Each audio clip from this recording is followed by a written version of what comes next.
Hello, happy Wednesday. Welcome in, everyone. Thank you for being here. I see so many friends in chat, so I really appreciate you all coming to hang out with me today. I hope that you're having a good week so far. Let me go ahead and say hello to everyone. Um, Sai, congratulations on first and happy 69. Happy flaps, my friend. Have a very, very good gay day. Um, Everybody, but especially you, Sai, for today. Finn, hello, welcome in. It's good to see you. Good luck with the rest of your work. Cookie, hello, welcome in. Banana, welcome. Sun, hello, welcome in. Zeri, welcome. Thank you for all those daily clicks as well. I appreciate that. Puppo, welcome in. Lav, hello, welcome, welcome, welcome. Elise, hello, welcome. Happy Time Zone pals. Took, welcome in. Lexi, thank you for the quiet hello, welcome in. Lucy, welcome in. Lavender, hello, welcome in. It is good. It is good to see all of you. Thank you so much for such a warm welcome today. I really appreciate that. And thank you for doing all your daily clicks and checking in and all that. Happy Wednesday. As I said in chat, happy Survivor Wednesday to all those who celebrate, and happy regular Wednesday to all those who don't.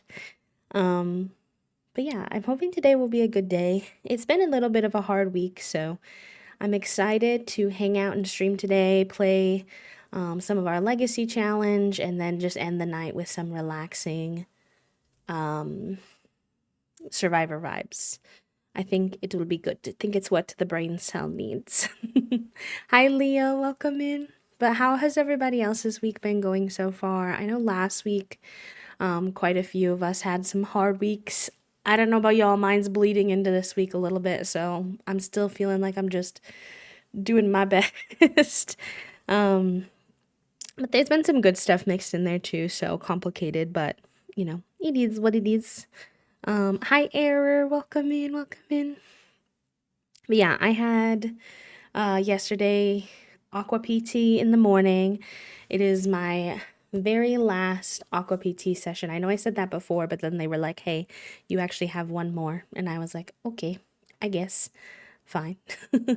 And thankfully they told me that they could continue seeing me for land therapy without me having to get any like extra referrals from my doctor or anything like that. So I thought that I'd probably have to do a couple of things first, but it looks like it's going to be a pretty smooth transition, so I will take that because when it comes to appointments, it's not always that simple. You made it out for some house with the suit. Wow, whoa, I read all those words out of order. You made it out of the house to get sushi with your friends. I'm excited for you, friend. That's awesome. What was your favorite sushi that you had? Land there. I guess that's just what they call it at my place because I did aqua therapy first. They probably don't call it that for patients who only ever do regular therapy, but it does make me feel like I'm an aquatic animal that was doing my water therapy and now I'm doing my land therapy. Which, I mean, soon I will. Soon I will be an aquatic creature. That's all I'm gonna say, if you catch my drift. Some of you, if you know, you know. I went to my family doctor yesterday to talk about filling out disability forms. Oh, Lucy, I'm sure that was a little intimidating, but I'm proud of you for putting yourself out there to hopefully get whatever it is that you need situated. I hope that it works out and that they accept your forms.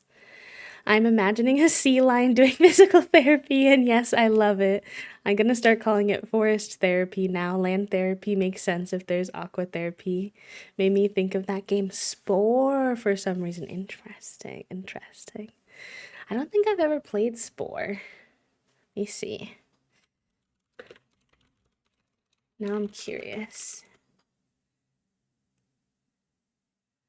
Oh my gosh, wait, these little characters look like Monsters Inc. characters. This is a Maxis game too, an EA game. Interesting.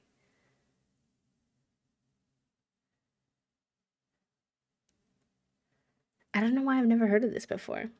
Intriguing. Apparently, it's pretty good and fun. Oh, interesting. I have a scary doctor appointment tomorrow, and I'm hoping for the best. Yes, let's get some exclamation point manifest in the chat if y'all have the spoons for our pal. Manifesting that the scary appointment goes well. I totally get that. I get a lot of anxiety around appointments. I have a hard time scheduling them, going to them, etc. So, sending all of my love your way. I hope that they find that you find answers and that they are affirming, and yeah, that it's just generally a good experience. Best it can be. But yeah, it was my typical Tuesday with my appointments. I had my aqua PT in the morning. I got my land therapy scheduled, which is good. I watched an episode of 911, and then I made lunch for Toasty and I. I made tuna surprises, but I actually remembered the tuna this time if you weren't here. The last time that I made tuna, I've been being heckled by Toasty this entire time because I don't know, I had no mental spoons. I think it was just like right after we finished the construction and I made tuna surprises, which if you've never heard of tuna surprises fair, it's probably like a Midwest thing. I don't know. I've never heard of other people eating it other than my family, but it's like cream cheese, tuna, chopped up pickles finely, onion soup mix, and you just stir that into a little like creamy mixture, and it goes on top of like hamburger buns, and you toast them. It's very like chill, easy lunch. But somehow, even though you just heard me list the like 5 ingredients that go into the recipe, and it's called a tuna surprise, I didn't put the tuna in last time. So it was just cream cheese, pickles, and the seasoning. And Toasty and I were eating it, we're like, this tastes kind of weird. Tastes a little too salty and just it doesn't taste quite right. I'm like, yeah. I actually put in the whole packet of onion soup mix instead of the like half of packet you're supposed to put in. I thought that was the only thing I did wrong. And then like 3 days later, I opened the cupboard and the can of tuna was staring me in the face, and I was like, oh my God. I almost got too shy to admit it, honestly. I didn't realize till days later. I was like, wait, I never put the tuna in. So I made them correctly yesterday, and they were much, much better. Toasty did eat them. I did not. I thought they were way too salty. Toasty was a very cooperative partner that day. Trying not to make me feel bad, but also they were very hungry and they were just like, whatever. Found out about a surprise code release tomorrow. It's chaotic. No one checked to make sure I have everything I need. I have partial access and half of the physical supplies, so gonna get interesting, but at least today is a fun day because it's Finn's 5th birthday, so he gets a special cookie. Happy birthday, Finn. That's so exciting. You started watching 911 last night. It's a mixed bag, I'm not gonna lie. I do think it's worth it, personally. The characters are really interesting. I always have slightly weird feelings about consuming first responder media, especially when there are cops involved. Thankfully, with 911, the operators and the firefighters are featured more. So I do like that aspect. And the one cop that is featured pretty regularly, Athena, is like decent, but yeah, it's a mixed bag. I do like it. I like the character development. I really like the spin-off to the 911 Lone Star is really good as well. So the fact that neither of you realized there was no tuna while eating. I don't know how we did that. Hi, Flynn. Oh my gosh, hello. Thank you for the raid. Wait, this is so funny. Y'all are the seal pups? Wait, I have to tell you a story. That's so funny. Wait a minute. Lindy, hello, welcome in, welcome in. Is it Toma? Toma Hoop? Welcome. Orion, hello, welcome in. Okay, so seal pups, welcome. If you're new here, my name is B. I use they, them pronouns. I am a very cozy, lurk friendly, full time VTuber here on Twitch. We mostly play The Sims 4 and indie games. We also like to color, co work, etc. So if that's your thing, feel free to hang out with us. And if you have to raid and run, please do take care of yourself. But here's the story. I'm not even talking about the tunas. I'm not even talking about the tuna. I'm talking about the land therapy. We were just talking. I was telling my chat because I did aqua physical therapy for like 8 weeks. And I was telling them yesterday that I've been upgraded, so to speak, mostly just kicked out of aqua physical therapy because you're only allowed to have 8 sessions when it comes to insurance, but upgraded to land therapy. And they kept saying that it sounded like I was talking about a sea creature going to therapy. Like somebody said it sounds like a seal or a sea lion getting therapy, and then you all came in and I was like, wow, perfect. Welcome. What's also really funny is we're doing a full 2D VTuber debut sometime this year, and I'm gonna be a like fish-like creature. So I feel like if you all raid after that, I'm really gonna have to protect my fish. I'm gonna have to be ready. Maybe there's someone that someone could keep practicing aqua therapy. No, not unless you have to have Figuroni says, howdy there. actually, I don't know if there's any way you could, because I asked them about it and they said that insurance only covers 8 sessions, and I think that the reason why is because they really in physical therapy think about physical therapy only in terms of injury and not in terms of chronic illness, I've found. They think that you're going to come in with like a busted ankle and that 8 sessions in the pool should be enough time for your like ankle to have gotten strong enough to like go to land therapy. And I'm like, okay, well, that's not how it works with chronic illness, but they shrug. But yes, please take care of your little eyes. Please take care of yourself. Thank you for the raid. I really appreciate it. I hope you had a good stream. Let me get you a little shouty outy. And thank you for the follow, friend. We do keep our followers anonymous, so that way no one has any pressure to chat. But if any of you do want to introduce yourself, let us know what you like to be called and what your pronouns are. We would love to get to know you, but you're also welcome to hide in the shadows. Whatever feels comfy. Yeah, exactly. Exactly. And the reason that I like aqua physical therapy and wanted to do it in the first place is because it has a lot of the benefits from um it has a lot of the benefits from uh land therapy in terms of building strength and mobility and all that kind of stuff, but at the same time I don't get as flared up after. I think because it's gentler on the joints and things like that. I do get a little flared up, but just not as much. So I don't know. We'll have to see. I'm a little nervous to go back to land therapy. I asked to only be signed up for once a week to start, but my physical therapist was like, part of the reason that you might struggle with flaring up, because I always told her, I was like, after I do physical therapy, I feel really good the day of, and I feel really good like going into the next day, but then like for several days after that, I'm like, I have less energy, my chronic pain can go up, like whatever. And she was like, I don't know if you're gonna want this suggestion, but what you might have to do is purposefully exercise on the day, like before the flare up comes.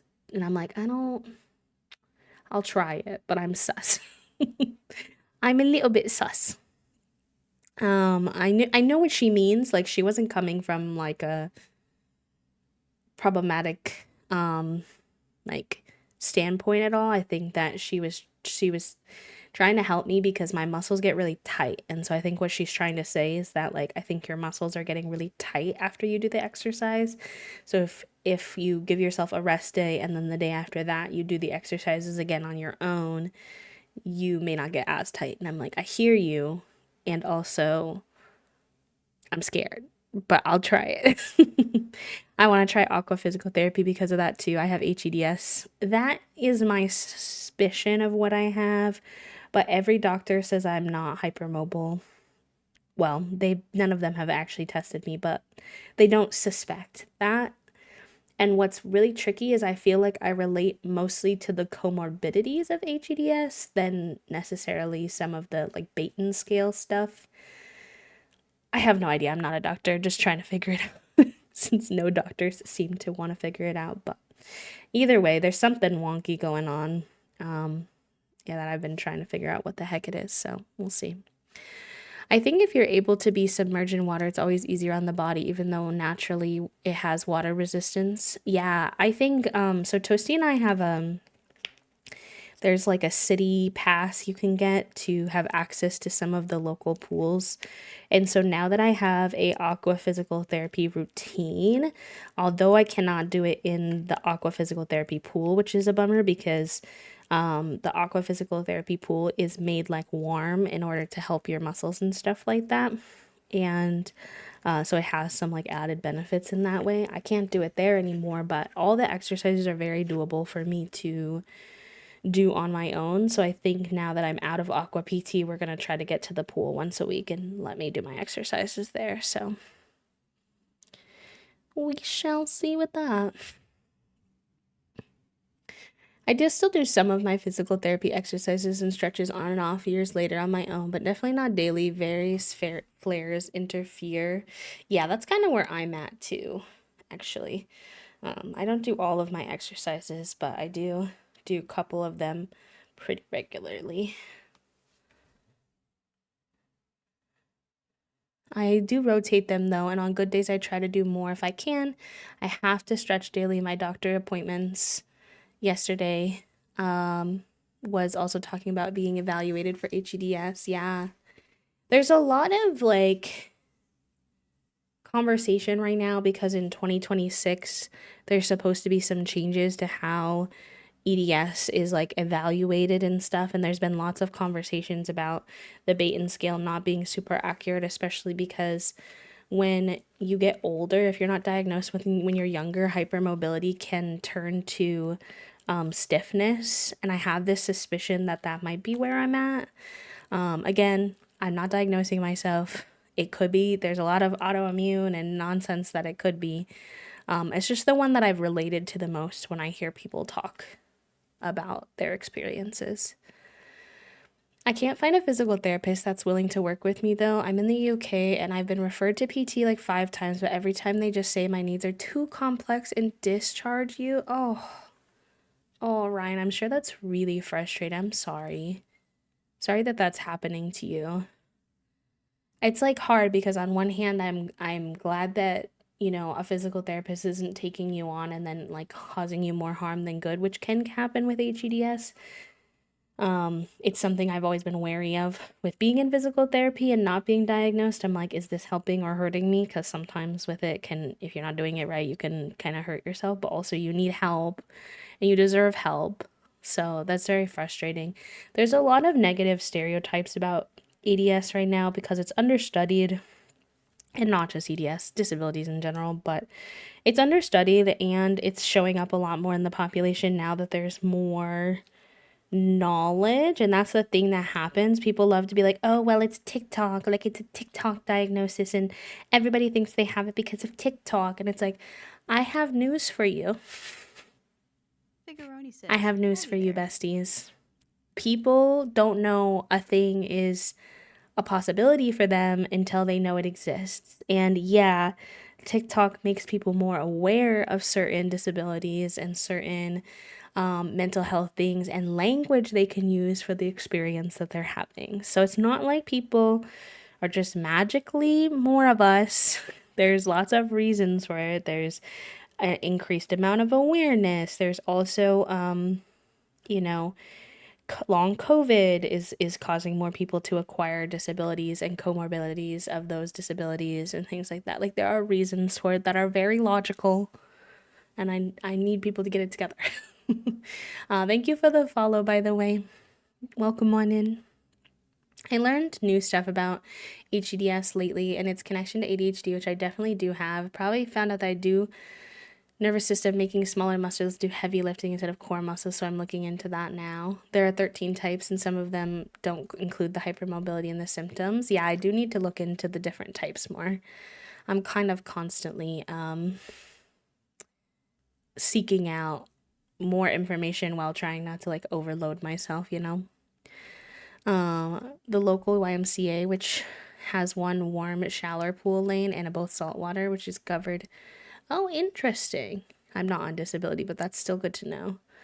We have actually the pool that we go to has like a smaller, warmer pool too, but that one's technically considered for kids, so I think I'd feel a little awkward going into it. If there's a retirement community with a pool you can get access to, their pools are usually heated. Interesting. I think they're just not informed enough about my condition and they don't want to make things worse, but it sucks that the result is the discharge because there aren't any specialist services available, so they're just like, good luck, I guess. Mm, yeah. I feel like it would be nice if somebody, like, obviously it's still a risk, but it would be nice if somebody, like, that you saw, like a PT person was like, okay, I don't know a lot about this. I'm gonna do my best to do research on it and try to work with you. And, like, you know, if anything, like, I'm gonna listen to your body. If you can, like, speak to me about what is feeling good and what isn't working, like, I feel like you two could figure it out together, but people don't want to go the extra mile, I fear. 100% agreed about the Baton scale issues. Also, one of the diagnostic criteria is family history of EDS. And I don't know about you, but my parents are boomers. No one in my family had awareness of anything in their physical health. Yes, Lucy. Oh my gosh. I'm so far behind you. And I do apologize. Um, oh, thank you so much, Clown. I see your message. I appreciate you. Thank you, thank you. Enjoy your lurk. Um, oh, Lucy, I could scream. I could scream because when I went into my PCP for the first time, she was like trying to get my family medical history, and like, yeah, I get it. I understand that family medical history is helpful, but try talking to my parents and my mother about my family medical history. And my mom is estranged from a bunch of people in our family. There's so much alcoholism in our family. A bunch of them fight and like don't get along. Half of them like hide their chronic illness symptoms with the alcohol and drugs because they don't want to admit there's something wrong. So many of my family history, like not necessarily like my most recent family, so like not my grandparents, but like my great grandparents and my grandparents before that type of thing, were in farming and things like that, like hard, laborious work or like the Navy and things like that. So they're like, you know, bodies just hurt, so that's normal. Wait till you become old and then you'll understand. Like, and I'm like, ah, ah. Like, I could scream. I won't scream because I try to keep things sensory friendly here, but you know, and then it's wild because I look back at my grandpa specifically, and albeit he had no diagnosis, I have so many overlapping symptoms with things that I saw out of him just existing. My grandpa stopped working a normal job very early on. And I think a lot of people just assumed it was because he did military service. And then when he came back, he probably had some, like, you know, whatever because of that. But he was in pretty mentally good spirits and he didn't work. He had a motor scooter that he bought, not like a proper wheelchair, but like probably sort of kind of needed a proper wheelchair, but just got away with a motor scooter because I don't know, like cheaper, doesn't require a diagnosis, doesn't require him to think about himself in the way of being disabled type of thing. Like that was just how he got around. And I was like, interesting.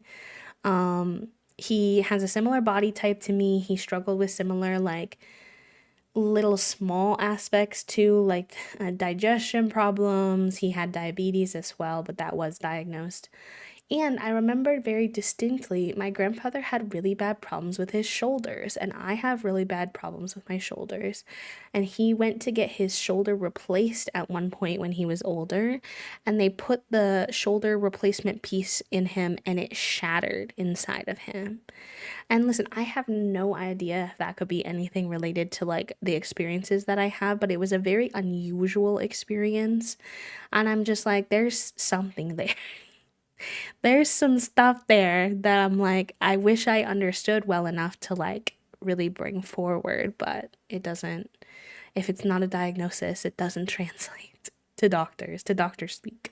So, just because we have ways of identifying and diagnosing now that we didn't before doesn't mean that those things didn't exist. Information works that way. You find out language and definitions and go, oh, wait, those 50 symptoms are me. I should look into this. Exactly. Whenever people say something is coming up more, ASD, EDS, and I compare it to when left-handedness became more prominent, which was because it was more accepted and understood, not because more people became left-handed. Exactly, Lucy. Exactly. Like I saw someone make a video the other day where they were like, I keep getting comments from people saying that like POTS, for example, is overdiagnosed or like people are diagnosing themselves on TikTok. And listen, I get it. I'm not saying that that's not true, but people really exaggerate the scale at which that's happening. Like the scale at which people are like falsely diagnosing themselves is very small. Like people really do put a lot of effort into doing the research and things like that that their doctors won't do for them type of thing. And the girl was like, the girl who was responding to it, she was like, they keep saying that POTS is like an ultra rare condition. She's like, it's not an ultra rare condition. It's like 1 to 2% of the population. It's the same amount of people who are redheads. The person's like, 1 to 2% is really small. And she's like, not when the world population is that big, then 1 to 2% is not that small. Like, please. It's like the back in my day. We didn't have autism. Granny just didn't like certain textures, foods, was difficult with people, but could talk Sam's for 17 hours and made quilts nonstop. I have some news for you. Exactly. Exactly, Papo. Hi, Golden. Hello, hello. Must be so frustrating. My appointment yesterday with my doctor asked for referrals to be evaluated for specific things. Yeah, I don't know if the UK has the same kind of amount of specialists and stuff like that. Either way, it can be hard to get in with them. I tried to ask my doctor to send me to the geneticist. A lot of you know this story already. She was able to get me in with a geneticist. Do you want to know when their first available appointment is? 2028.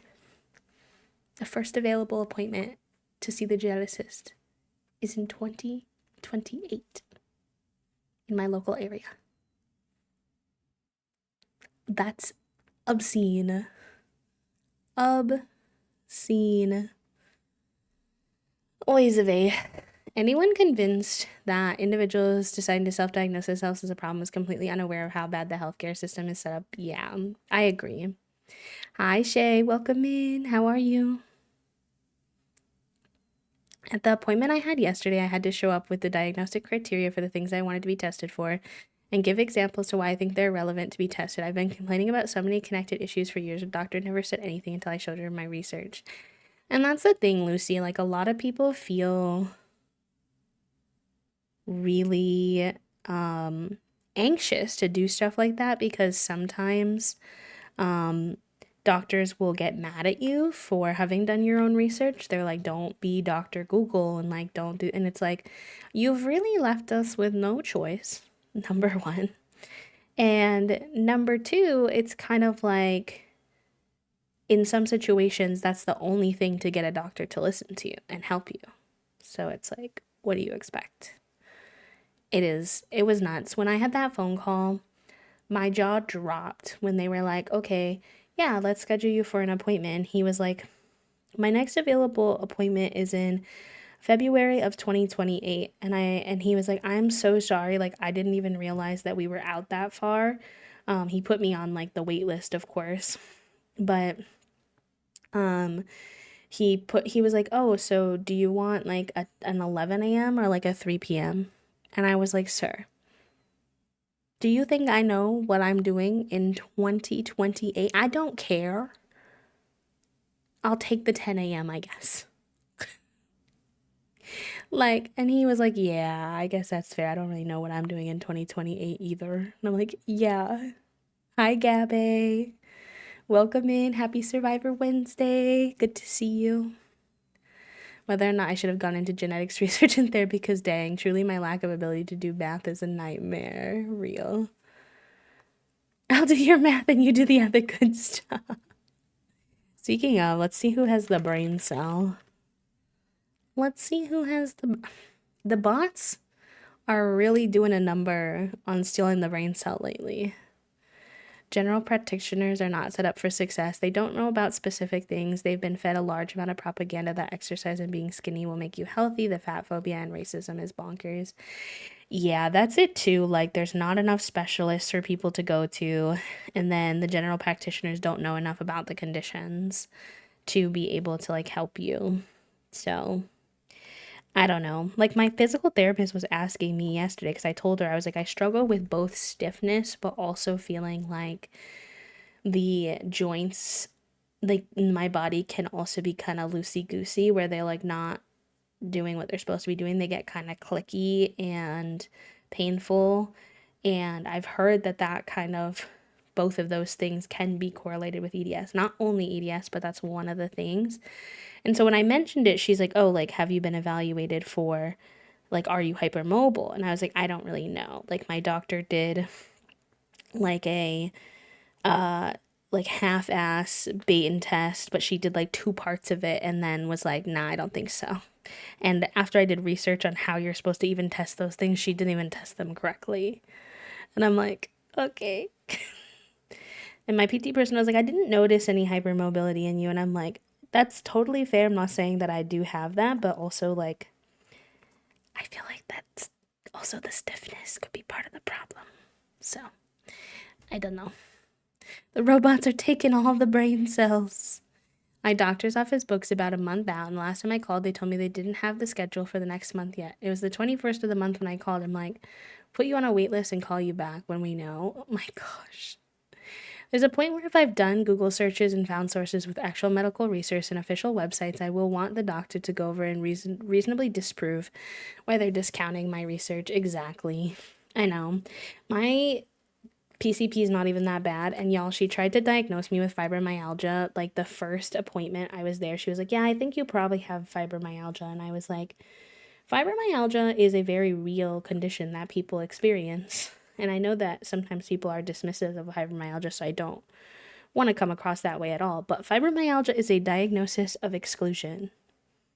You are supposed to exclude other things before you determine that it's fibromyalgia. It's not supposed to be a catch-all diagnosis you just give to anybody who has all over chronic pain and fatigue. And it hurts me. I'm like, please. Hello, Trifle. Welcome in. How am I supposed to know? I hate that it really depends on luck when it comes to getting a diagnosis. I feel like it often depends on finding a single doctor who cares enough about you to be your advocate. Because that's the thing. I feel like doctors, they will do like the very, very basics, but when it comes to going above and beyond, like nothing really, like in terms of actually advocating for their patients, at least in my experiences so far. And I feel like you need someone who's been willing to like push and push and push for you with other doctors and really like get you in the door places that otherwise you wouldn't get in. And it's hard because I'm empathetic, because I feel like also those doctors aren't really in a position to do that because they're forced to see so many patients at such a quick pace. How and when would they have time to do that other than on their own personal hours when they're not working, which is hard because I want them to be able to have a work-life balance as well. So like, I'm empathetic, but it leaves patients in such a precarious position. It's pretty brutal. It's refreshing to listen to someone who understands the position I'm in. I have fibromyalgia and autism, and I'm trying to apply for disability has been a nightmare. I had to self-diagnose for fibro before I found a doctor who could access me, and I got diagnosed recently. Yay! I'm glad that you were able to get your answers. I'm sorry that it took so long, though. Yeah, I know the disability process, getting like actual disability benefits is really hard, at least in the US. I don't know much about other countries, but you have to be on top of your own healthcare. That's literally the only hope that you can convince your practitioners to let you go to a specialist. So if you're not good at health and science and verbally explaining your thoughts in a convincing way, then you're screwed, which I'm like, I'm too autistic for this. I'm bad at communicating in the first place. I spent my whole therapy session yesterday. Um, I spent my whole therapy session yesterday learning how to give people feedback in a way that won't make them mad at me, even though they say they want feedback. I was like, how do I communicate in a way neurotypicals will understand? Or even not just neurotypicals, but just people in general when it comes to feedback. My therapist was like Juniper approves of looking at an this old example of subscription. where I gave someone feedback and it didn't go very well. Thank you for the 39 months, Laugh. I hope you enjoy your B motes and your B badge and your ad free viewing for another heckin' month. Welcome back to the sub club, pal. She was like, your feedback reads a little like an email.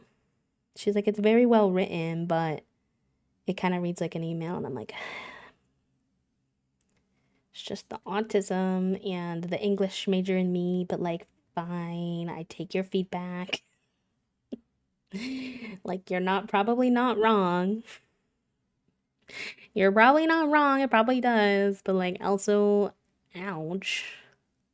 Yeah, she said I need to work on. Well, she didn't tell me I had to do anything, but I was asking what she thought might have gone wrong. And she was basically like, I think it reads a little formal. And also, I think you give people too much in like the initial message. And then they can feel attacked, even if you're being really like, even if your tone is really gentle. People don't like to get like a wall of text. So you need to like start with something smaller. And I was like, okay. Writing down in my journal how to give people feedback. I feel like I'm like how to be a human. Oy vey. I was diagnosed with fibromyalgia before we figured out that I had ankylosing spondylitis too. My RA doctor was originally for fibro. Turns out I had both. So it's hard when systems want to stop when they find one thing. That's so true. My brother has ankylosing spondylitis, but I was tested for that, and I think that came back negative, at least when I was back home in Wisconsin. Insurance companies also force doctors to not send patients to specialists unless there's been enough proof that there may be something there, because the insurance companies don't actually want to pay for their clients. That's true. That's true. Yes. That is one of my spots, Lucy, but not my only spot. The back of my calves are really bad, though. Every single PT person, when they stretch me out to like assess me, always points out that my hamstrings and back of my calves are very tight. And then I have problems with my hands and my arms because the underside and top side of my forearm, so like my ulnar nerve going all the way down my elbow, all the way down to like where my wrist is, all of those muscles in there get really tight, even though I stretch like my body like every single day, multiple times a day. That's another area that gets really tight. My back gets really tight, like my mid to low back. It's really tight in there.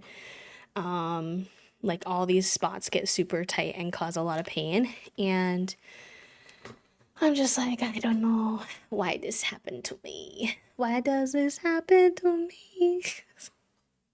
I don't know. So, and it's frustrating because I'm starting to have ramifications from the things that I do to cope with being in chronic pain. My skin is reacting, so I have toasted skin syndrome on my back. Oh, you're fine. Don't worry. I'm super behind on chat, but I see it on the screen. Don't worry about sending the wrong thing or even sending long messages or whatever. It doesn't matter. It's okay. I love hearing what you all have to share. It's very validating. But yeah, I have toasted skin syndrome on my back, which is like a veiny looking like pattern on my skin, for the lack of a better explanation, and it's because I sit with heat packs on too much. But if I don't sit with heat packs, my back is constantly super tight and in pain. And then my elbows are starting to get like this rash on them on my skin that could be something like psoriasis, but also from my research could be because I use ice packs under my elbows when I'm sitting at my computer because my ulnar nerve, like the nerve in my elbow, gets so irritated so easily. Even though I have literally like big, squishy, soft, extra like pillowage, pillow things on the elbow part of my chair. It's just not enough. And so it's like my doctors are, I'm scared to go into my PCP soon because I'm going to point those things out. And I feel like they're going to be like, well, just stop using the heat and ice. And I'm going to be like, then figure out what's wrong with me because I can't not use these things when you don't. Like, I'm like, rah. I started submitting my complaints to my doctors like bug reports, expected results versus actual results. And weirdly, it has helped. Interesting. Interesting. I relate so much. I always go to over explaining and giving a lot of information, and people tend to take that badly instead of how I mean it. Yeah, my therapist was explaining to me that it probably comes from, not saying this is for you because I'm not a therapist, obviously, and I don't know you personally, but my therapist was like, she decided to read me for filth yesterday. She's like, usually when people didn't feel heard when they were young, then when it comes to like giving feedback to someone or having a conversation, they tend to want to like get everything out. And I'm like, hey, you don't need to read me like that. Like, you're not wrong, but also, I'm a fight. I've been trying to get my autism diagnosis, but the neurologist is 2 hours away, 6,000 for the test, 9,000 if I need a complex evaluation because I have ADHD as well, and insurance won't cover it, so I'm basically shit out of luck. Oh, I'm so sorry, love. And then people are like, I can't believe that people would self-diagnose autism. It's like, do you have $9,000? If so, you can't see me, but I'm doing grabby hands. Imagine grabby hands. If you, okay, give me the $9,000 and I'll go get the formal diagnosis.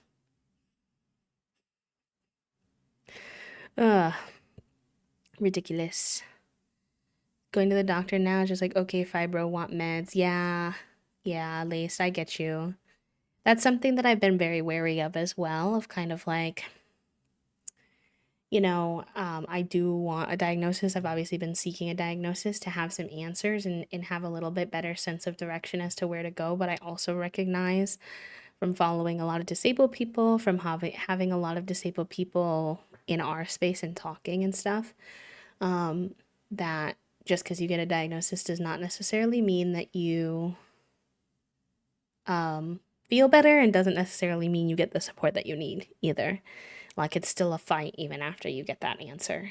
And I try to keep that in mind, that even though I could fight so hard for so many years for a diagnosis, it doesn't mean that I'm instantly gonna, you know, not be in pain, not have these things that I'm dealing with. But it would be nice to just have official language to put towards it so that, like, when I'm talking to people, like, they can understand more. But yeah, it's not a catch all. Also, Mouse, welcome in. Happy Wednesday.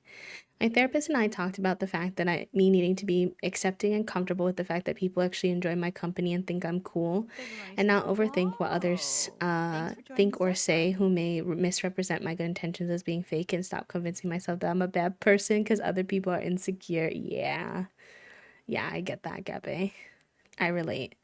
I appreciate you being vulnerable and sharing what it is that you've been working through, because relatable content. Clown, thank you so much for using your Prime here in the Hive. That means a lot to me. Thank you, thank you. Let me add that to our. The daily sub goal hasn't been counting Prime subs lately. And I'm like, why? I didn't tell you to stop doing that. You were doing that just fine before. It's fine. I can do it manually, thankfully. Lay shrug. Is there someone on TikTok like diagnoses people for free instead of predicting baby names or consent doxing random photos people submit? Can we just submit the symptoms? Real. But then people are really gonna say you got a TikTok diagnosis. I'm in Australia. It's still difficult to get anything done, so I can't imagine what other countries go through. Also, it's bonkers getting appointments here too. I still haven't gotten a therapist because the waitlist to see someone are up to 2026 or 2027. Oh no. Clown. I actually feel like sometimes people in other countries have it worse, which is shocking to say because I obviously talk a lot about how the American healthcare system is really bad. We have it really rough when it comes to like the cost of American healthcare. Like you constantly don't know what the cost is going to be when you're getting like um you go into, appointments, procedures and everything not really confident that your insurance is going to cover things even if they say they are, and that's very anxiety inducing. It's very like financially stressful. Um and getting access to specialists and stuff is hard here, but I regularly hear like in other countries, especially if they have like universal healthcare, which obviously I am supportive of, but sometimes they haven't figured out the kinks of that, and people tell me like I know I had a friend who was looking for an ADHD diagnosis and they told her the wait list was 7 years long. So, like, all that to just say, like, empathy to you all as well. I know that sometimes Americans can be like, we have it the worst. And I'm like, I think it's just bad for all of us. I think we're just all in a really rough spot, and it does not help us to try to say that one person's situation is worse than the other. In fact, I think we could all just be in community with each other through the struggle is that is existing through capitalism. For lower back, I've discovered recently that lying flat on my back on the couch with my legs over the arms on the couch, the nook of my knees helps my low back. I also got a thick wedge pillow like they have for physio laying in bed, and I use it under my knees. Yeah, I've been doing the knee pillow more often, which is funny because I used to heckle Toasty all the time for how many pillows they sleep with because they sleep with 4 pillows. And then my physical therapist was like, I actually recommend that you get a knee pillow and a hugging pillow. And I was like, dang, all right, fine. Who's paying for my king size bed though? So that we actually have room in the bed. I would love any tips you have, Papo. I do a lot of OT exercises for it already, but I'll always take extra in case any of them are helpful. I'm sorry that my therapist called you all out too. Listen, not everyone has access to therapy, and although I can't be a therapist, or I'm not a therapist, and I can't act that way in here, obviously, I can share the ways in which my therapist reads me in case it helps any of you. mm, Honestly, there's not like a great way list. If you wake up in the middle of the night, like grabbing them and rearranging them back to the way they're supposed to be is good, but at the end of the day, you're a person, so like, you're gonna move around and things like that, and it's just like normal for how it goes. I did read, I've never tried it before, so this is not like me being like, yes, this is good. But I did see that there are specific pillows made for going between your knees, and they have like a little strap that you can put around, like a really soft, like not like anything that would be really uncomfortable, but it like kind of like goes up around your leg, and then that way it will like stay. So that could solve it for that particular pillow, but other than that, I've got nothing. I've got nothing. Just shoved my ADHD diagnosis in and hope nobody would call us on it. It was like 1K for the diagnosis to get meds. It worked. Yeah, you had that, and then you had the fact that that our doctor is like a queer doctor, so they were like, okay. Toasty. Toasty, this is the reason why I said when I debut I'm gonna have to go 18 plus, because y'all cannot be trusted to behave yourself.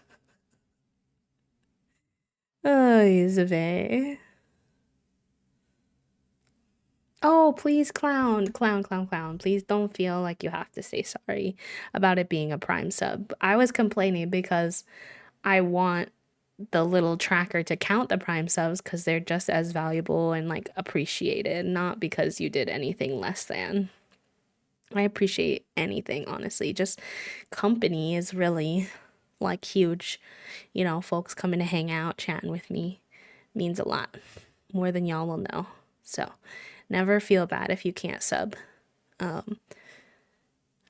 Really and truly. The cost is a mystery to us all, the patient, the doctor, the front desk, even the insurance company. Somehow nobody knows. Yeah, and that's how we get Luigi. If getting a diagnosis and treatment didn't cost more than my house, then I wouldn't have to go to someone on the clock app to get it handled. So, like, maybe solve one of those problems, Karen, and leave me alone with my silly little app with my cute mongoose videos. Exactly. I live in Canada and so grateful that I don't have to pay for some things, but I've been waiting for top surgery since 2020. And I know that's different in different provinces, but still heckin' awful. Exactly, Took, exactly. And you're valid for feeling frustrated with that too. Your therapist is catching strays in chat. Please. I need a crib so that I can keep all the pillows on the bed. Real.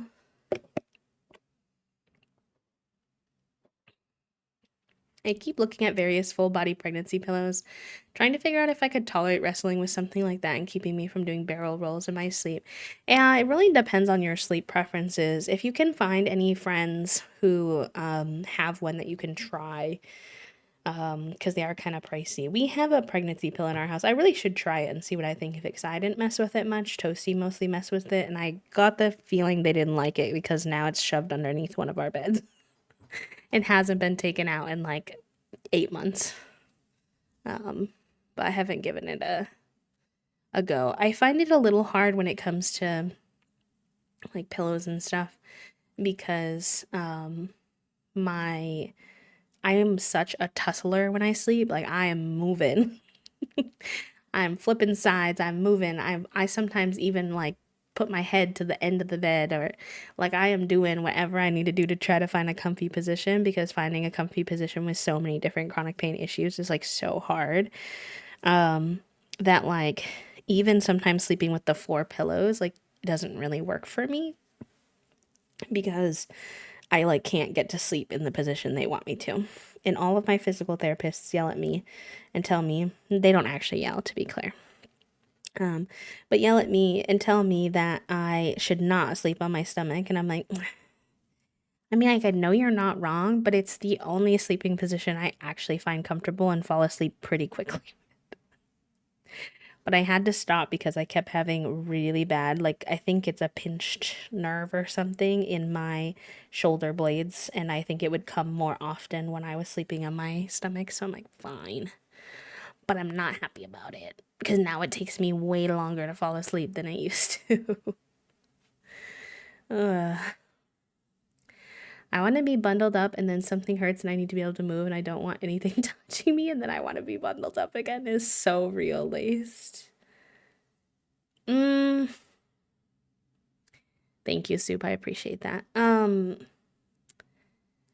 It's not I guess I'm not super informed to be able to speak to it, but basically just like I think it's the most like injury prone position, at least that was like what my PT people seem to be getting at. Like it doesn't put you in a good posture, so it can like be more likely to cause you different pains and problems and stuff when you wake up.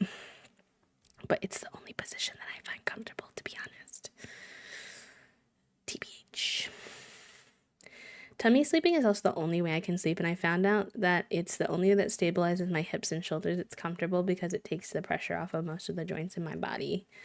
Yeah, I find it pretty comfortable. I think you can, it's not the best for you, but if it's the only thing that works for you, there's also some recommendations you can look into of certain pillows, placements you can put things when you're sleeping on your tummy so that you're like at least a little bit more aligned, but yeah, I think so. Have to be tucked in or under the dog. Yeah, Toasty always gets flustered because I usually leave a single foot out. And Toasty's like, what do you mean? What do you mean? Yeah, fair enough. Sleeping on my tummy because it was hurting my neck. Yeah, the tummy is the most comfortable for me, but it did cause me some like neck and shoulder problems. So I try not to. If I get really frustrated with, um, if I get really frustrated with not being able to sleep, like if I'm, if it's like 2 a.m. and I haven't been able to fall asleep or something, then sometimes I'll let myself fall asleep on my tummy. And then if um, I wake up, then I try to rotate so that I'm not sleeping um, on my tummy like all night long, ideally. And that has helped a little bit too. Um, but yeah. Other than that, though, yesterday was pretty chill. I finished Sunrise on the Reaping chat room. Who's reading? Who's reading Sunrise on the Reaping, also known as Sunrise While I'm Weeping? Because I finished it yesterday and I'm suffering. Hi, Finn. What are you having for dinner tonight? Welcome back from the ads, pals. Thank you for being patient. I appreciate that. I appreciate that. If there was like a question or something that I missed, or that you wanted me to answer again because you missed it during the ad, just let me know. I won't give any spoilers, because I know the book's only been out for like a week, so, but I don't know, maybe in like a month's time we could yap about it on stream. We can do like a little intentional yap session about the book because I need to know other people's thoughts. But it's too early to spoil it for people. But I did really enjoy it. I will say, what can I say without spoiling? Because I think I want to be mindful about that, but also I enjoy talking about it. I loved how much lore development there was. All the little connection pieces to old books is really interesting. I did struggle sometimes at connecting all those dots. I feel like other people are better at that. Sometimes I get a little lost in the sauce. When a book series is like long and there's a lot of people with different names and things like that. I kind of wish, I don't know if I like the timeline of like how we got Hamish's story. I think it's well known that like the Sunrise on the Reaping is about Hamish's quarter quell games. So that part I think is not a surprise to anyone who's read the rest of the series, but there's something about knowing exactly what happens or knowing the end result but not knowing exactly that about how it happens that's interesting, but also somewhat boring because you kind of the ending in a way, or parts of it, so some of the major components. And so that part I'm like, maybe I would have liked this in a better in actual chronological order in some ways.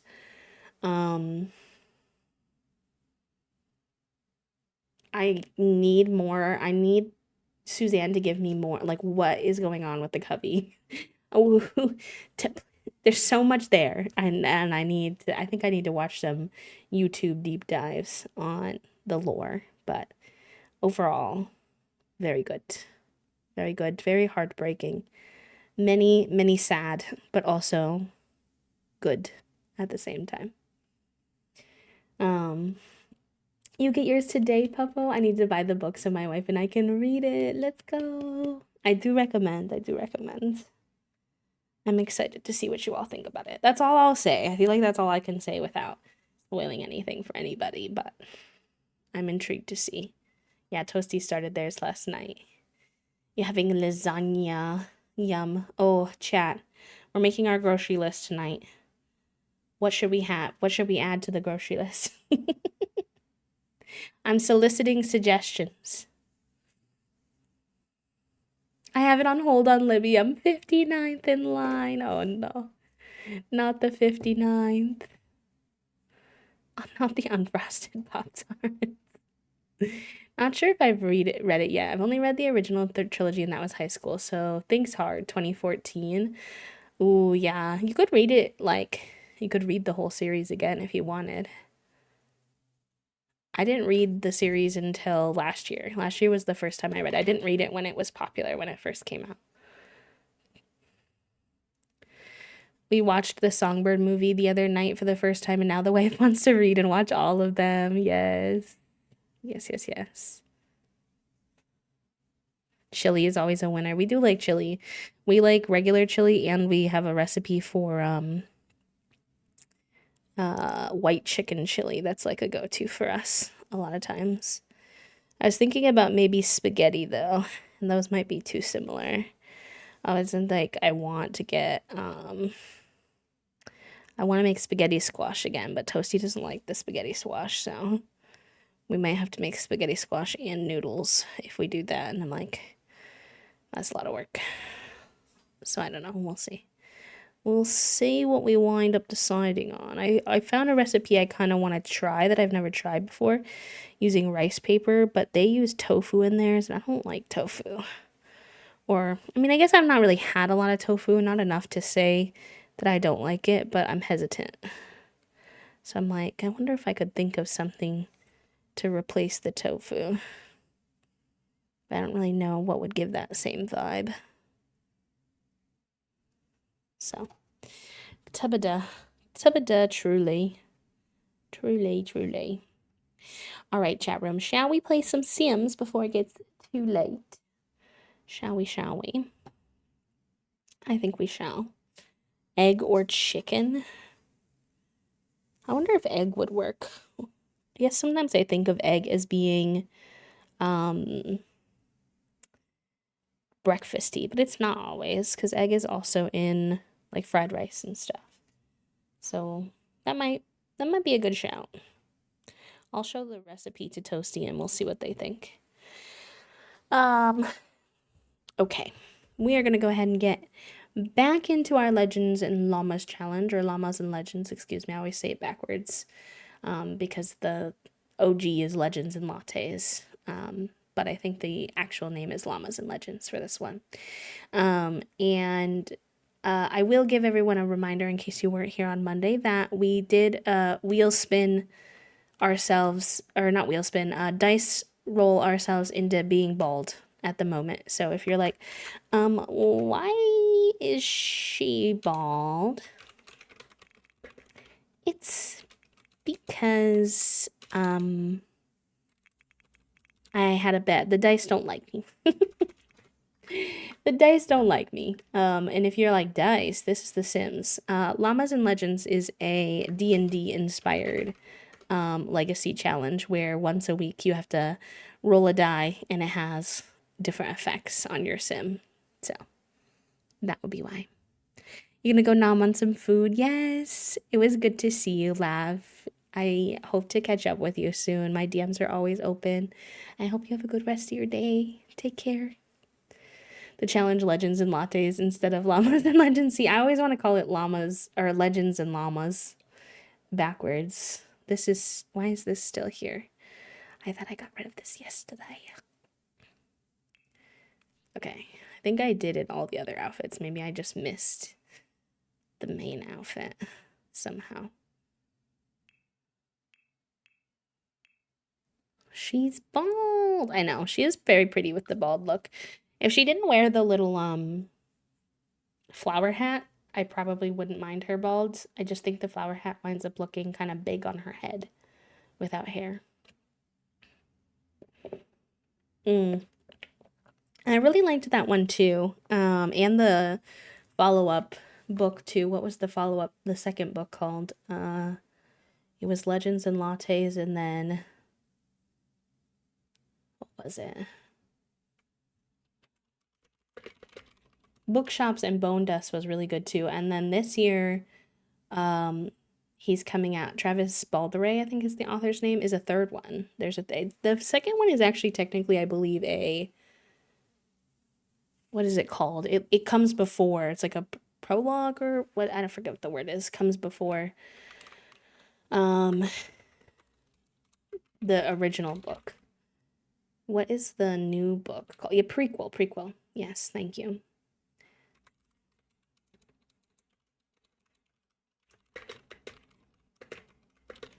The new one that comes out this year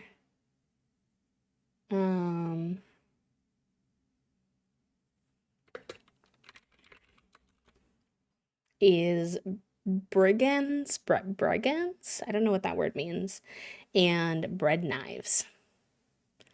So the description says Fern has weathered the stillness of storms of a bookseller's life for decades, but now, in the face of crippling ennui, transplants herself to the city of Thune to hang out her shingle beside a long absent friend's coffee shop. What could be a better pairing? Surely a charming renovation montage will cure what ails her.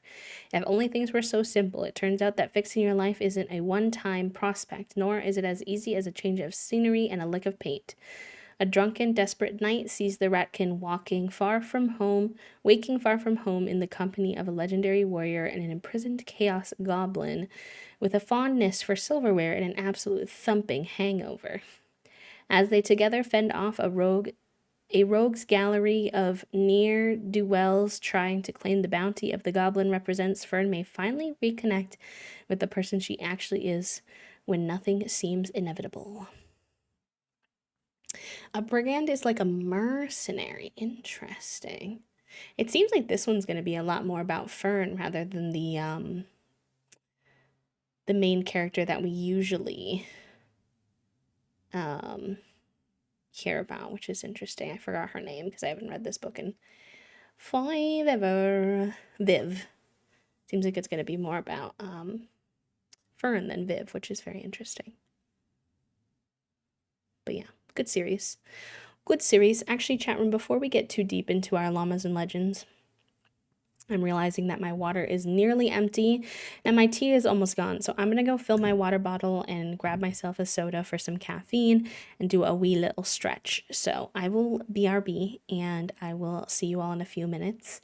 It should be a short one, but I will throw on words on stream regardless, just so y'all have something to do while I'm away. But if you need to take care of yourself, stretch, take your meds, hydrate, all those good things, this is a great time to do that.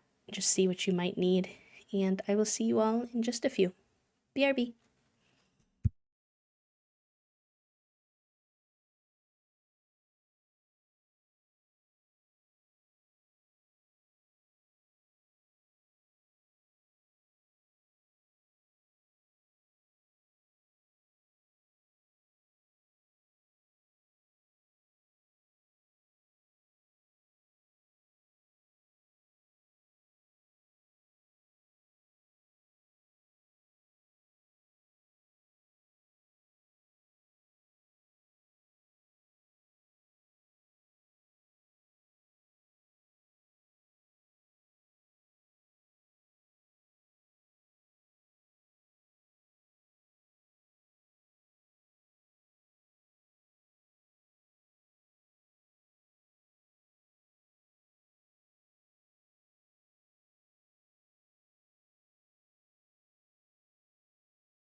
Nice job, y'all.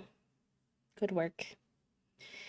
Toasty, congratulations on first, Trifle in second, Finn in third, and Shay took Clown and Vignette for making it on the board.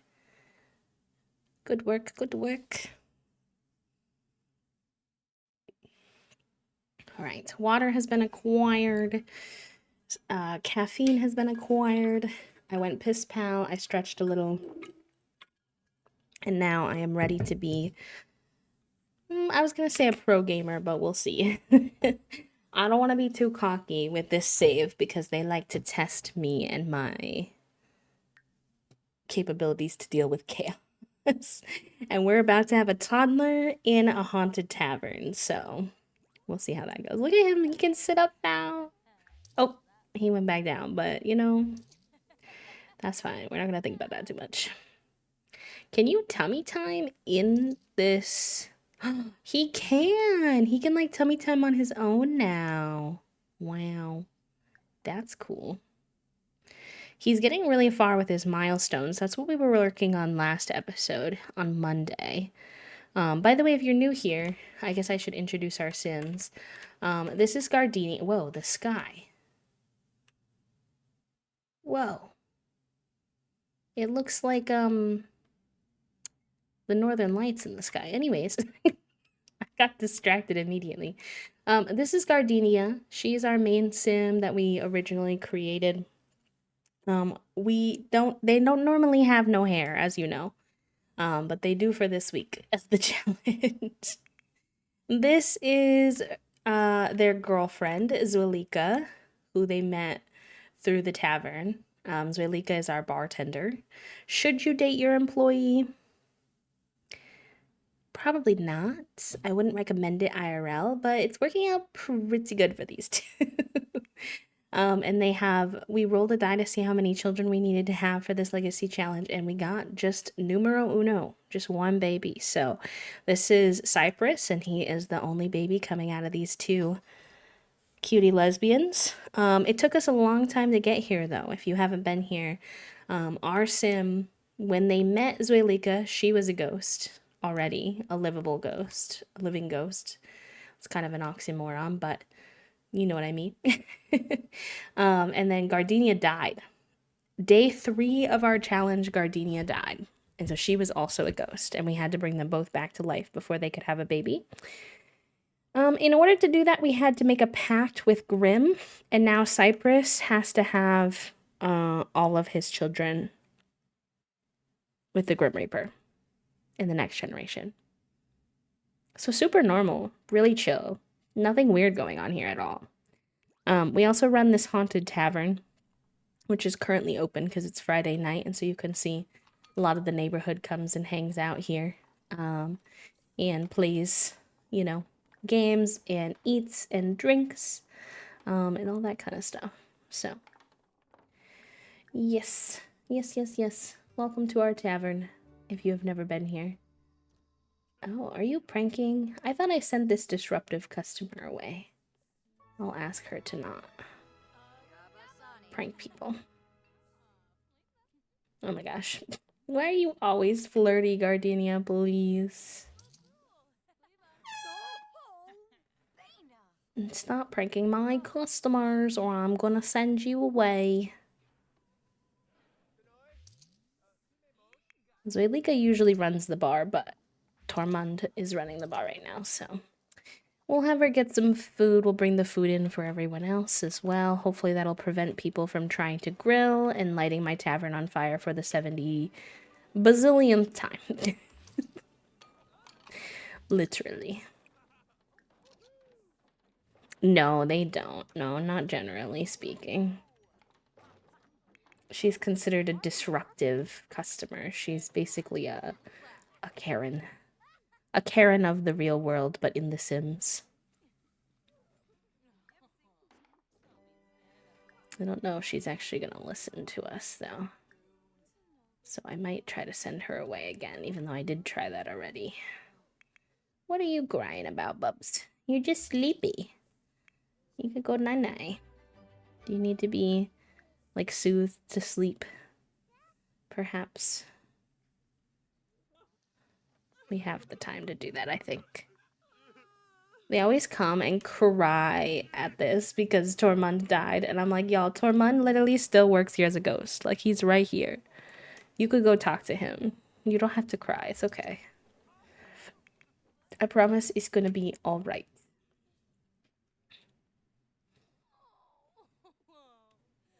And try to help Cypress go to bed. Why are you bending your arm like that? That was kind of freaky, actually. I would prefer you didn't do that. He's dead, but he still works here. Oh, gosh. Sounds more capitalist than I want it to. Okay, Orchid needs a walk. And since Tormund is running the thing already, we could do that. Calm Orchid down. And then pet care. Go on. We'll go for a little jog. Is he asleep now? Oh my god, look! See, this is how I like to sleep. But my physical therapist says this is no bueno for me. With a pillow, obviously. But yeah. Alright, let's go have you... Did you do what I told you to do, which was to sell... Yeah, like go license another song. We can finally do that after... You have to wait a whole Sims week, which takes a long time to be able to sell one of your... or license one of your songs, which is what I need to do to get my fame up for the quest, for the Legacy Challenge. It's the only thing I'm struggling with right now. So, we'll see how that goes.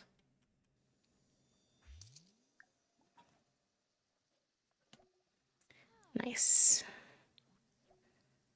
Okay.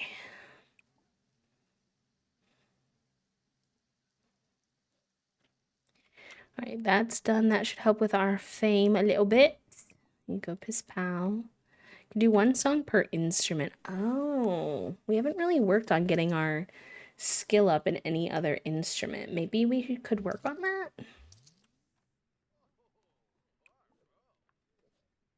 You could get piano. You could get keyboard mentoring from Tormund. He actually plays the keyboard. Gotta keep my eyeballs on these two. It's a little warm today, and I get nervous after everything that happened last time.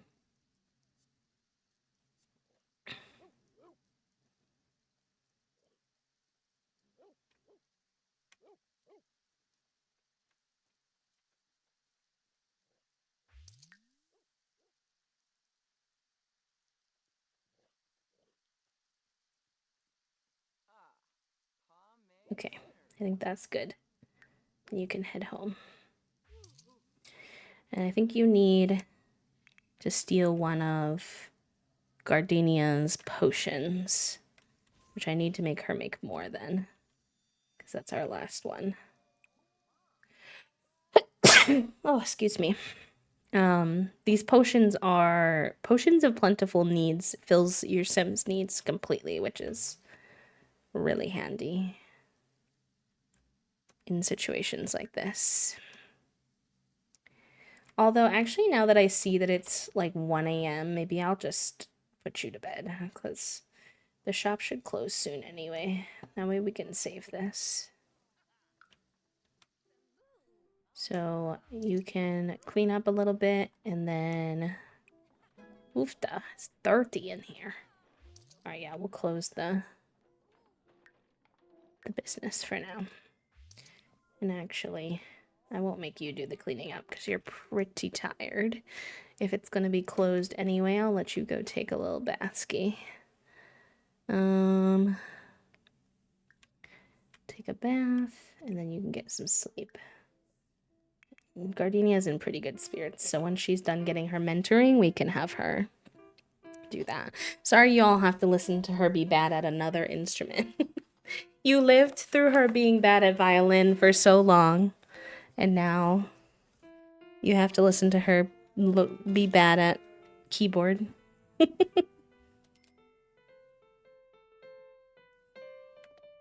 Oh, are you good? I didn't like how you like flopped over like that, but I think that's just what you do.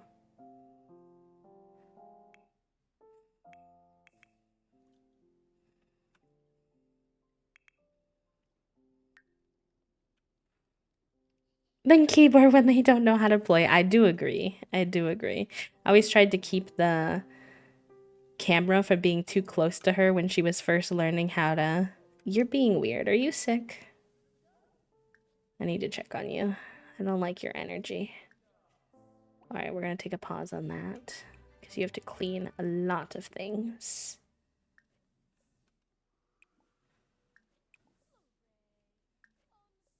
Bye, Tormund. Thank you for the training.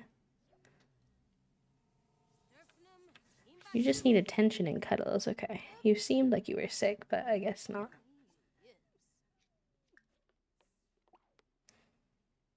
Are you gonna poop in my bar? Please.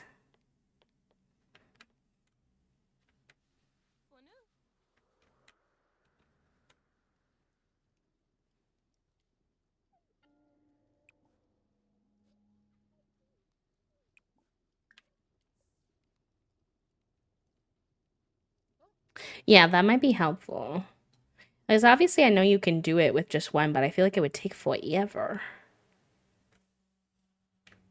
Because the challenge says you have to... Let me see. Because, like, one of the only things we have left to do before it's supposed to switch to our next gen is the quest, which says... Hold on, I need to go to the Google Doc version. The font on this one is wonky.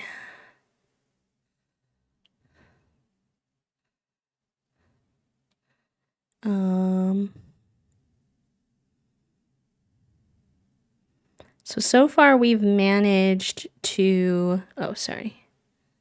Come back. Where'd that... Hello?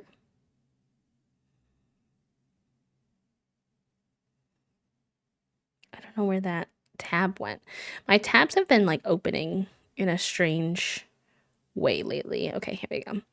So we've managed to finish our aspiration, which is great.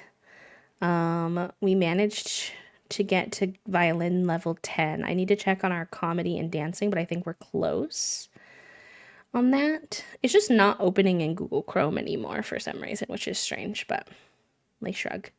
We created our lounge slash bar. We did a tavern, but you know, whatever. But it's like become a 5-star celebrity. We are so far behind on that, even though we have 10 level 10 violin and we do stuff. And I think it's like the best way is to just license the songs, but I don't really know if that will be enough fame to get to level 5. So I need to figure out how to bring her fame up more. Tab going wee and a wee. Can she leave? Yeah, she can when we have time. It's a little hard with the baby, but it's definitely doable.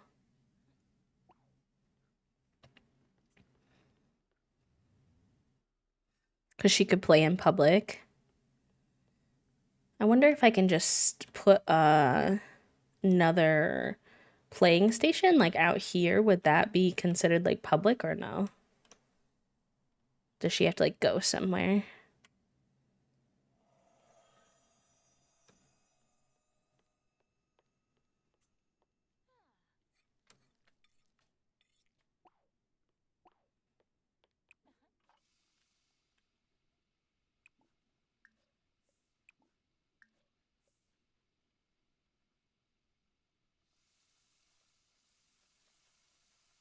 Let me see. Maybe I can Google like ways to gain fame Sims 4 music.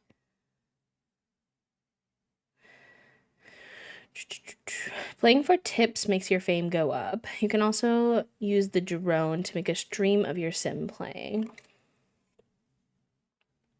You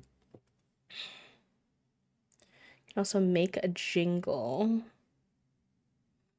Write your songs in public places. You'll get tips while you're writing. It's a long task. You won't have to worry queuing multiple songs. Busking station. Performing in public's the main. I wish that the tavern was considered public, considering it's like a business. It's kind of strange.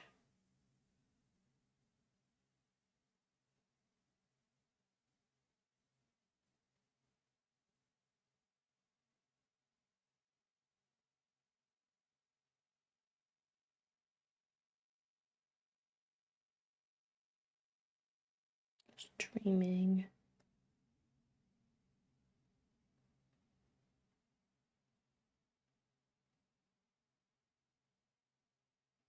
Yeah, mostly just says you have to play in public, and maybe you could get that drone to. We'll have to see. Let's get some leftovers for you. I think the baby is still sleeping, but he could wake up now.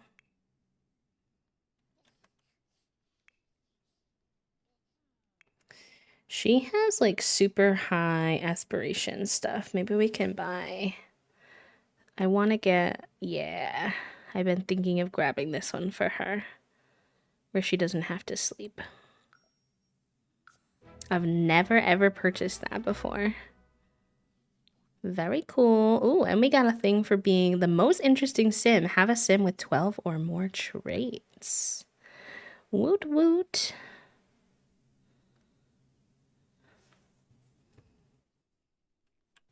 What is she upset about? She's nauseous. I wonder why. Unpleasant surroundings. Is it dirty? What's dirty? I feel like the surroundings are good. What do you mean? What does it mean? What does it mean?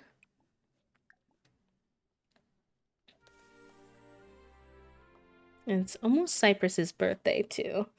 He ages up in 3 days, so I want to keep working on his milestones so we can get as far as possible. Hi, Herbivore. Welcome in. How are you today? Thank you for the quiet hello. I hope you're doing good. Happy Wednesday. Oh, you gotta scrub-a-roo that, too.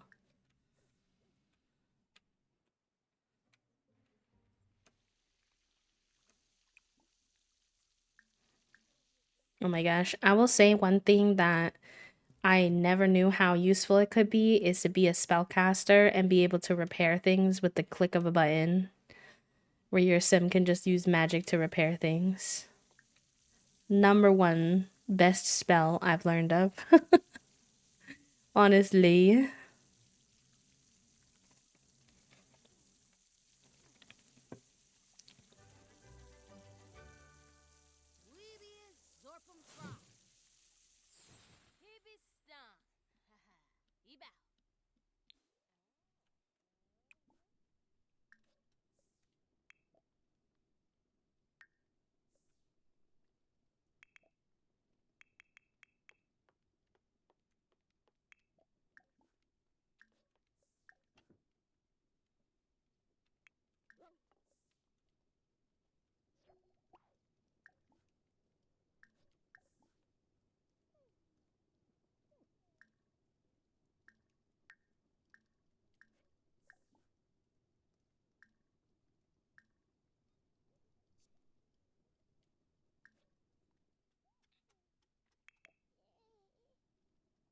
Oh, I can turn it up a little bit. I generally keep it pretty low just to not be sensory overwhelming for folks, but it's hard sometimes to find that balance, so I appreciate you letting me know. Pick up. I never hear it. Okay, I'll turn it up a bit more, and you all just promise you'll tell me if it's too loud.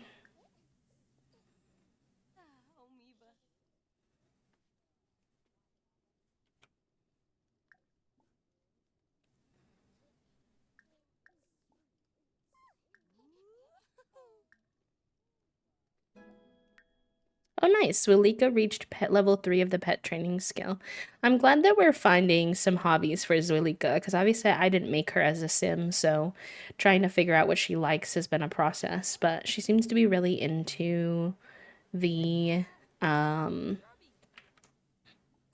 pet training and then the crystal making. So that's been fun.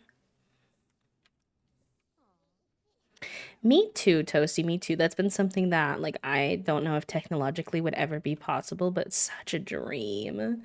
Such a dream that I really wish that you could totally turn off a streamer's music because there's some streamers who play with like DMCA music on, which is fine. That's completely their choice, and I'm not judging. But I cannot like watch your streams sometimes because I'm a very overstimulated person very easily. So like I don't want to listen to your like rock or pop music sometimes. But I really want to hang out, you know? And like vice versa. I think people get understimulated with lo-fi sometimes and want to be able to play their own music, but the double audio is like brutal. I've thought of just playing no music during my streams so people could listen to what they want, but I feel like the ambiance isn't there then. It's like one of those streaming things where I feel like there's no 100% perfect answer, if that makes sense. And I'm like, please. Nice. Okay, Cypress unlocked the creep milestone. Using his little arms, Cypress successfully held his weight on all fours, a tricky step before he can learn to crawl. Now is a great time to practice crawling in order to take it a step further. Woot woot. Let's go. Mm,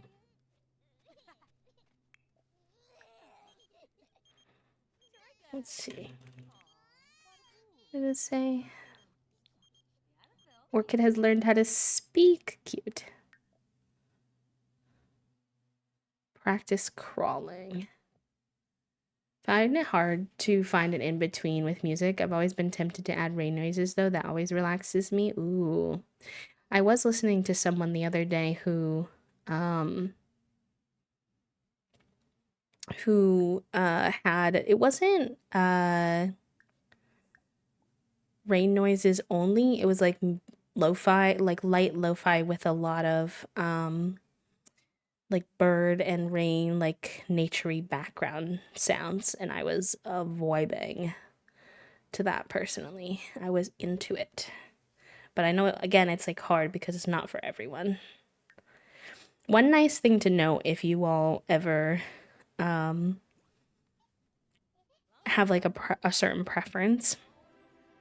Obviously, I appreciate when you hang out with me in person because you can chat with me, but also um you know, it helps me as a creator more. But if you are ever having a hard time consuming the content with music or whatever, all of my I've been uploading all of my VODs to a YouTube VOD channel now.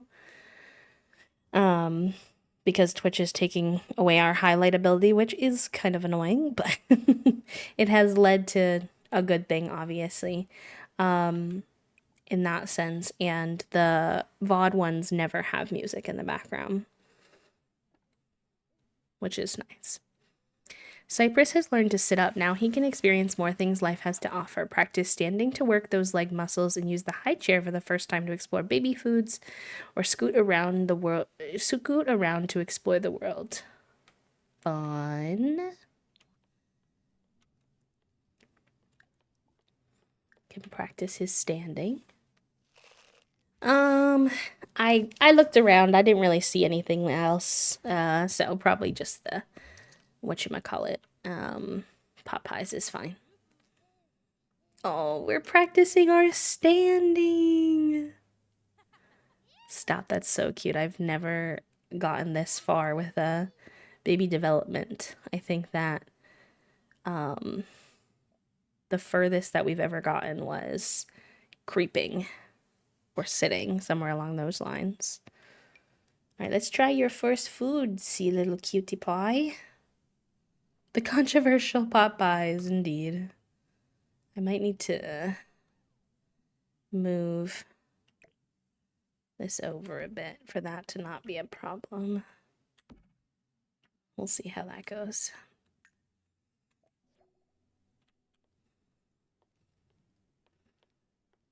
Yeah, it is really nice. Actually, a new expansion for that game just came out.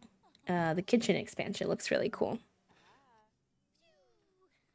Oh yes, I hate the scooting though. I totally agree. The scooting is very weird. It's also scientifically a bad, like, babies aren't supposed to um sit in that position, so I don't know why they are displaying it in The Sims like it's a good thing. Nice. Cypress tried baby food for the first time and he liked the carrots. He was into it. Cute. He's so cute.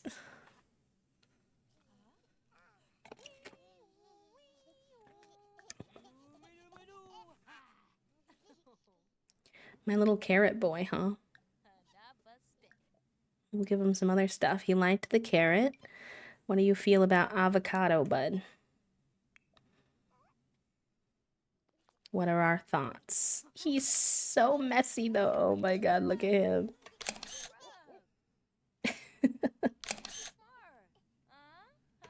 I don't know if we're sure about avocado. We seem unsure. Yep, Cypress was unsure about smashed avocado. This food may need to be explored again. Cutie. Alright, let's let him out.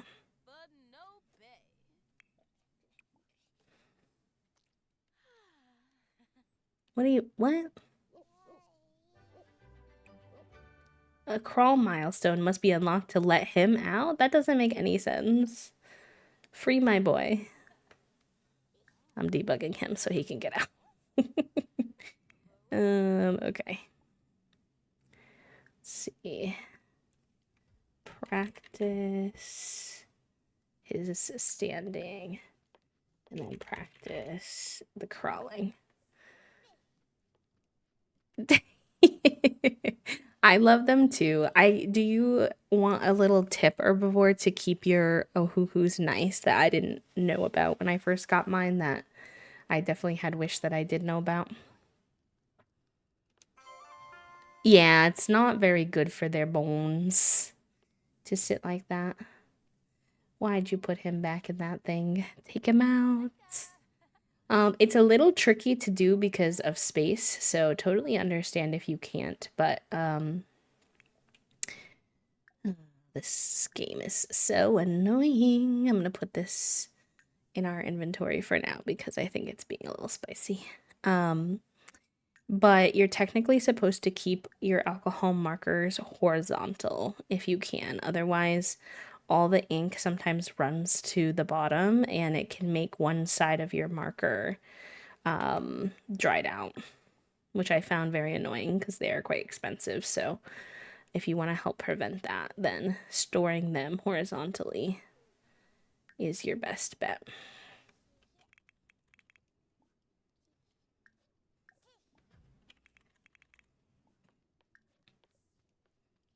Why are you in the red?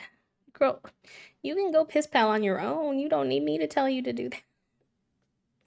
Oy vey.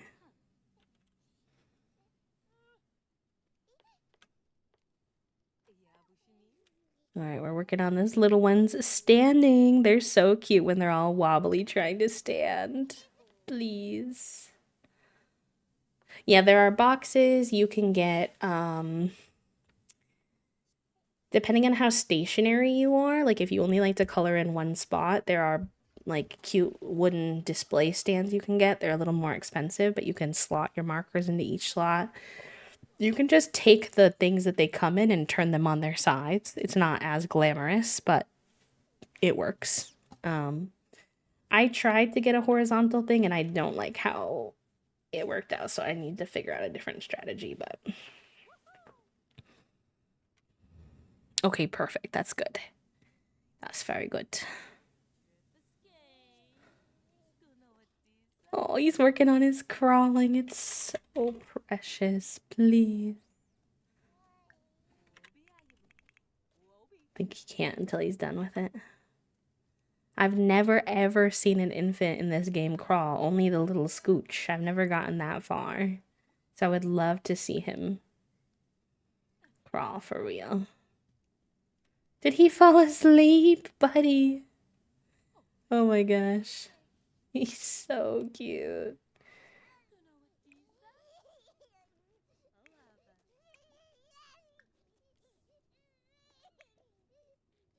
I'll let him play for a little bit after that. Why don't you work on your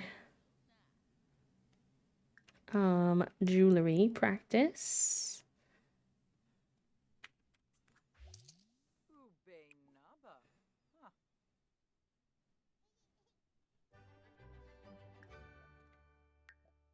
What do you want to make? Oh, this is pretty. Let's do this little bracelet. We'll do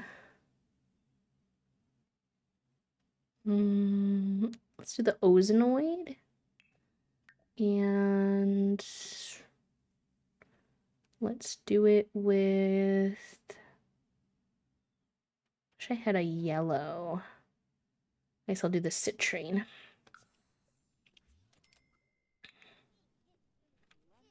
Oh, he's playing with the little blocks. Oh my god. I've never gotten an infant to a level where they could play with the blocks. That's so cute. Look at those cheekies.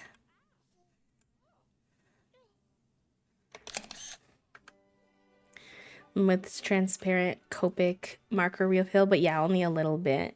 I've heard mixed things about doing that, but if you need to, it's definitely worth trying.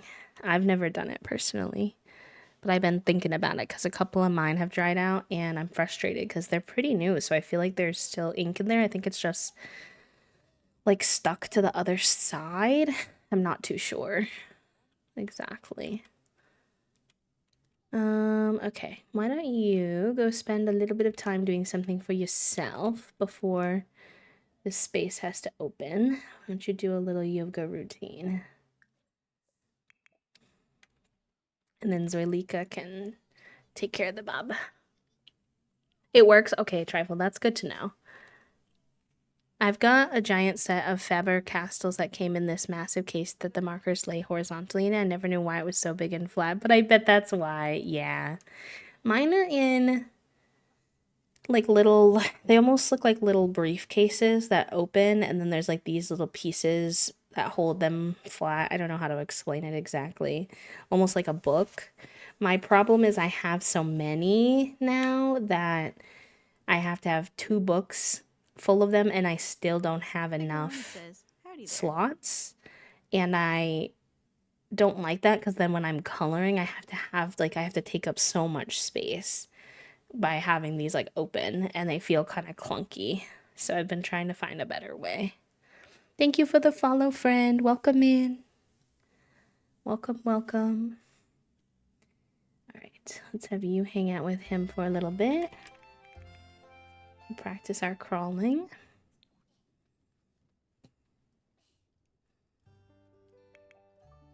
I forgot that she doesn't wear her hat in her fitness outfit, so she's just full on bald right here. It's tempting me to make a sim who actually is bald instead of just it being the wild magic of this challenge one of these days. Because honestly, she is pretty gorge.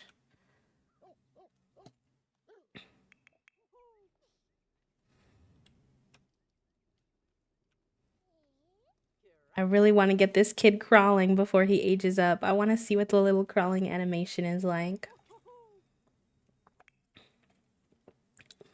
Oh, she's just hanging out with us. This is why I didn't want to get rid of the Orchid has a trait that's like keeps her very interested in being near Gardenia, which I think is absolutely fresh. My computer screen has arrived. I have no computer access for some days. It has been brutal. I'm gonna go to the store and grab my new screen. Trifle, congratulations, pal. I know not having a computer can be pretty brutal if you're someone who gets a lot of your community and stuff online. I hope the new screen is everything that you want it to be, pal. Let's do some comfort. He's been working really hard, so he might just need a little love.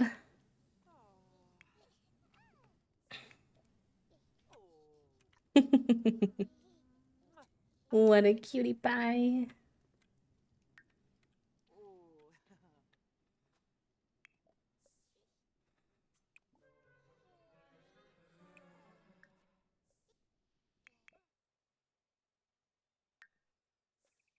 See you soon. Yeah, probably.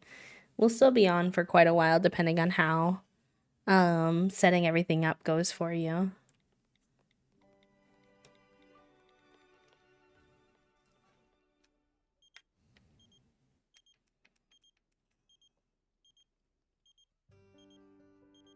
Oh, they want a duel? Okay, we're actually not with the tavern open for once, so we could go do a duel. That's a good way for us to level up our spellcaster skill too, which we need to do for our new aspiration, our secondary aspiration. So I'm down.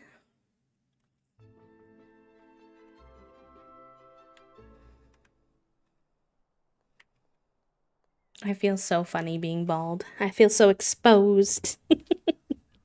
I feel like there's a TikTok audio about somebody being bald, but I can't remember exactly how it goes. It's like in my head, I keep thinking like, she's bald, but I can't remember the rest of it, so it doesn't stick.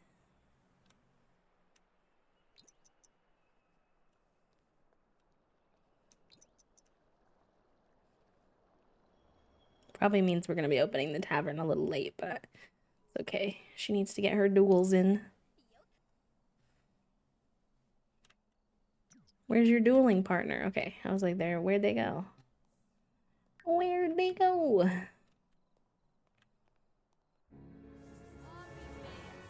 She's gotten pretty good at her duels, so hopefully she'll do well.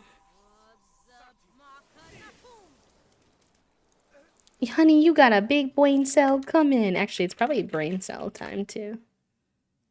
Laced, enjoy your time with the brain cell, my friend. Use him wisely. 16 years old, Novea. Oh my gosh. I mean, good quality to last that long. Yes, that one, clown, thank you. Oh my gosh, she's bald. Bald and she's torturing people who have hair. I should have put that as my stream title today. Maybe next week. Okay. I think she won her duel. Yep. Very good. Okay, you can go home then.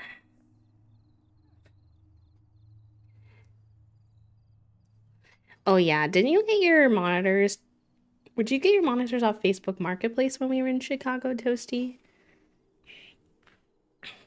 Yeah, that's what I was thinking. We need to get you some new monitors at some point.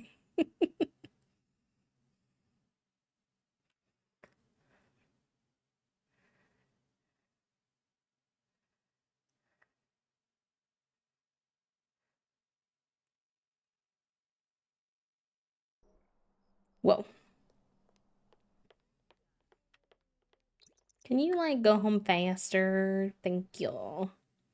Wait, y'all keep telling me about how I need to use my little crystal in my pocket and I keep forgetting.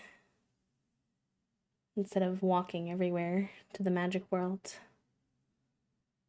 My friend says it whenever I send selfies. I have a buzz cut. Wait, that's so cute. That's funny. I love that.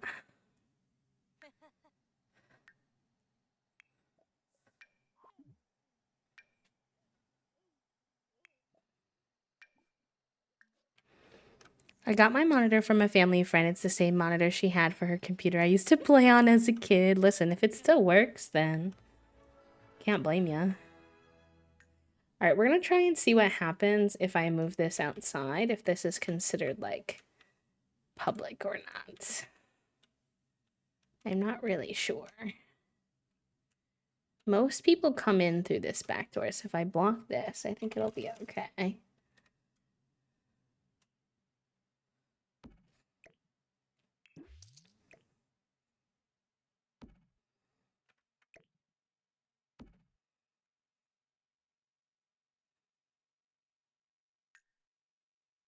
I have one nice 2022 monitor that's my gaming monitor. My other two are picked up off the side of the road in Chicago and made in the 2000s/2010. I do think I want one vertical monitor in the future. B technically has 4 monitors. That's true. I have 3 full-size monitors and then a mini monitor technically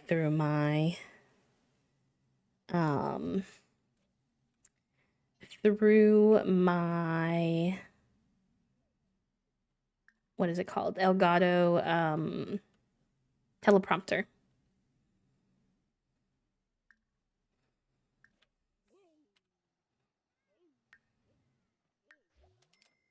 Right, we're opening the shop. It's a little bit late, but that's okay. We'll still get it open for a couple of hours. We'll do some busking outside and see how that goes. Where's the baby? Oh, he's sleeping. Yeah, he needs a little sleep, so I think that works. And we'll have you come down and run the bar. Vig is looking annoyed at me because I parked my butt in the living room while the kitties ate, so he can't go to get Junie's lunch with her. Well, good. Because he's not supposed to be doing that anyway. Little troublemaker.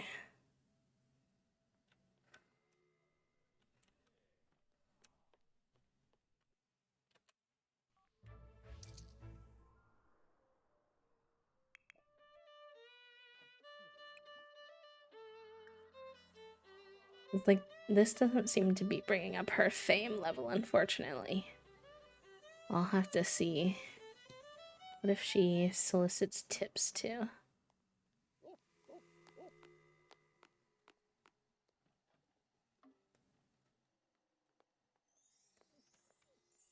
He definitely wishes he could right now. He's watching in envy. What a hooligan that boy is.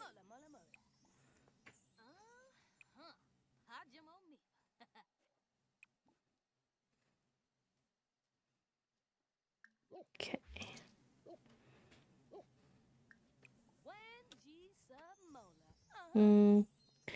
Okay, we might have to have her do some. Essentially, the idea I think would be that she needs to take her performance on the road a little bit and perform in some other towns to bring her fame level up. Because I don't see anything indicating that this is bringing her fame up.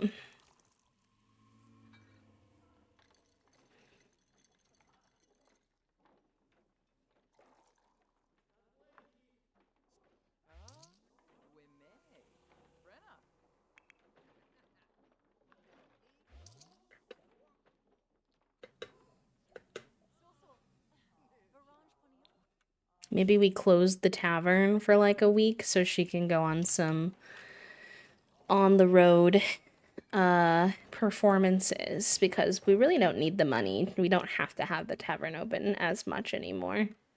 It's not as essential. Not tonight because we already it seems that way took, which I'm finding a little bit I'm finding a little bit annoying considering that part of this is a business and like the game knows that, but it seems to mostly be registering it as a house. Are you gonna light my place on fire again? No, okay. Thank you. I was getting nervous.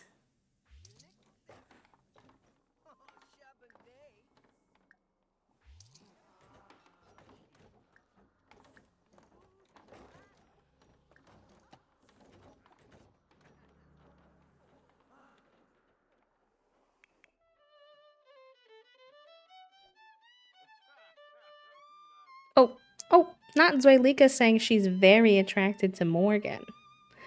Please. You have a whole wife. Listen, I get it. Morgan is very attractive.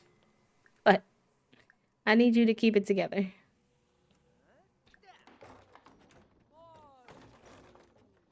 They're like a family friend, not someone you're supposed to be having attraction to. Por favor.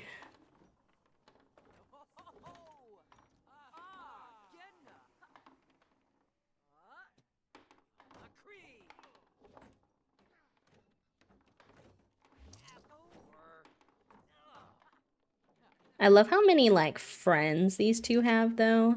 I feel like I find it hard to like make and keep friends typically in Sims playthroughs, but because they all come to visit as part of the I don't know why you can apologize to everyone. It's so weird. Because they all come to visit the tavern. We like are able to keep up with our friendships much easier.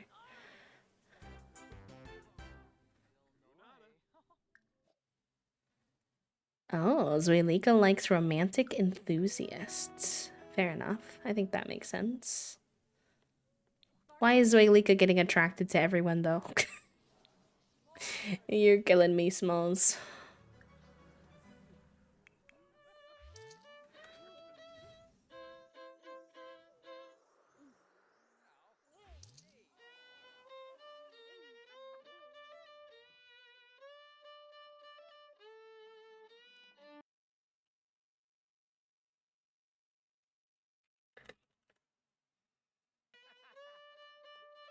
Everyone's still coming to watch her perform, which is good.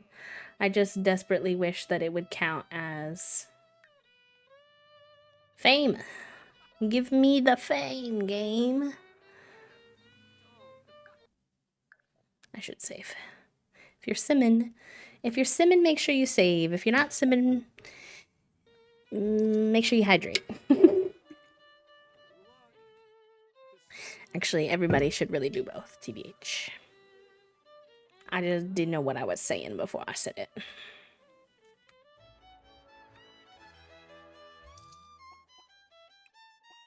It makes me giggle so much that they try to make it seem like she would be scared of ghosts. And I'm like, she literally started dating a ghost and was a ghost for a while. I do not think she's afraid of ghosts.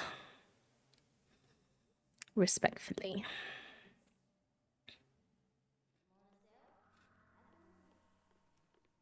Ooh, thank you, Herbivore. I actually do really appreciate that because I need to get my situation sorted.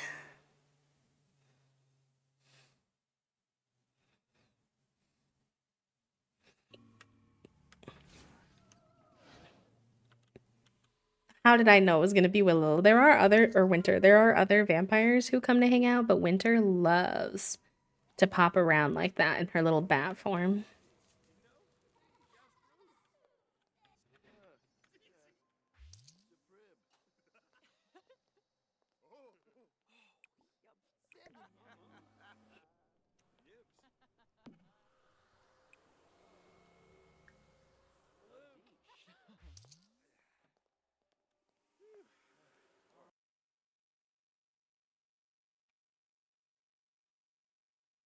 I'll let that keep scanning in the background.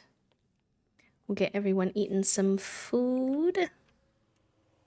Why is there trash on my floor? Alright, I should probably take her inside now that it's snowing because I'm a little afraid she's gonna freeze to death. Oh gosh. The seasonal allergies do be seasonal allergying today. The sneezies are getting me. Alright, since that wasn't working for Fame, I'll put this back where it goes because why would I have her sit outside if she doesn't have to? Thank you, Koala. Thank you, Puppo. I appreciate that. There is still that bug where snow and rain and birds and stuff animate inside your house, which you're not supposed to have happen. And I'm like, please. You do have mods. Close your game. Try removing a handful of mods. Will dare to try what you did. Resolve or possible causes. Dating the bouncer. I do not know what that means.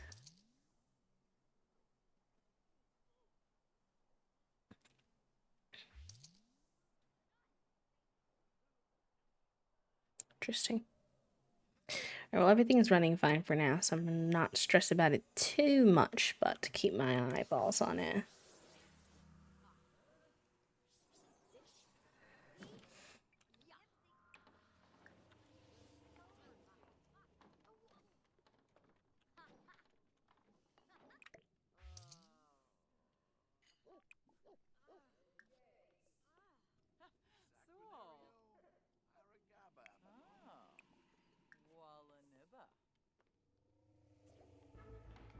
Talk Like a Pirate Day is over. They both had okay Talk Like a Pirate Days. Hi, Poppy. Welcome in. How are you? And Koala, welcome in as well. How's your Wednesday going, Poppy?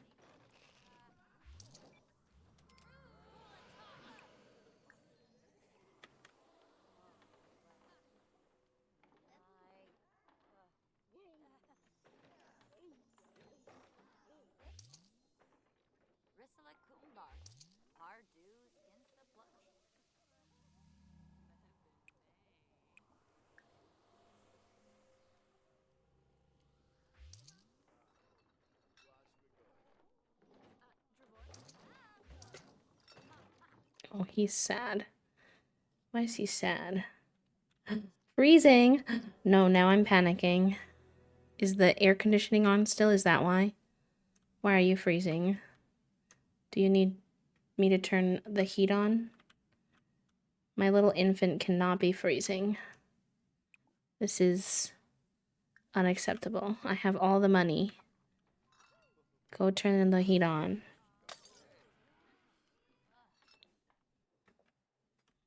Do I need to turn the heat on up here too?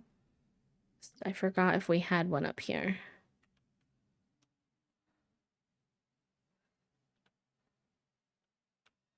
Maybe I should get one up here in case it needs to be separate from the business one. Oh, thank you, Finn. And it's going to be really interesting somehow making space to have a third sim live here in this tiny little area, but we're going to make it work because I'm obsessed with this build and I don't want to give it up yet. I'm not ready.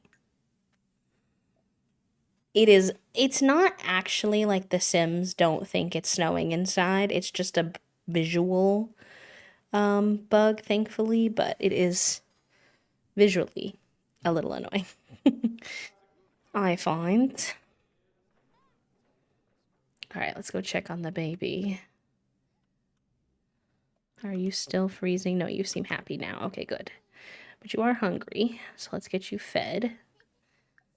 And then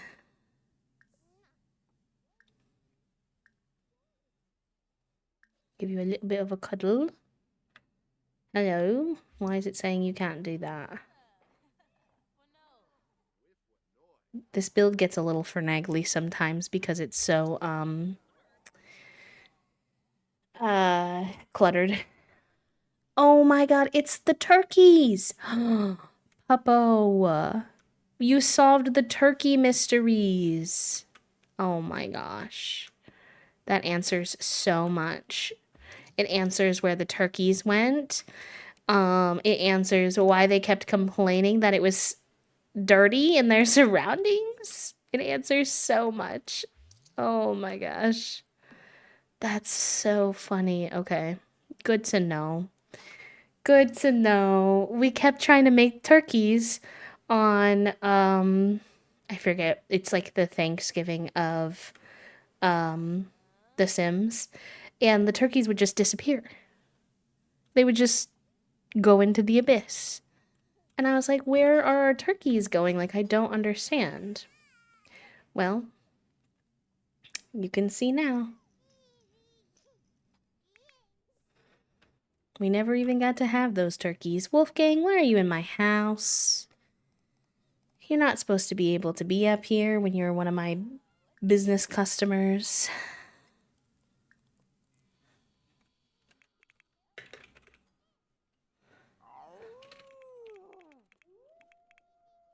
Can you leave, please? Thank you. Just trying to enjoy the privacy of my own little apartment over here. Some of the animations they're going pretty questionably today. I'm a little concerned about why all the animations are doing all that for, but it's fine, I guess. Oy vey. Alright, why don't you go piss pal? The case of the vanishing turkeys has been solved. I had a similar issue with that shell from Eco Living. I was like, why do you think this is dirty and there's nothing? And then and while solving the raccoon is stuck to my hand issue, I saw. Oh my god, look at him playing. He can like sit up and play with them now. That's so cute. Alright. You pick him up after this. Figuroni says, howdy there. Alright, it's 5 a.m., so it's probably time to close the tavern. We're almost to level 5-star in our tavern, though, which is rad. It's as high as you can go, really. Alright, let's have you do a little bit of cleanup. You're gonna pick him up, and then you're gonna put him down. I love this game so much, but sometimes it's so cursed. And the thing for me is like, one day it won't be cursed at all, and then the next day it'll be so cursed. And you're like, I really changed nothing. So I'm like a little bit confused. Like I didn't add any mods since we last played and nothing was being finagly last time. So how is it that everything is finagly today? And it's all just kind of based off of vibes, I fear.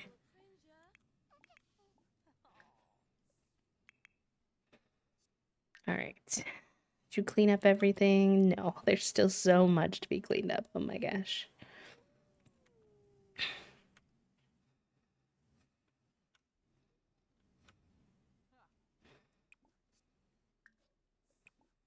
I don't know why everyone like half ate their food, but Resubscription. it's beyond me. Hi, Lex. Lex, thank you so much for the 26 months. What the heck? Welcome back to the sub club. I hope you continue to enjoy your B-motes and your B-badge and your ad-free viewing for 26 months. Thank you, thank you.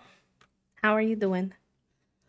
My friends who don't play The Sims send me out of context sim glitches, the toddler dog hunt, the spaghetti monster child, horses walking on 2 legs. It's always like, oh, that's not even weird for The Sims. I like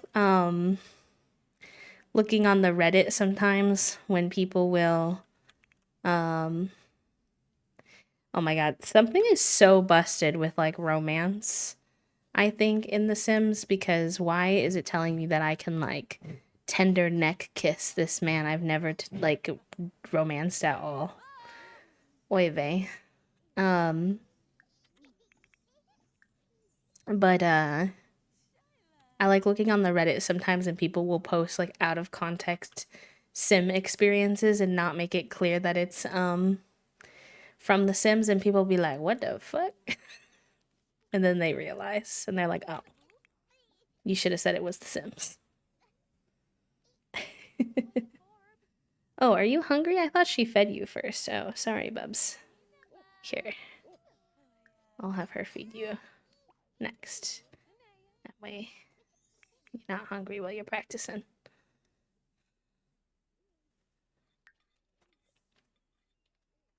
Hello, my love.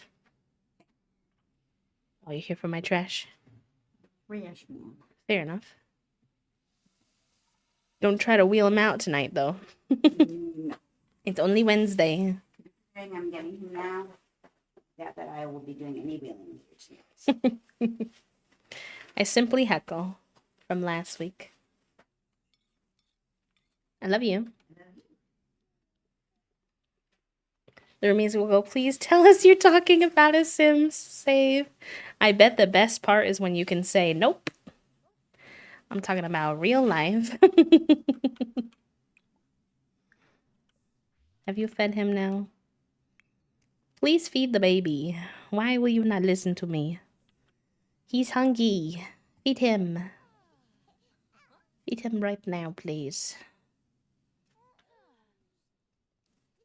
Thank you. Such a normal interaction. Yeah, I definitely just tender neck kiss random customers in my job.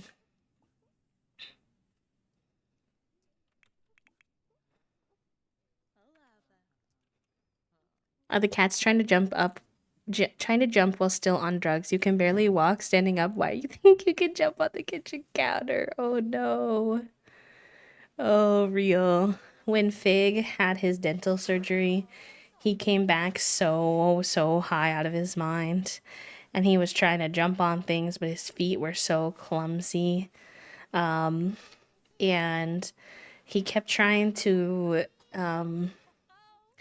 like find food that didn't exist. He was like shoving his head under the bowl trying to like I was like, buddy, please. Please. My friend sent me a comic of someone in a public setting talking about how their baby was so annoying, so they put them in the basement and forgot and deleted the door. So when CPS showed up, they couldn't find the baby, and the friend was like, they're talking about The Sims. Oh no. Wait, that's so funny. If they want to jump, they're gonna jump. After we had him have surgery, we put him in like a specific room that there wasn't much for him to jump up on with some comfortable little like beds and stuff. But I think you have like an apartment, so it might be harder to. Yeah, I was gonna say, I don't know how you do that. I guess just watching them when they do their jumps and trying your best to catch them if they have any like flops is sort of the best that you could do.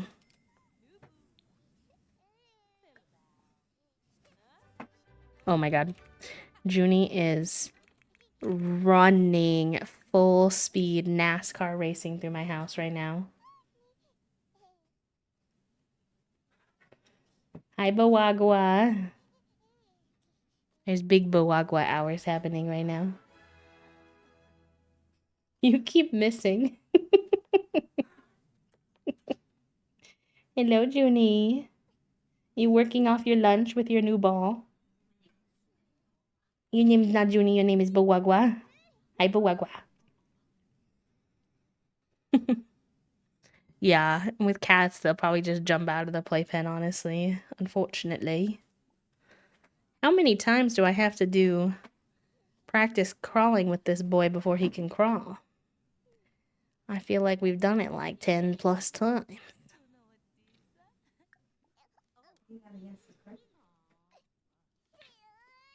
Love Merv. Is Charles there too?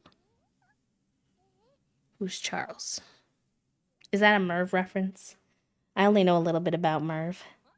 We've been coming up with our own name for Fig when he does it, which he doesn't do it as often. But it's not as good. We just call him Figwawa. Little random. It's a work in progress, yeah.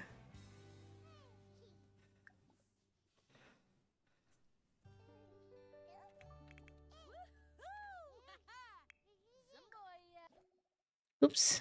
Did not mean to do that. Oh my god, stop! Stop taking screenshots. Thank you. They make puppy training pens that zip close at the top. That helps sometimes, but it's also sizable.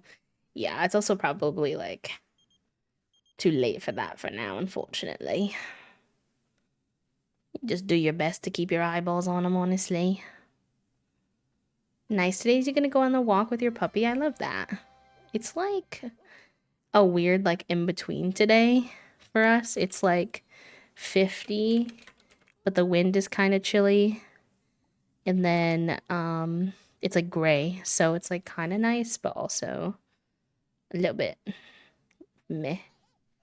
Better than the last few days though. The last few days have been very rainy and stormy, which I enjoyed the coziness of. I'm not complaining, but also I forgot to say goodbye, so you're probably gone already, but Clown, I hope you have a good rest of the day. It was nice to meet you.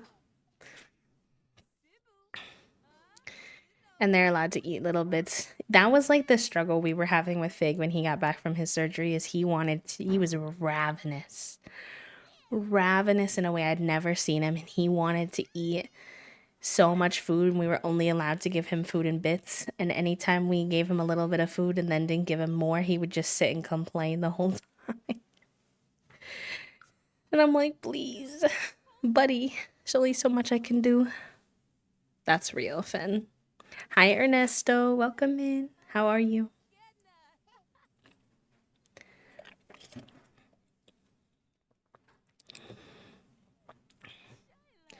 Someone tell me when this boy is gonna get to be able to crawl. He takes so long. We practice crawl, we practice stand, we practice crawl, we practice stand, we practice crawl, we practice stand, and I'm like, how does he not know how to crawl or stand yet?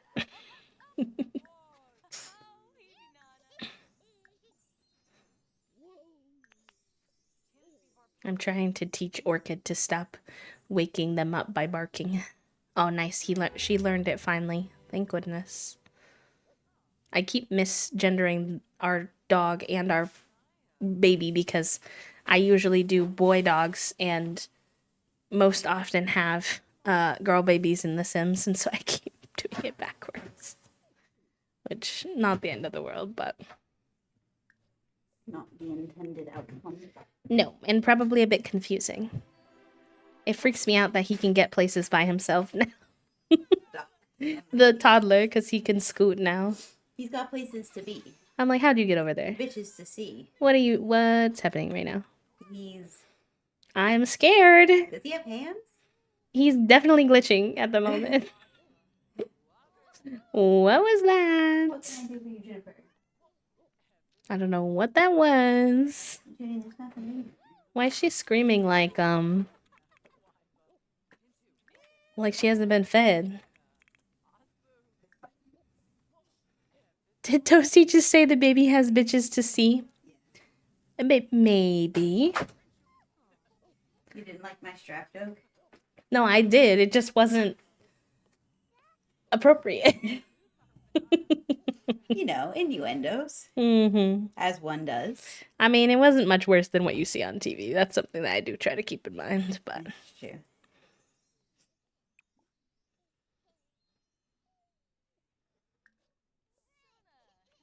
I thought it was very funny. Listen, sometimes it just comes to you and you can't not say it. Fair enough. It was too good. I gotta empty that. What are you doing? Why are you acting like you got some shit going on? She probably does. The cats have a lot of energy today.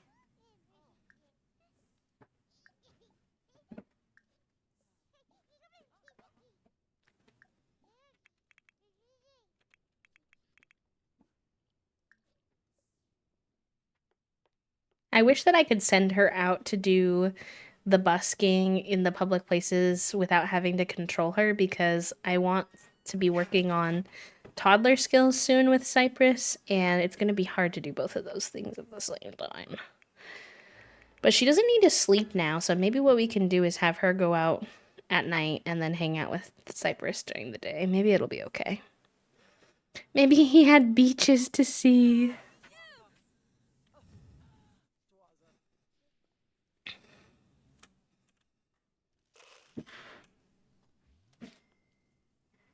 My rug is currently folded in half because of my menace cats. So, there's that.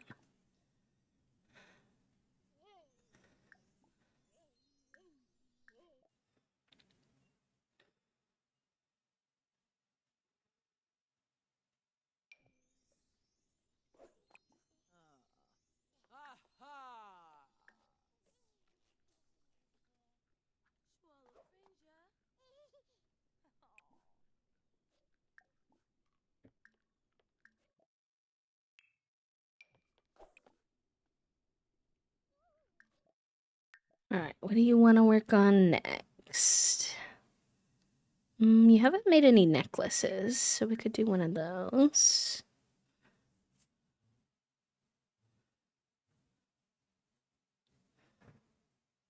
There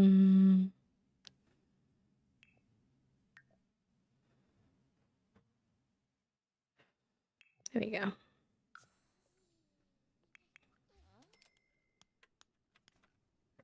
Well, that is exciting, Poppy. That'll be a big change, but hopefully a good one.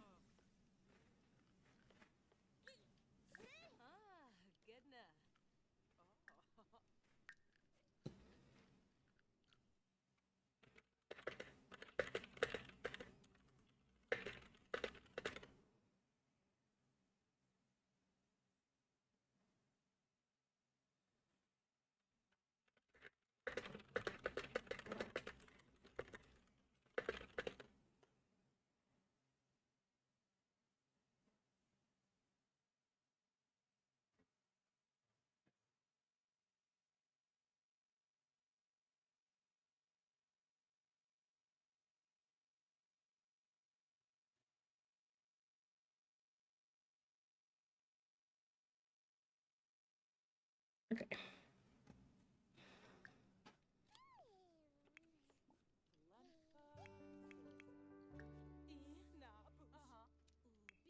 Have a good rest of your day, Took. Thank you for hanging.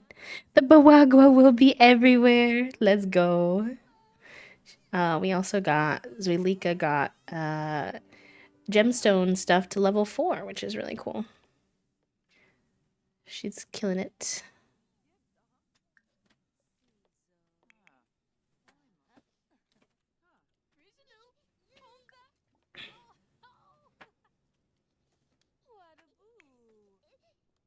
He probably needs to get some sleep soon after this. So I will have her put Cypress to bed. And then tonight, I think we're not going to open the tavern. I think we need to go somewhere. I don't really know where to go. I don't know where has like busking stations other than I know this city has them, but like San Myshuno, but those are all outdoors and it's snowing. So I'm like, are there indoor ones? I should have her change into her winter outfit.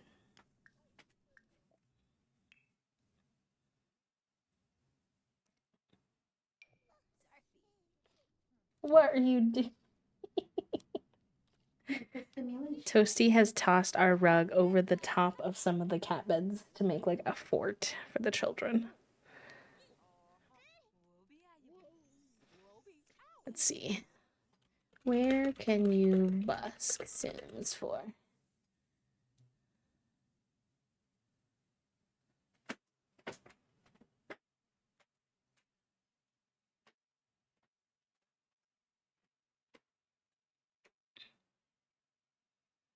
Could do rattlesnake juice bar in Oasis Springs. And bars. Do I need to bring my own thingy? Or will they be there? In Sunset Valley, Del Sol Valley. Almost wrote Stardew, correct myself, and still acted it out. That's okay, that's okay. I appreciate it nonetheless.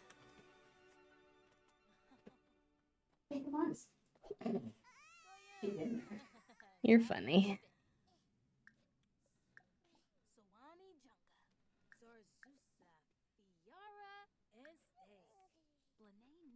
Guitar and a mic. I'm not sure the other ones. I think she needs to be able to play the violin, though, which I don't think the mic will help her with. He disagrees. Oh, I don't think you know anything about The Sims, Figu. What's your knowledge on the sim? He left. He's behind you. He just walked around you, babe, and you lost him. He's going in the floor. Oh, yeah. He does have some curiosity about the fort. Yeah, Mike is singing in comedy. That's what I was thinking, too. So I'm like, Somebody said rattlesnake juice bar, so it just won't be goods real. All right, we'll try this. We'll see how this goes. We'll go to some of the bars. That's what people recommended, so we're going on a little bit of a bar adventure.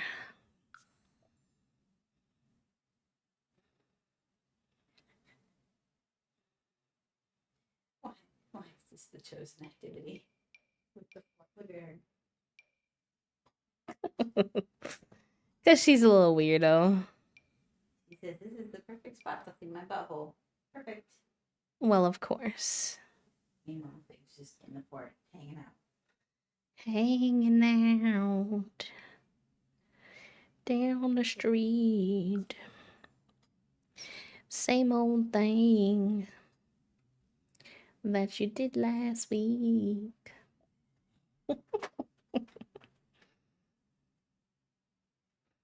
Toasty set up a whole fort, and what did Junie decide to do?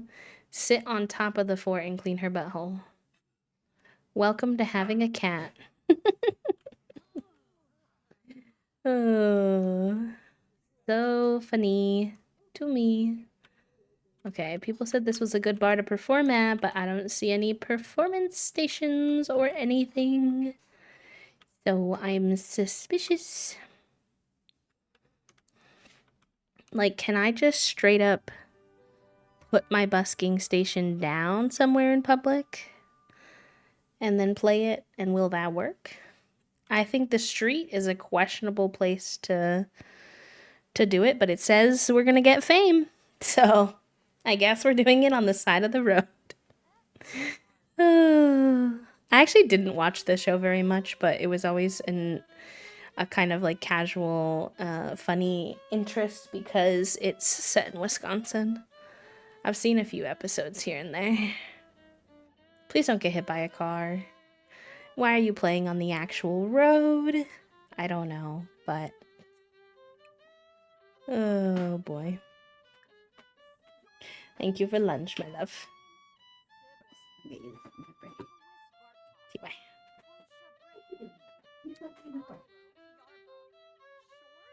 Where there's technically no cars, I ask as a truck literally drives through. I don't know, it said she's supposed to be getting fame from this, so fingers crossed. Don't really know how to tell. It says she's getting close to 1 star. Thank you. Of course. Mwah. What do you think? I'm getting so far.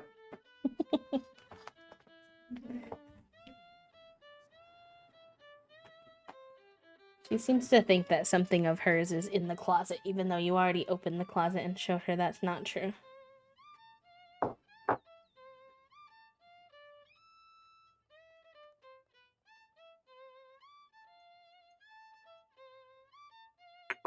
Sometimes Junie just convinces herself that she is, like that one of her toys is in the closet, and it's not, and we show her, but she's still like, but it is. I'm like, what? I don't know what you want me to say, baby girl. There's nothing in there.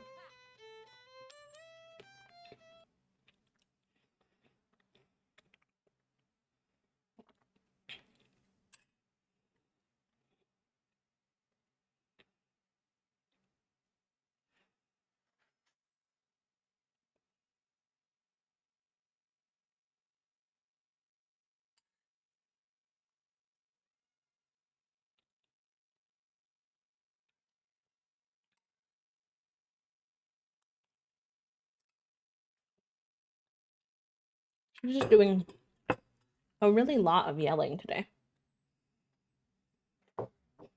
Junie has many thoughts and feelings today.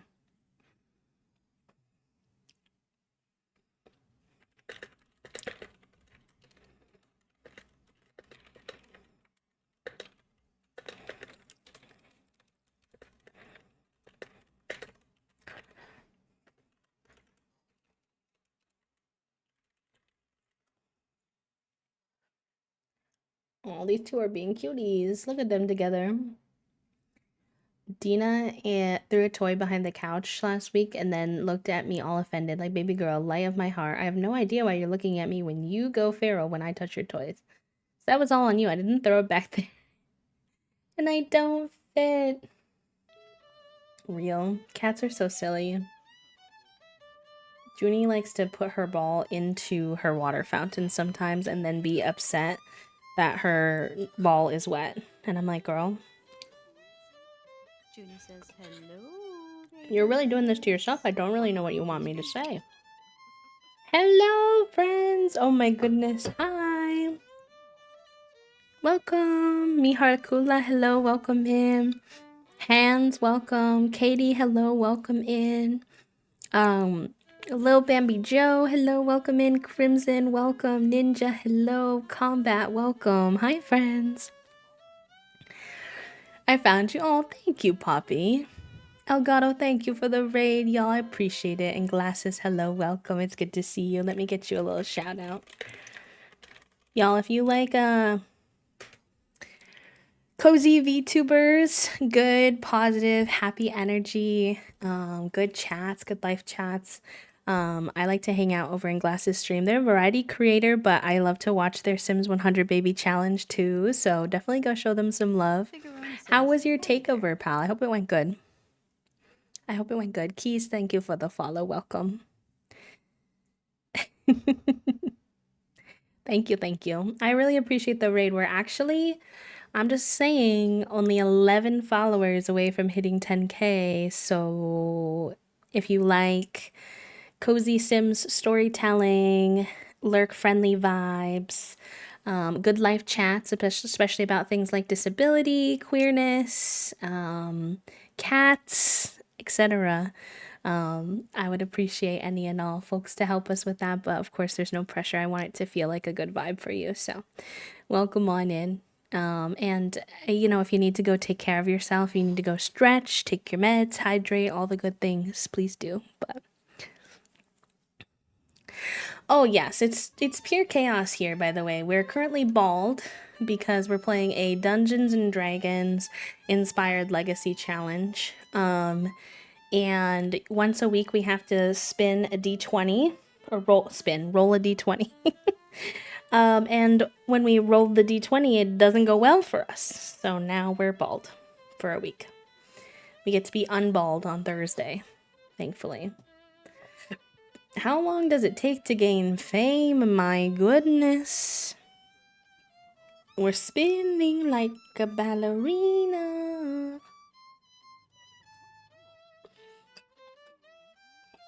My cat is also in a particularly screamy mood today, so if you hear her screaming in the background, I promise that she's fine. She's just dramatic. Really, honestly, and truly. Okay. I want her to gain fame faster, but I don't know how to do that. Put this in her inventory. What if she goes inside? Is that better? Because then there'll be more people.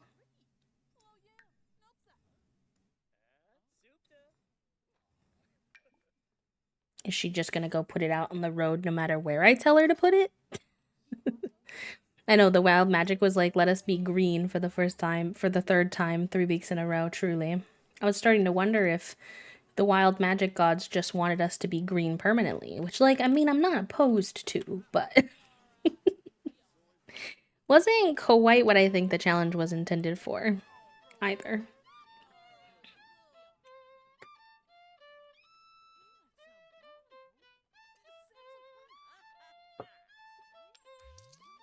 But yeah, how's everybody's Wednesday going? I hope y'all are having a good week.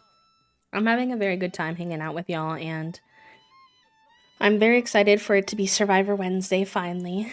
They merged the tribes, or not merged, but swapped the tribes last week. So I'm betting we're going to get into some good chaos this week. And I was very sad to see the person who went home last week, but at least it wasn't any of my top 3, so I'm taking that win.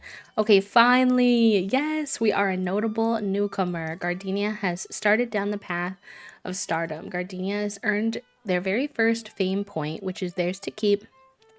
Fame points can be used to purchase fame perks within the fame info panel. With their newfound fame, though, Gardenia is now susceptible to developing fame quirks, which are behavioral oddities shaped by the actions that she takes. Spicy. Very good, though. We need to get to level 5 of fame. I probably should have been working on this sooner, but we're all going to close our eyes and pretend I didn't make that mistake. Okay, I'm going to say noticeable is the best one for us. Very good. I'll keep her out doing this for a while. She has the time. But she needs to go piss pal real quick, and then she can come back to it. And she needs some food, too, actually. She can order something at the bar. Oh, is this not a bar? I thought you used to be able to order food at bars. Is it only certain bars that let you order food?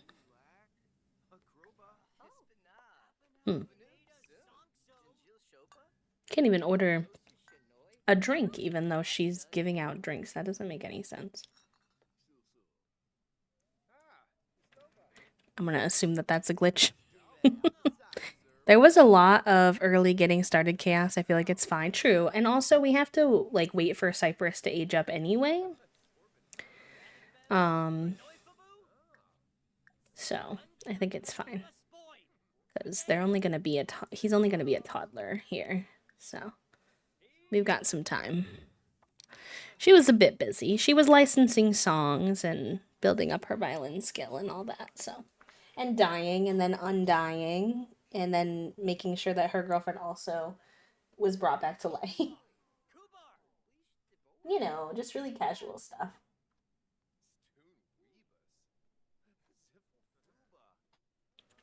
Hey, Figaroni! Oh my gosh. I'm getting attacked from both sides. Both of my cats are trying to come up on my desk from both sides to eat my lunch. Get out of here, you two. Little sharks. Yes, please, Lurk, take care of yourself, pal. Thank you for the raid. Oh, they are now tussling, chasing each other. So there's that, I suppose.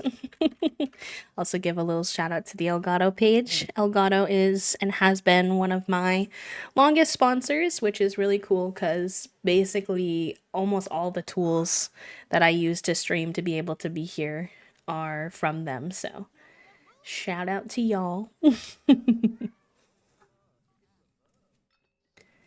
Alright, let's get back to your buskin for a few more hours. Until you're too hungry, since I guess I can't order things here, which is kind of strange considering there's like little food things everywhere, but we're gonna pretend that that is not the case, I suppose. I'm having chicken pot pie for lunch. I don't know what's on the agenda for y'all if you're near a meal time in your time zone. And then we're ordering dinner, which is... I mean, we often order on Wednesdays anyway for Survivor Wednesday, but we were supposed to order groceries yesterday and we completely forgot. Totally spaced it. In fact, we had an hour after we finished our dinner yesterday. So we had breakfast for dinner yesterday. And we had an hour before we were planning to hang out with our friends to play some Val. And when my partner this morning was like, oh my gosh, we did a bad thing. We didn't remember to order the groceries. I was like, that's even worse because we had the time. We had time that we didn't know what to do with. And we did not use it to our advantage. But it's okay. Everybody forgets things sometimes. So we'll have to see what we wind up putting on the grocery list for this week. I know I want to get some strawberries because I've been enjoying parfaits for breakfast, like vanilla yogurt with strawberry cut up and granola added. But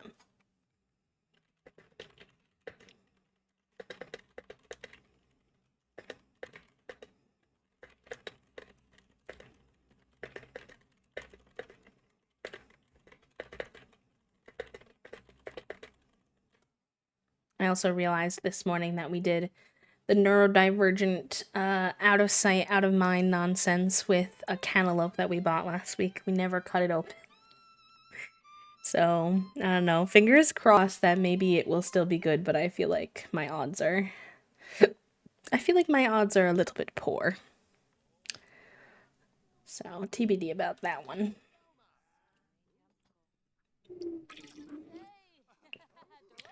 Alright, that'll have to be enough busking for tonight. You gotta go home to your peeps. And we'll go on to the next bar, like a little tour tomorrow. She's taking her music on the road, chat room. And that's how we're gonna get our fame.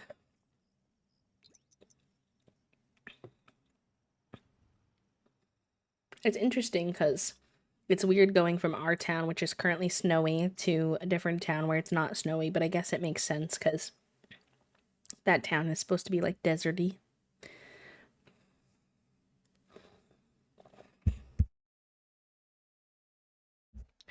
Also, we're gonna have an ad in about 1 minute, and it's been snoozed as many times as I can, so he is gonna run. I appreciate y'all's patience hanging out through the ad and chilling. Okay, she's hungry now, so we'll have her cook something. All right, let's calm down Orchid first. This is our little wolf dog, Orchid, too. She's a cutie. We've had her since the very beginning of the challenge as well. All right, what are you gonna make? It's like 3 o'clock in the morning, so I guess you can make whatever because it's not exactly typical cooking hours, but since she doesn't have to sleep, then you know, make something for yourself, maybe. Just make some miso ramen, one of my faves. My therapist likes to do some. Oh, you are hungry. My therapist likes to do sort of a whatchamacallit.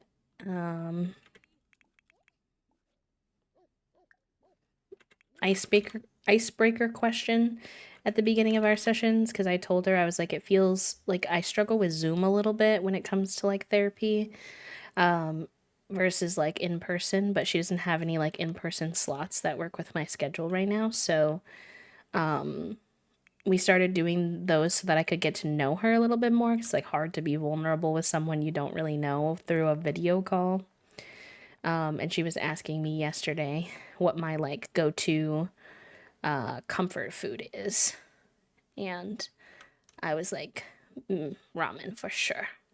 So I always like to give it, whether it makes sense or not, because it might not be their favorite. I always like to give ramen to my Sims as comfort food too. But for some reason, it's one of the only foods in The Sims you can't make a family size portion for. You can only make a single bowl. So it can be a little bit silly in that way. Oh, she just decided to sit down on the cushion and eat it. That's funny. This whole table she's got here? Nah. Why would we use that? Gave you a game yesterday, Path of Exile 2. Ooh, I've never heard of that one before. Mikor. Hi, Little Soup. How are you? How's your trip going so far? What do you like? What's been your favorite part so far and your least favorite part? I like the ideas of Sims having their own comfort food. I might start making that part of my gameplay when inventing their personalities. That would be fun. I just wind up doing my comfort food for all of them, but like actually having them have their own would be cute.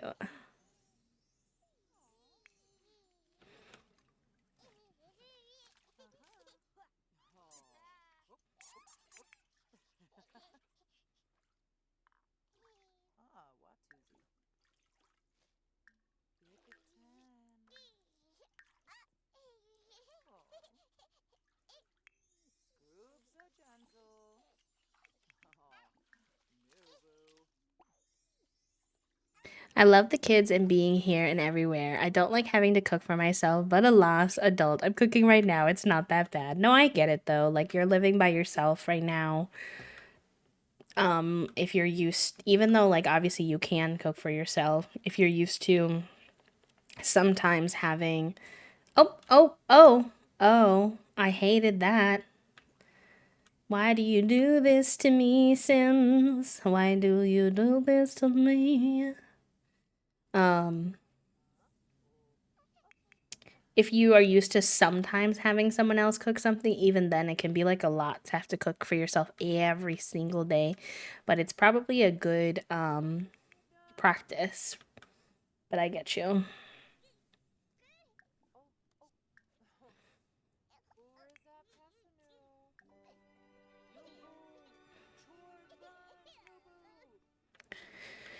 All right, you're in a pretty good spot.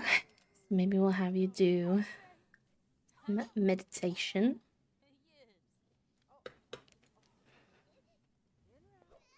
I want to explore, but no spoon. Yeah, that is a tricky part of studying abroad, isn't it? Especially with someone who has limited spoons. I imagine I would struggle with something similar. I get you. I think it's like a really like a balancing act, you know. You want to find that balance between pushing yourself because it's kind of a once in a lifetime opportunity, so you want to make sure that you're getting, you know, the full experience out of it, but also not pushing yourself so hard that like you burn yourself out or like have a hard time. So, you know, be kind to yourself.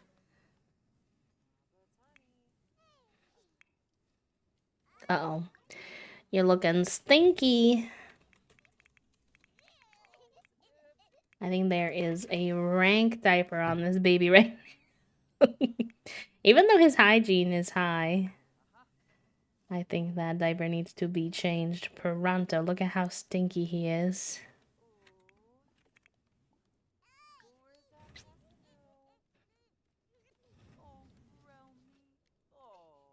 Also, I don't know how much time you get there, but like reminding yourself too that you just got there recently. So, yeah, the time will go by fast. And so I think that's good to be mindful about, but it's going to take your brain a while to adjust to.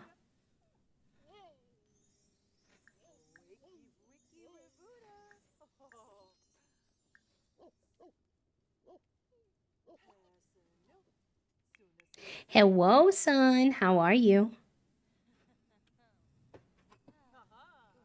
You have until May 9th. Nice. That's good. And then you're graduating.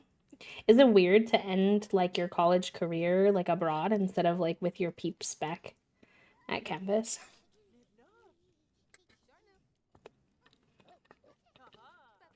I do wish I would have found some time to study abroad when I was in college. I was really involved in a lot of clubs and stuff that I was like working on trying to get to the kind of promotion or next level of what I was working on that I didn't want to like give up on those things, you know?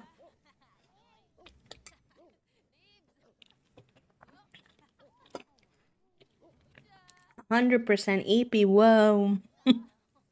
You definitely do need the nap then. Is it brain cell time yet? It might be too soon. Oh, I typed it wrong. Oh, nice. Novea. Your turn with the brain cell, my friend. Use him wisely. Please return him safely in 1 hour. But if you do wind up taking a little nap, I hope you have a good nap, son. I hope your doodling went good earlier, too. I think you were doing some art stuff. All right. Unfortunately, he does need to get some sleep, so as much as I want to keep working on his milestones that are taking 5 ever, he's gonna be too cranky for it right now. He needs to get some rest.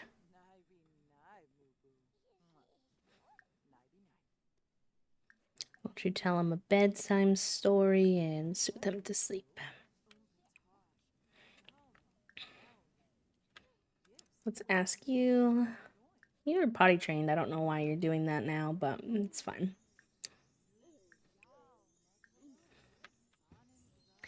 I went to bed later than usual, but still woke up at the same time, so the brain go burr. It was very cozy. We made some pro library illustrations I'll be refining during post vacation time. Are you going on a vacation? Or just taking some rest time? Either way, very exciting. Our cute little gays are gonna have a wee little woohoo moment. As they deserve. Cutie, cutie. Gonna message me later about something? Of course. My DMs are always open to you, little soup. I may be slow to respond because I'm slow to respond to literally everyone. Because Social Spoon's -12 with the autism, but but you're always welcome to message me. We're making up with some friends in Colorado for a ski trip. I'm not skiing, but we have a cute private Airbnb, so I'm gonna enjoy the snow and take my sketchbook. Ooh, that'll be nice and cozy. I remember we were talking to Toasty's parents, or I was just talking to Toasty about it. I can't remember about how they used to like to go on vacations. I wonder if we would ever go on a vacation with them. It's not something we can typically afford. Not an assumption, but they might, you know, want to, because they like to do family stuff together. But I think the main thing that Toast brother would want to do is to go skiing because he's a big skier. Everyone ignore the weird thing on her head. I don't know why it happens when she's naked. There's nothing I can do about it. But I don't want to ski. I would just injure myself skiing. I tried skiing a few times when I was younger, and it's not bad. I did enjoy it, but I have so many loosey-goosey joint problems now that I think I'd just wind up hurt probably more than it would be fun for me. And they were like, yeah, but like if we get a place where like the place we stay in is nice and we can just stay in and read and, you know, go by the fire and have hot cocoa and things like that, like it could still be a really good experience. I was like, that's true. I hadn't thought of it like that, but certainly could be.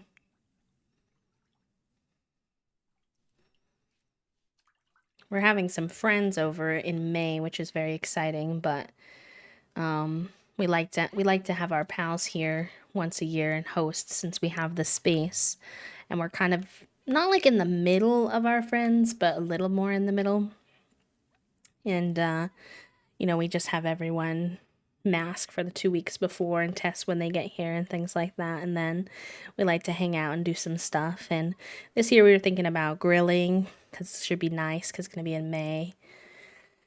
And little stuff like that. And I'm very excited. I'm looking forward to it a lot. But we got word this morning, because one of our friends is not from the US who likes to come, that their country is advising against any non-mandatory travel here, which is very understandable, but considering everything going on. But I'm like, please don't take our trip from us. I need my friend time, my once a year friend time. So fingers crossed. Right now it's just like not recommended, but not like a you can't. We're worried if it becomes like a no you cannot type of thing. So we're keeping our eyeballs on it. Obviously our other US friends will still be able to come, but I went skiing on a school trip and I ended up on a hill too difficult for me. Couldn't stop and then whomp into the snowdrift at the bottom and spent the next hour dipping myself out. Son, no, I had such a similar experience. Part of the reason why I'm like hesitant about skiing too. Because I went skiing and I wound up falling mid like hill. I was on like the bunny hill or whatever. But I slid underneath the, it wasn't really like a guard because it was like, it was kind of like caution tape and then like this like plastic fencing between the two hills. And I slid underneath that thing into basically the harder hill next to it. And I was fine. At the end of the day, you know, it was fine. But I was very scared that one of the good skiers was going to come and like hit me because I was like on the ground on the hill that was like too hard for me. And I was like, I don't know if this is for me. I'm not the most athletic person to begin with. I'm very injurable. All of it is not the best setup for success. So I usually steer clear personally, but I see the appeal for others for sure.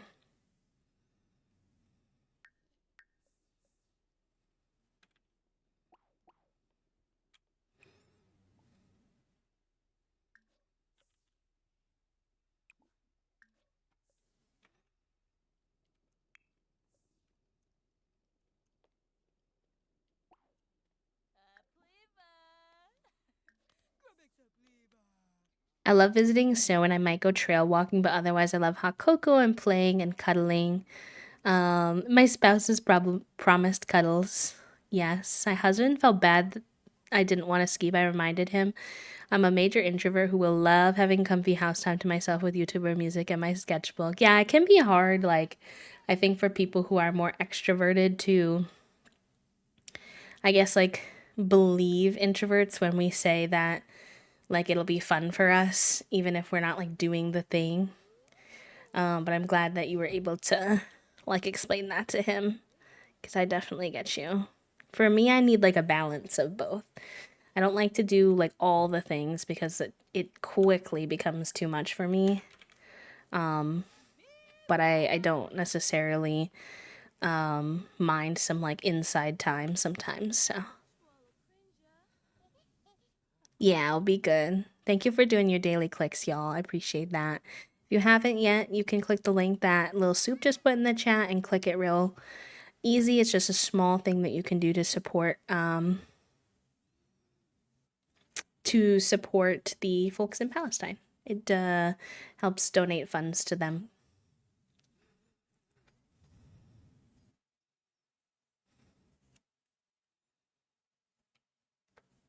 Okay, sounds good, Lil Soup. I'll check it out.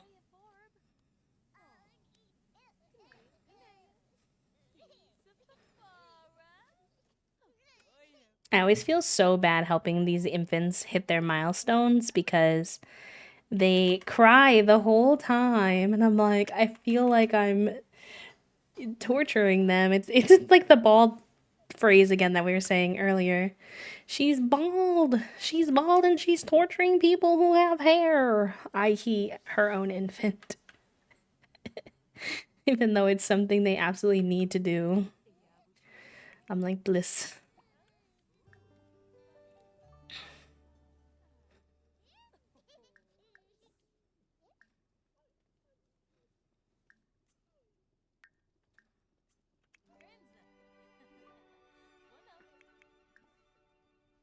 Mm.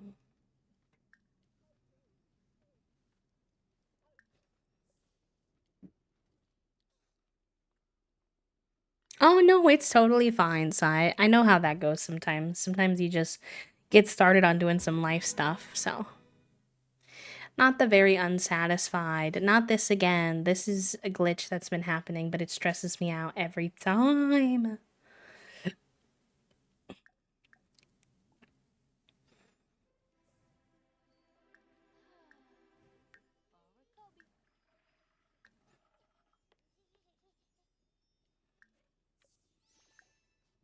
We have a lot of money. Maybe they can go to the Cupid's counseling together and it might help.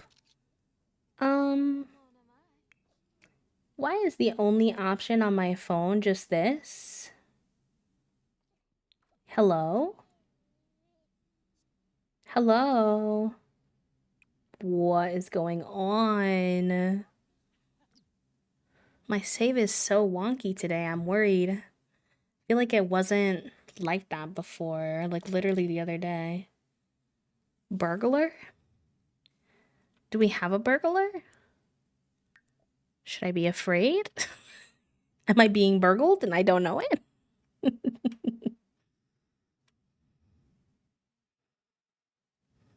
How's your Wednesday going, Sai? Am I being... Oh, are you burgling me? No, Morgan's our friend. They're not burgling us. I don't think I'm being burgled. Does the game think I'm being burgled? Am I being borgled? Borgle. Them. I'm unsatisfied in our relationship, but also our family dynamic is close. This game is so busted. I swear to goodness gracious, they not listening. Alright, can you do the Cupid's counseling from your computer then?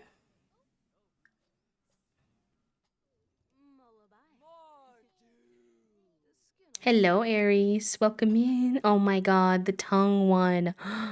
I know you showed me the booty. That booty is really good too, but the tongue one. Oh, and the little jammin' one makes me feel like he's stimming. Stimming. Stimming. Boop, bop, beep, boop, stimming. Stimming. I guess that isn't the counseling option though. I think my phone is having a glitch. Okay, let me Google it. Is there a mod I didn't update? Sims for phone only showing call police station.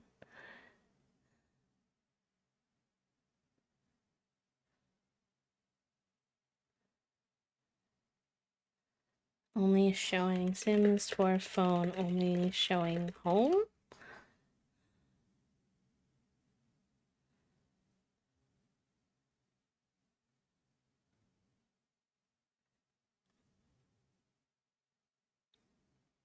I don't see anyone else posting about it.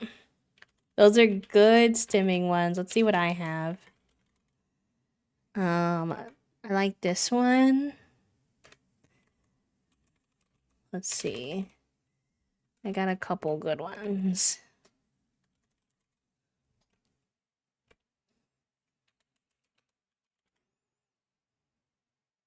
Here are some of my faves. I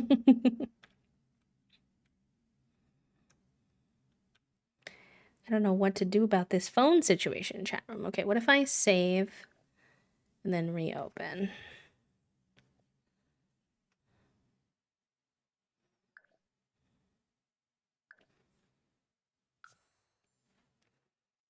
Ooh, that's a good one too, Sai.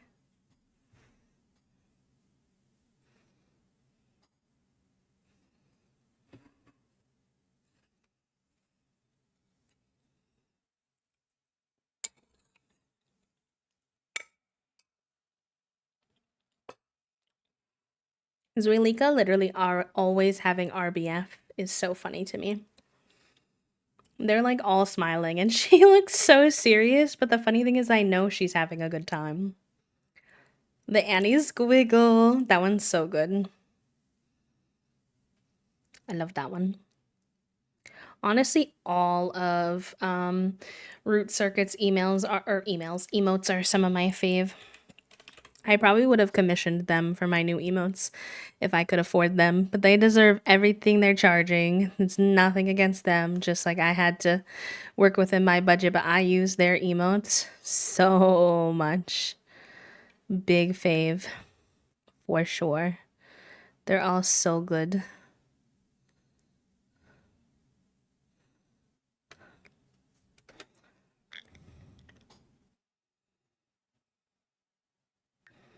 They make Momo's emotes as well. If y'all are familiar with Momo, who also has a really good emotes.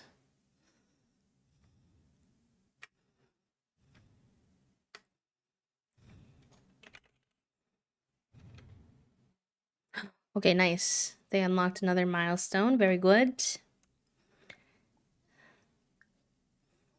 Oh my god, please. Why does my baby keep doing this? It's a horror show. I fear. Alright, it's too cold to go for a walk, so I think I'm unfortunately going to have to use the trick where you just put them on the leash and then take them off the leash.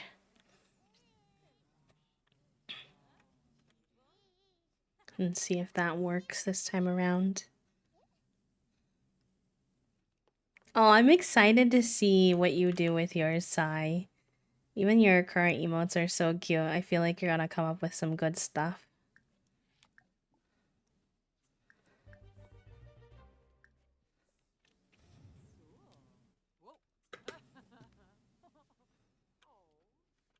This baby is obsessed. Oh, Zwelika is a dog lover. Yeah. Honestly, I think she'd probably just be an animal lover in general, but...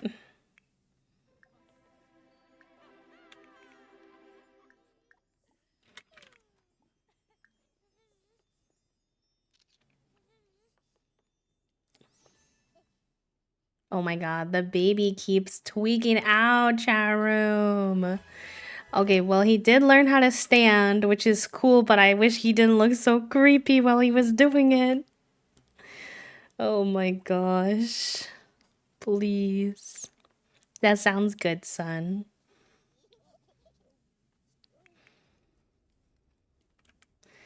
Okay, let's let you finish your food. The little Scoot is so funny. Low-key scary, but also funny. Is this working now? Okay, you know what? Literally just reloading the save somehow fixed my problem. Which is kind of wild.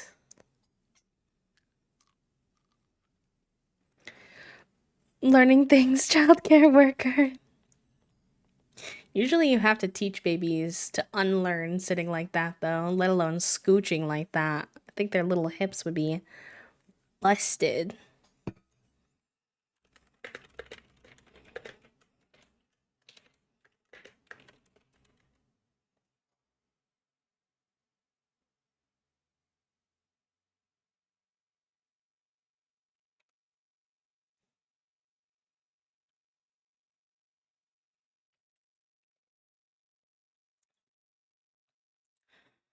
We'll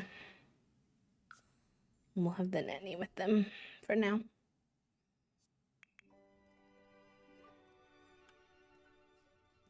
I sent them to couples counseling just to make sure things are good.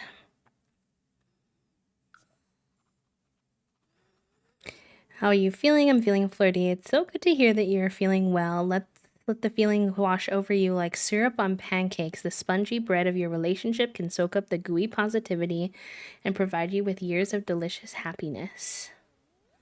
Whoa. That sounds good, Sai. Also, I missed your update on how you were doing. Let me scroll back. Still recovering from my tooth pull, so all I can eat right now is smoothies and soft soups, but I'm coping. LMAO, I did start a new journal recently and I'm excited about that. Let's go. It also makes me hungry, real. We had French toast for dinner last night. I've learned that I like butter and a little bit of powdered sugar on my French toast more than syrup recently, which is fun. Been a fun development. How about you, Zulika? How are you feeling today? Full of energy. Fantastic. Take notice of your feelings in your body now, your eyes, your ears, your shirt. This is what feeling good feels like. You're exactly where you're supposed to be.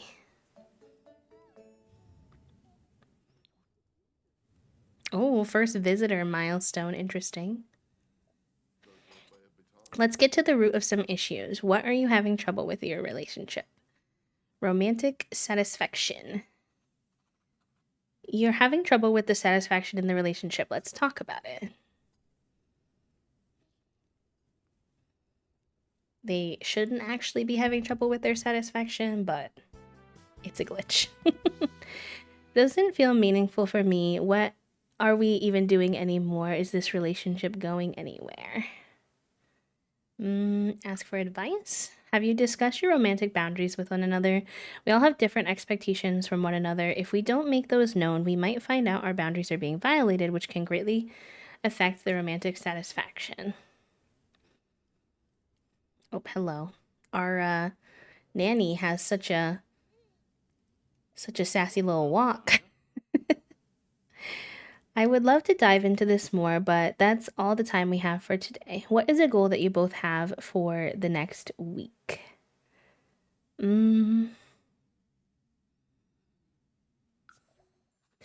Please improve your romantic relationship. A little flirt here and there shows you have care for one another. Zoelika just had her first experience understanding a positive or resilient romantic outlook. With enough of these kinds of experiences, Sims can develop the romantic sage trait.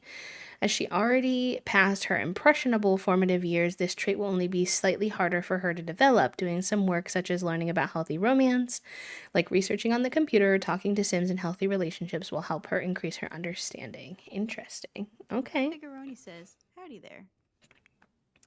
I mean, I don't know. We don't know a lot about Zuelika's past. Maybe she doesn't have the best, like, history when it comes to romantic relationships, and albeit our romantic relationship is going well, sometimes those things can come up for you from the past.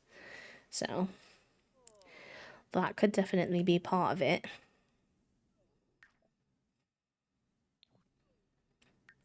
And then it's Cypress's birthday today, so we're not going to get through every milestone, but we did pretty good. And when the moms come back, I think we're gonna do a birthday cake for him and age him up and give him a little toddler makeover, which I think will be very fun.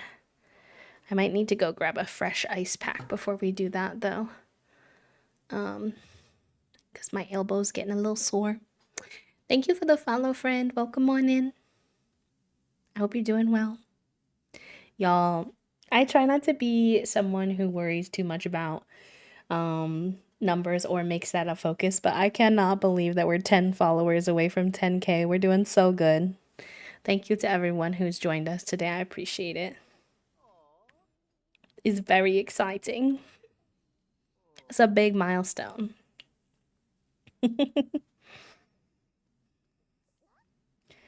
All right, these two are home now, so we can go relieve the nanny.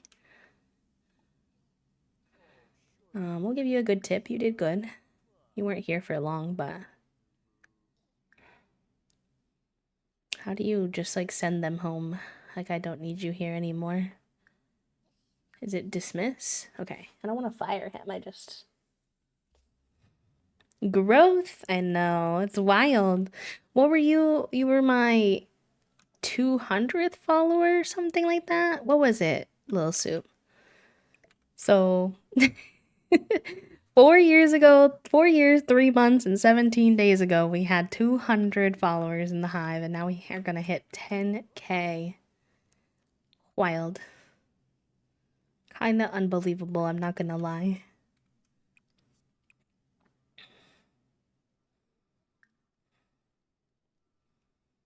Mm.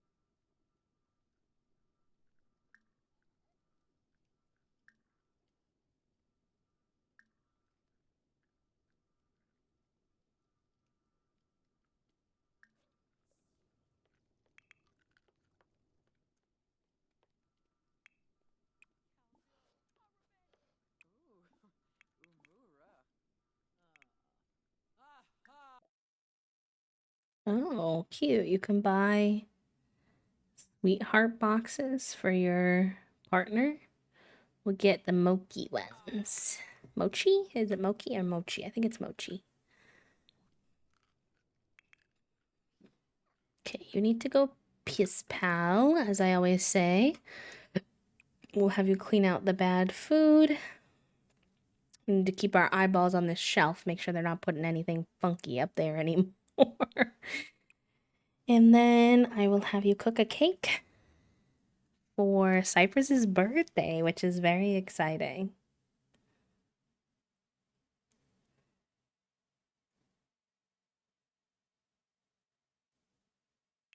Hopefully that one can be served as a birthday cake. I'm never 100% sure.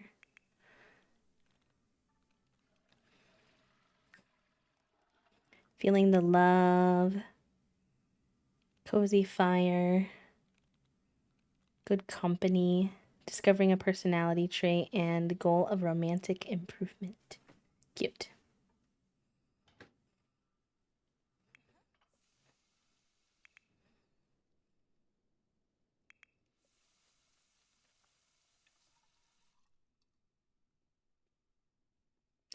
Cute, cute, cute.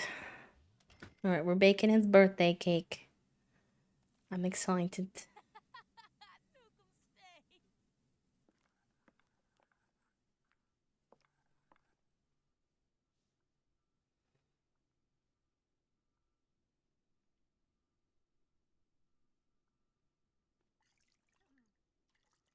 Sometimes the Sims have such awkwardly long pauses in the middle of their animation, and I'm like, what are we doing, girly pop? Why are you just paused staring at your bowl? But listen, as long as it works in the end, that's really all I can ask for. I'm ready for it to be Roll the Die Thursday again, though, because I'm ready to be not bald anymore. I'm not gonna lie. I'm ready. It's only Monday, so I have to wait a few more days, but.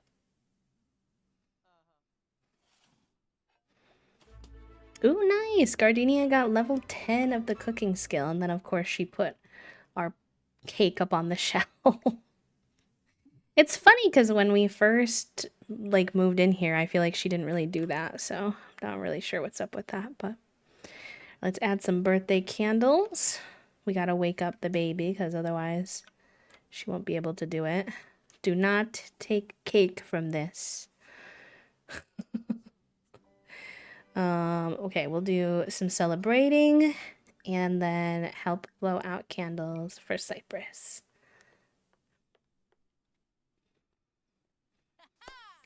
Wahoo!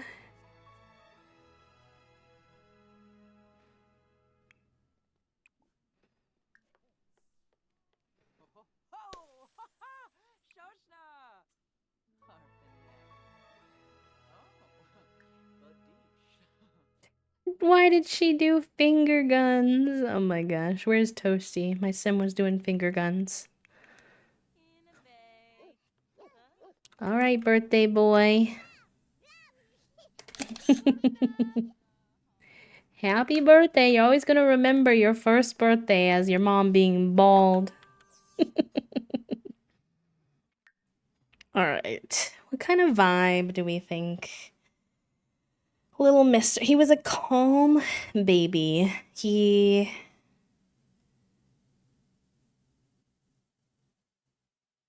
was definitely curious. I could see him being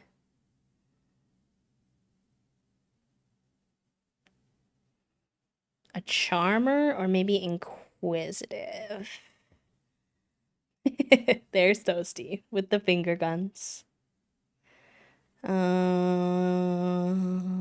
They earn communication skill faster. They don't suffer from stranger danger. I think that'll be good with him being in the tavern. So I think we're gonna do that one. Little charmer on our hands. Oh my god, I need to give you a makeover. What have they done to you? Oh boy, what is this fit? Oh no.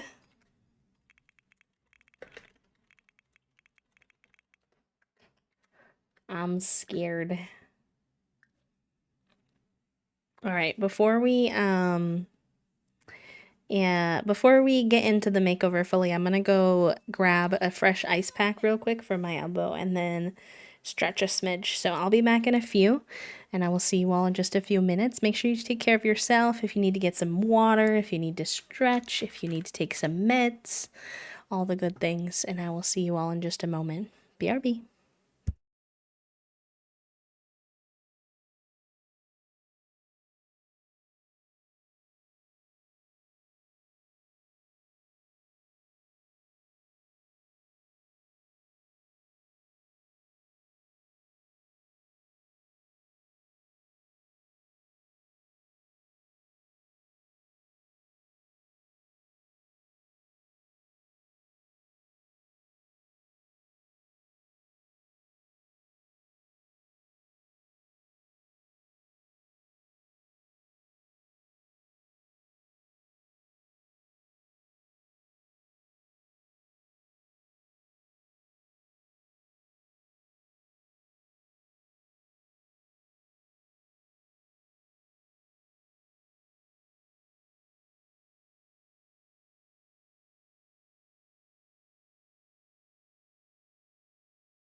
Okay, I'm back. Thank you for chilling, y'all. Hello, hello. Just needed to get up out of my seat for a second because y'all know how I can be when we play, or when we get into Create a Sim. I cannot be trusted. Once we're in Create a Sim, I will hyper focus inevitably. So, just trying to be a good egg. Trying to be a good egg. Still a little crunchy though. I should do my crunchy check for today.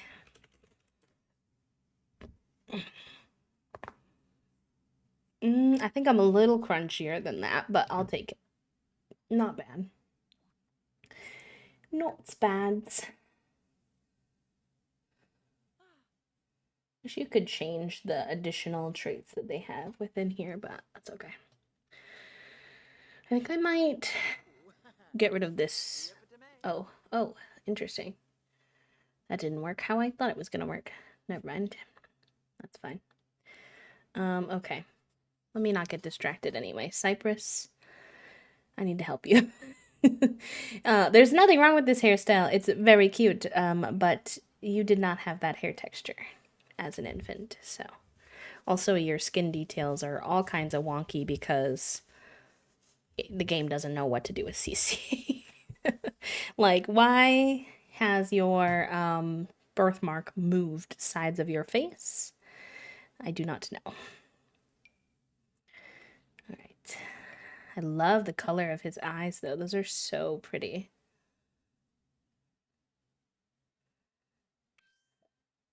And then I love that his ears carried over, too. He didn't really have curly hair either. That's cute on you. Oh, no, y'all. I kind of had a vision for how I wanted him to look, but I'm only now realizing he has a risk of looking too much like a Asterion, and I don't even like Asterion. Which I know is controversial, but I'm just being honest. I need to be careful. Ooh, that's cute on him too. I so don't usually play with boys that much, so we'll see how this goes.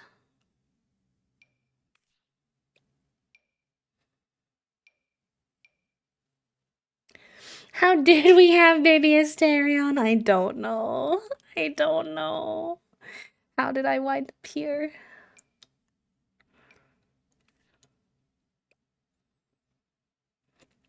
Which one do I like better? Between these two. This one's more Asterion-ish, but that's not the only thing I'm basing my decision on. I appreciate the art of him and the inspiration he gives people, but the character to me is ick. He's a little too, like, I know it's part of his personality, but the, like, prim and proper of him doesn't, like, vibe with me in some way. The way he talks, the pompousness. Okay, I think I like this one because it's gonna show his, birthmark more. But I need to actually change it to the birthmark he had before because your birthmark doesn't just switch sides of your face or colors, typically.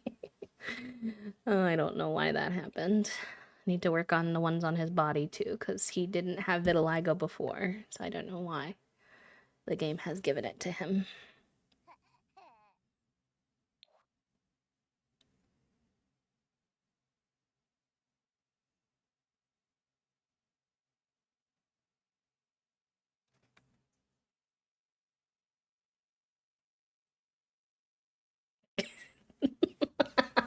I'm sorry, my friend group is being so funny.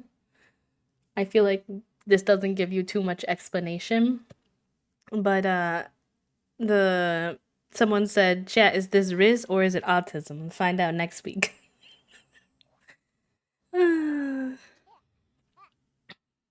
Yeah, I get that, Elise. It is cute, Poppy, but genetically it doesn't make sense for him to just like randomly gain it when he didn't have it before.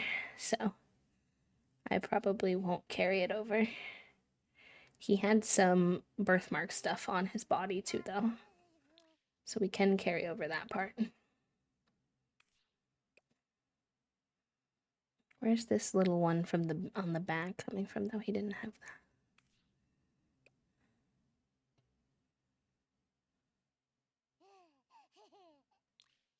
There we go.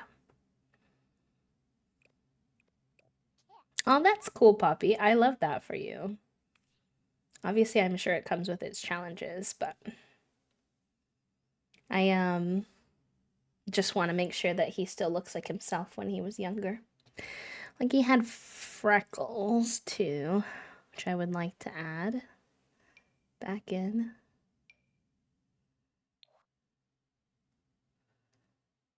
Is it? You're very thankful for it, honestly. Yeah, I know everyone has kind of their own experiences with it, so I'm glad it's been a good experience for you.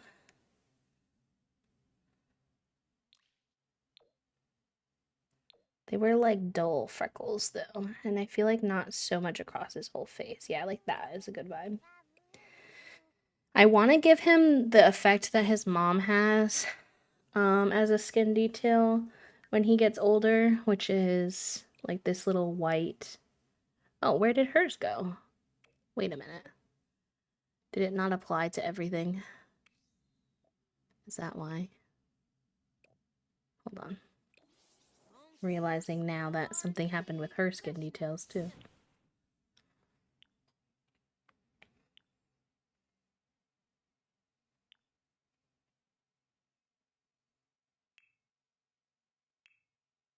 Yeah, it didn't apply to everything, that's why. Okay, hold on. Skin details.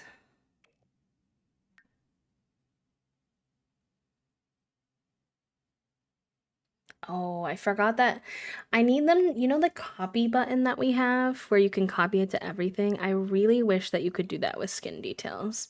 Because when you make multiple outfits and you have to go in and manually click to add every skin detail for every outfit, I'm like, please, you're driving me a little bit bonkers.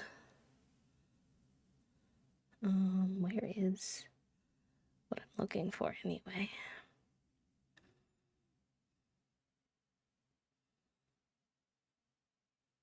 Maybe it's in makeup. If it is, I can actually copy that over, which would be nice. It is nice. So she has this one. There we go. Perfect. Amazing. Yeah, I'll add that for him too, but I don't think he has access to it right now because he's a toddler. So,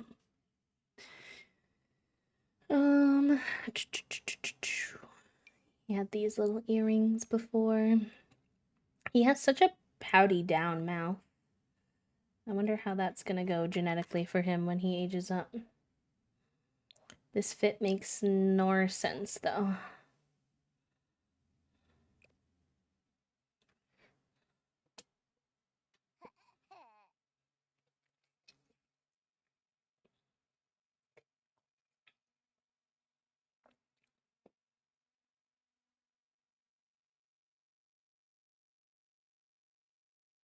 Yes, Trifle, he is a little toddler now, which is very exciting. I'm very excited. I feel like we're getting baby professor again. So hopefully y'all are not sick of me doing the same vibes again, but honestly, he gives it. But he's also a charmer, so I don't know, he can't be like 100% nerdy. We'll have to play around with it and see what we like. He's also going to be romancing Grimm, so I feel like him having I feel like he looks so much like Gardenia that I almost want to bring in the like appreciation of black from Zuelika. I think that would be good. I don't think he'll be like full goth, but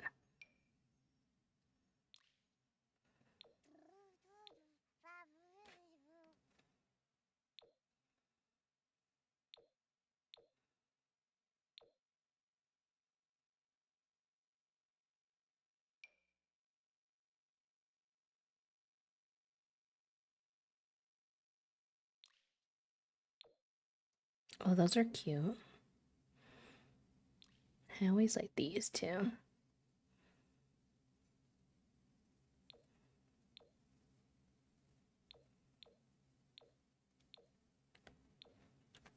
Mm.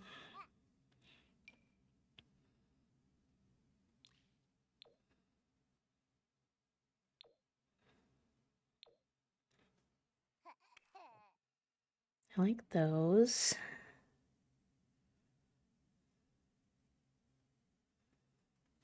I need to download more toddler CC. I always say that and then I don't, because I already feel like I have so much CC in general, but not a lot of it is really for toddlers. I always discover when I go to try to do a toddler.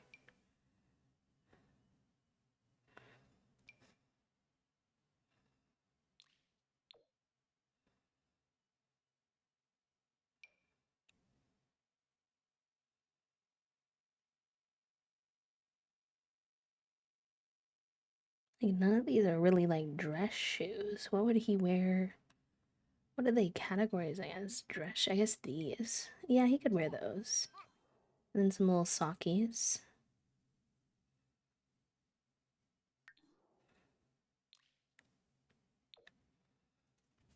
Also, I finally have a computer screen for context. I haven't had access to my computer because my screen died. And you went and got it from the store? You were able to set it up and everything already? That's awesome. I'm glad that it went smoothly. Okay, cute. And I mean, you have two moms, so I could definitely see them painting your nails. TBH. Okay, let's also have these carry over. And I'd like to have him have at least a second outfit, like one other outfit to wear every day.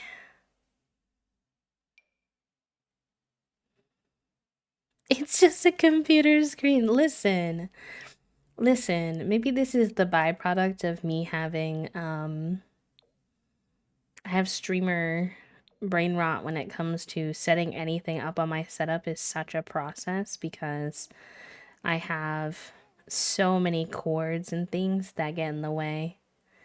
Oh, I love this. Maybe I want him to just have that. Like, that fit I made is cute, but what if I want to see him in this all the time?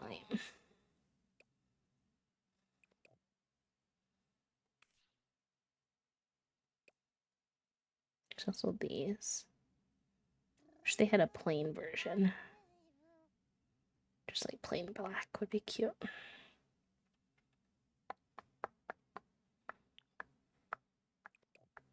No, I like this too. I'm not sure about the pants though.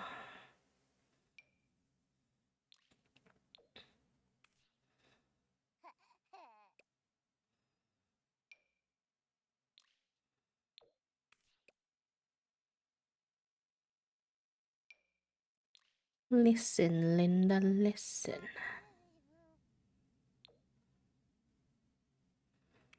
I like that, but then the socks are way too tall.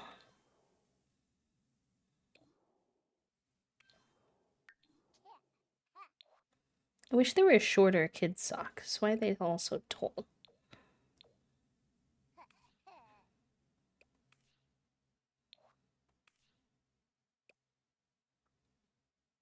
Alright, I guess he's just going sockless in Seattle, which is slightly questionable, but oh well. What are these sunglasses? And why do they put them on every child I own? Or I have, I should say, not I own. Full body. Probably this. It's I really like this fit. I wish the life and death stuff, because it's like really high quality too, like the way it's made. I wish that the life and death stuff didn't have so many obvious like spider web, like skulls, bats, etc. on them. So they'd be a little more usable. Oh, he looks so cute in that though.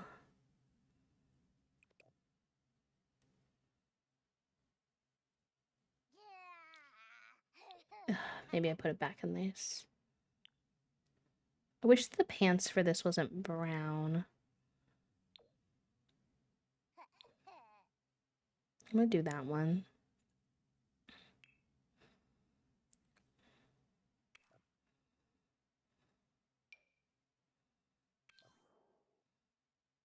Are you questioning baby Cypress fashion with no socks? Yes, I am actually. Why? Why do you ask?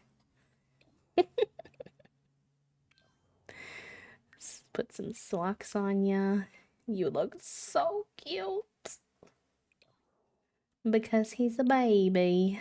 Listen. He's my baby though, so he's gonna be fashionable.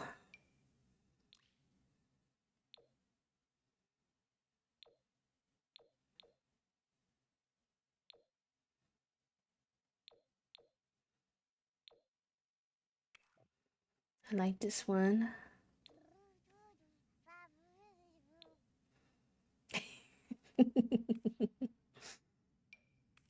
Listen, I have priorities.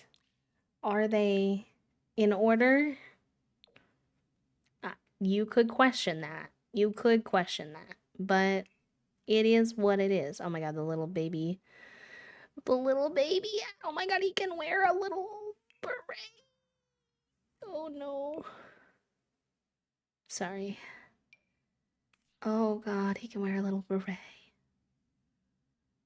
Oh my god, he can wear a little beret. But I feel like this hairstyle doesn't look good with the beret. I might have to switch the other one if I want that, and I don't know if I want to switch hairstyles. Oh, but he looks so cute.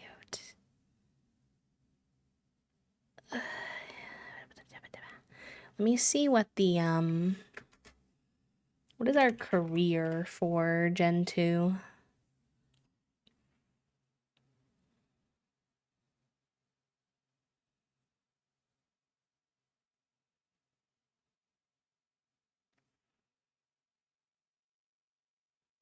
You're a Reaper.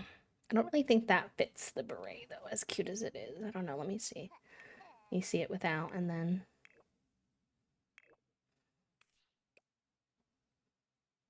I kind of like it, though. I think we're gonna do it. That does mean changing his hair, though. To this one.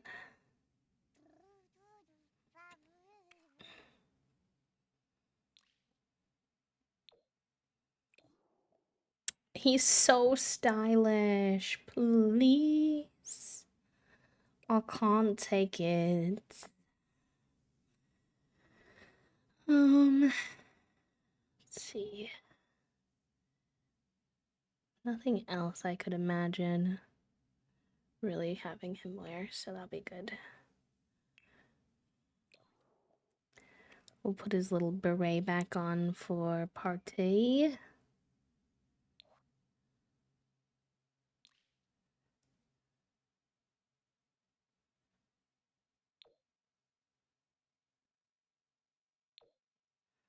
I don't have these for adults, so it wouldn't make any sense, but I am intrigued by the fact that I supposedly have fairy wings downloaded.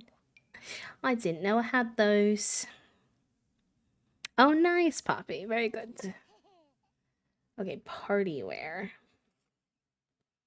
for our nerdy little lad.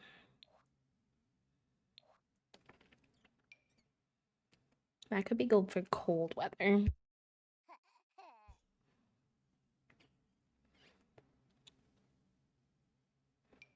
This could always be cute.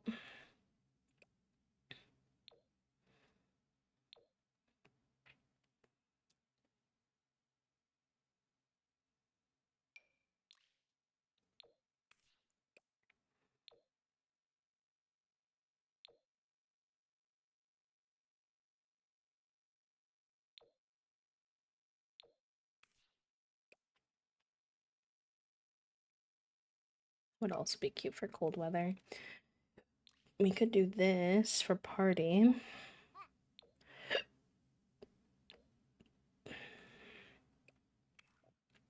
And then he could rewear the pants he wears in his other fit. Oh, yeah, that's cute with the little...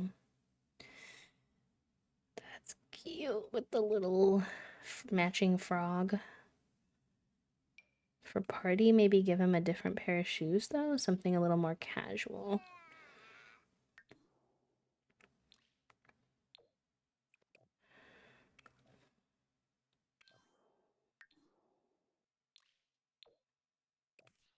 Yeah, I think that's good. Anything else I want for party? I don't think so. Isn't there like a...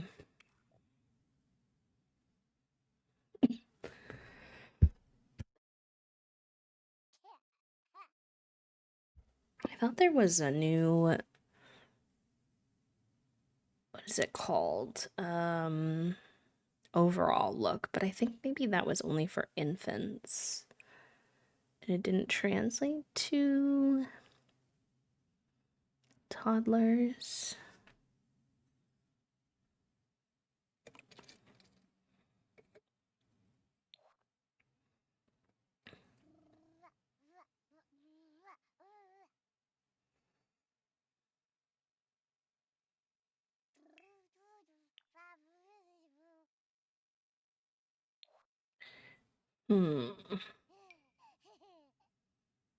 Cute. I don't think we're going for not too gender bendy vibes with him in this particular case, just because I tend to do that. So I want to err on the side of trying something different. But gosh, he does have the capacity to look very cute in... Oh, that's cute. I might do that for formal instead of party, though, because you don't wear your party clothes that much.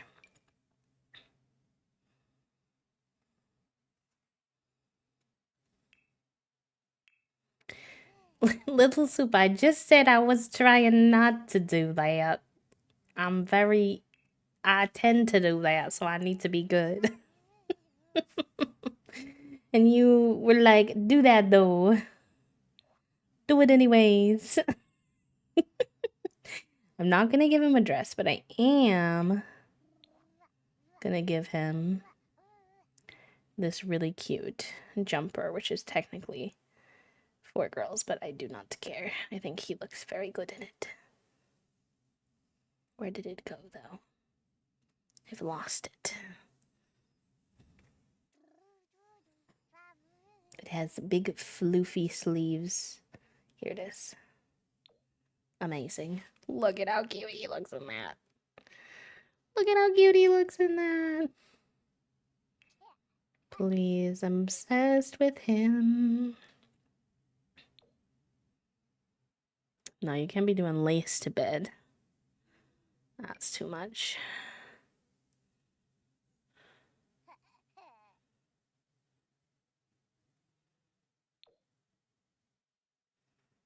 I like this. I like that better.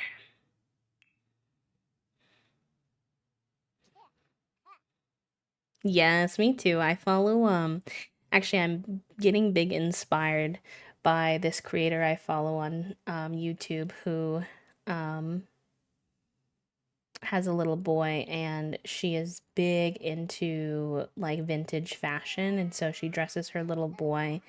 Well, she lets him pick anything he wants from any section, first of all, which I love, but second of all, she tends to like have him in lots of like fluffy ruffles and stuff, and he loves dresses and stuff like that. And, you know, she doesn't force him, but he loves it because his mom loves it, and he sees her, and he actually likes to dress her now, and he likes to do ballet, and he's so cute. That's what this little guy reminds me of a little bit.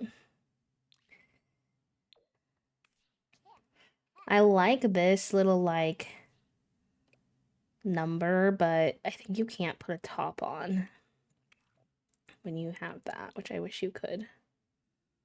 I don't like any of the toddler swimwear. Not gonna lie. Not a big fan.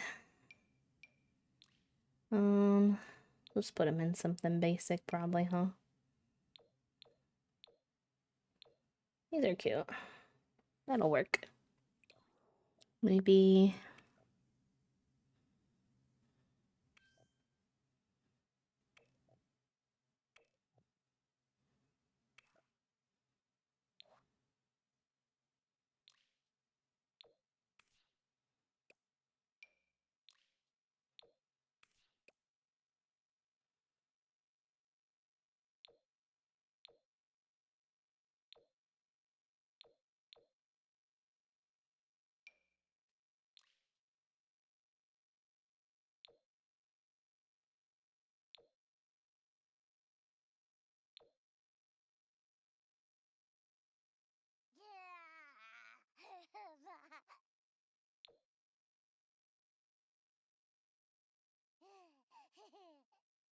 Hmm.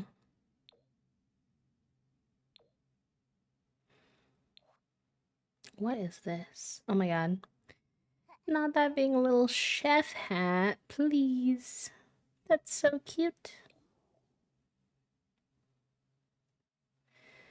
Probably some little sandals, huh?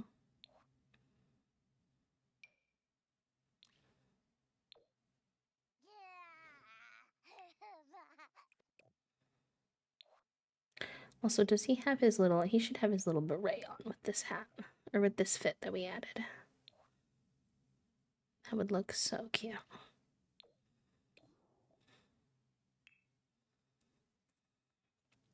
Alright, hot weather wear. What kind of vibe chat room do we want to go for with hot weather wear? Could do these. Those are very cute.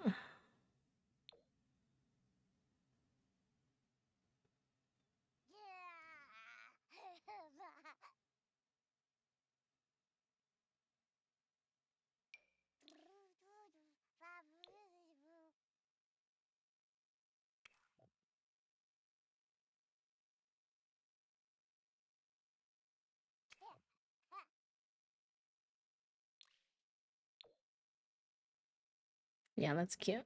And then, let's see.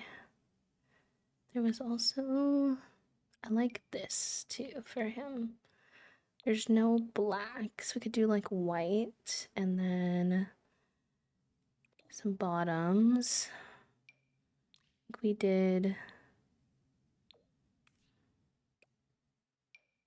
Oh, those are cute.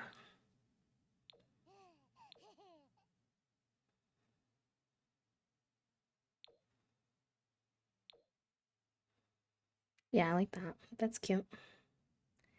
Then maybe let's test his beret with this one. I'm not sure if I feel like it works with.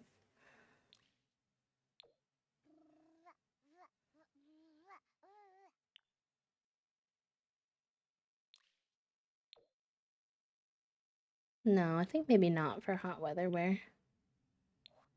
Okay. Oh my god, the little beanie. Sure. You can wear a little beanie. Why not? And then we had a jacket we had picked out. We liked this one. I like these little sweatpants though.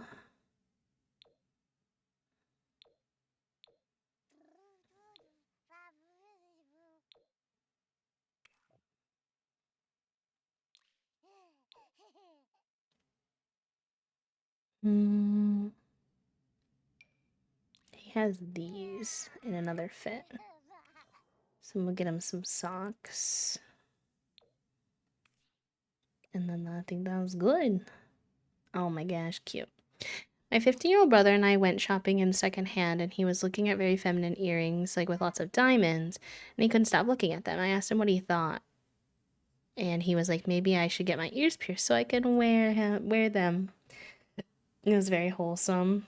I love when people have an opportunity in life to, pursue something without necessarily having the influence of society get all up in there. This is also really cute. Let's see how that looks on him.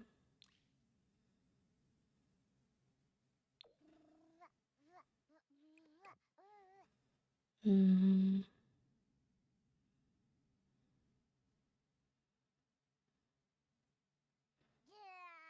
He has these. Those don't really go though.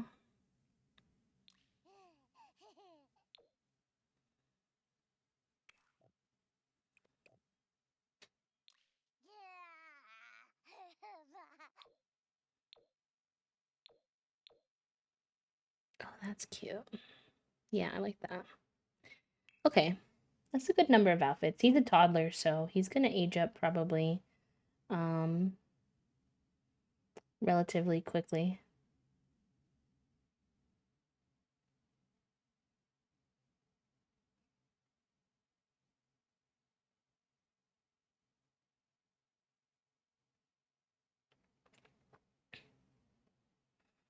Okay. I'm trying to think if there's anything else we need to do for him. I don't think so. Alright, cute. We can give him little teethers.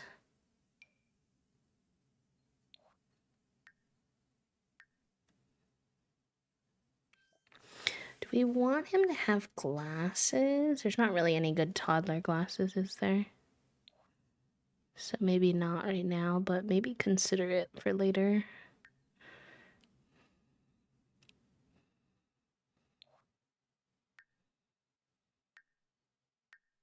Okay. I think that's it then.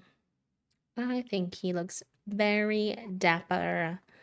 What a little toddler we've got on our hands. I need to figure out how the heck we're gonna fit stuff for it. There's not really gonna be a proper amount of privacy in this house as much as I would like to provide it for them, so we'll see how that goes.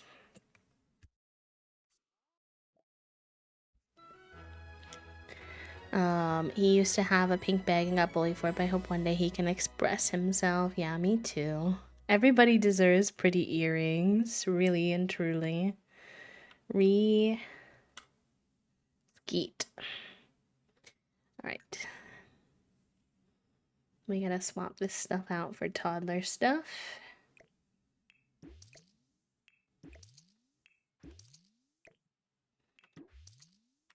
Make this work. Let's see. I don't know why we have that in our inventory anyways. Skills. No, that's not what I wanted. What am I doing? Kids room. And infants and toddlers. That's what we want. We need a good little toddler bed. There's this one, which kind of matches the vibe of what we had before. Could go nicely. What else do we have?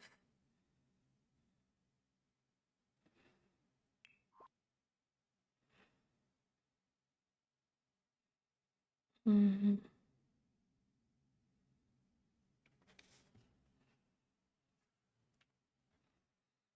Also, thank you, Trifle. I appreciate that. I'm glad you all like how he turned out.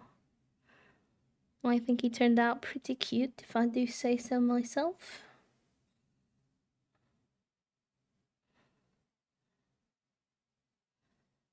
I could do like the CC toddler mattress. Does look pretty good with this setup.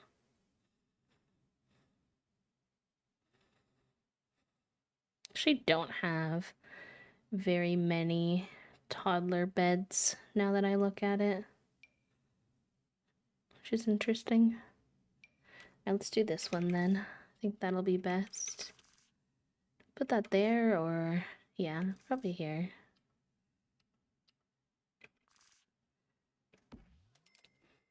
And then where's the little mattress? Where'd he go? Right here.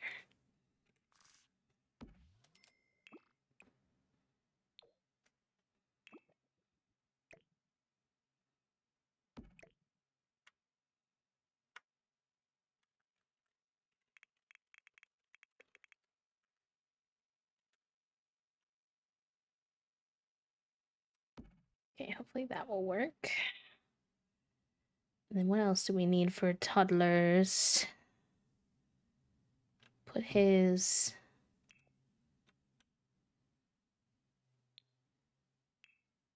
thingy back up. See how that goes.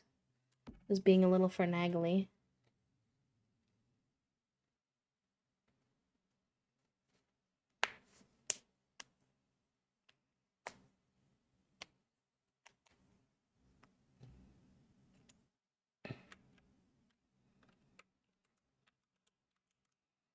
Okay.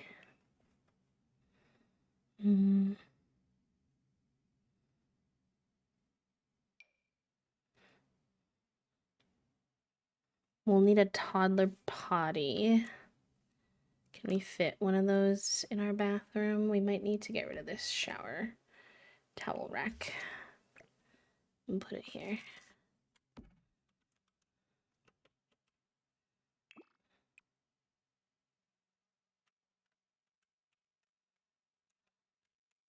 Wow. Kind of hard to tell what the different swatches look like from.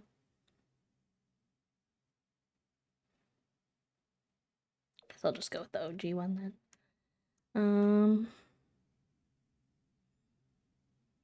Okay, I'm trying to also go the best I can with stuff that matches the decor that they already have, which is like more taverny, old school kind of vibes, but not a lot of the kids stuff necessarily fits that super well, so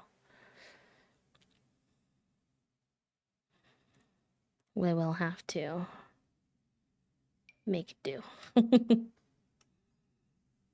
Maybe this? I'm not sure. I'm not sure if I'll commit to that, but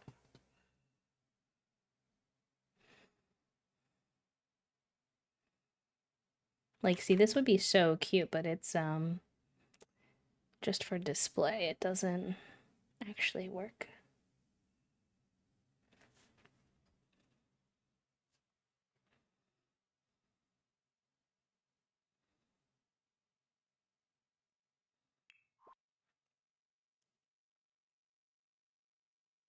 Probably need a toy box.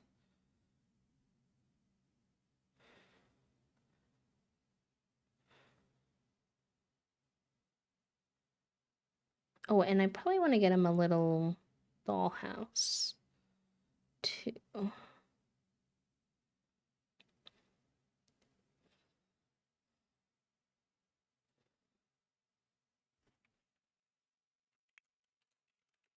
Thank you for the hydrate, Toasty.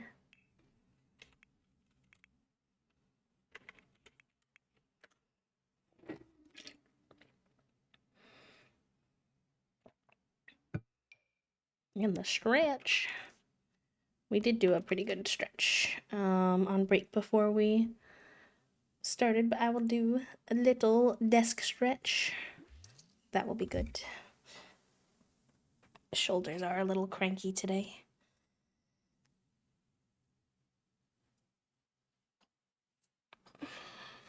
Crunchy. Crunchy, crunchy.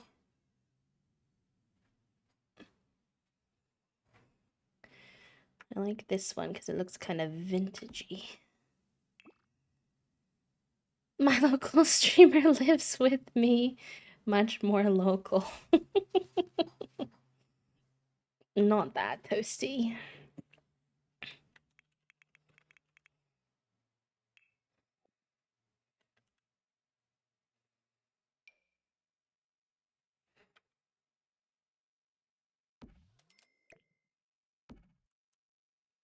It's not hanging out the back. Yeah, it is.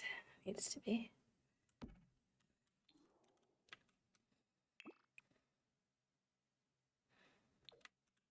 Okay. And then I'd like to have this bookshelf, but it doesn't really fit.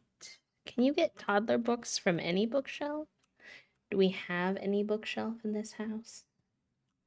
Currently, we have bookshelves downstairs, but not really upstairs.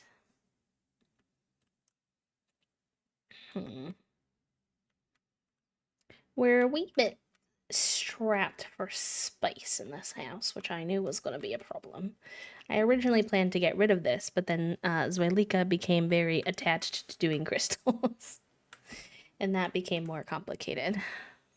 Not with the hunk juice.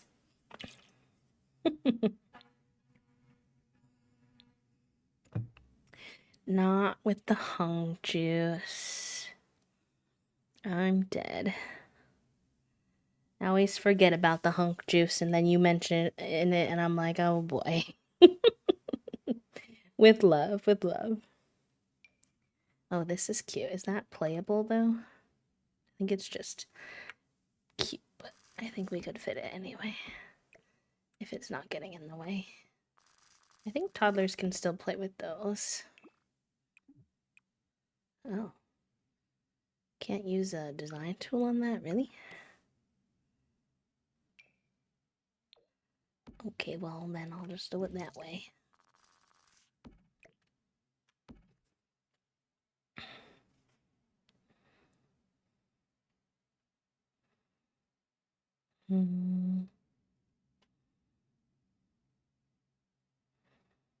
What other toys do we want to have that we can actually fit as well? Maybe that's it. I feel like we have a good amount. I mean, you know, something like this would be cool, but we don't have any room for it, so our options are a little bit limited that way.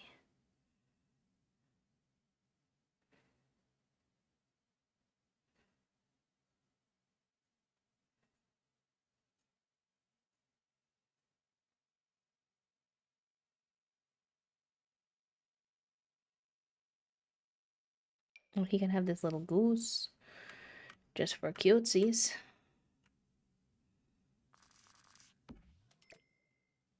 Hopefully he can still get into that bed. We'll have to test that.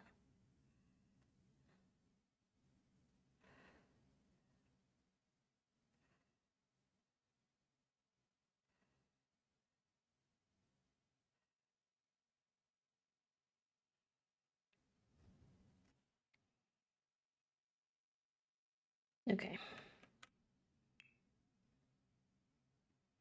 We could get this somewhere too, maybe. What if we put that here instead of this, so that they do have a bookshelf somewhere? I think that would be good. Okay, let's give it a go. First, we need to do a little save just in case.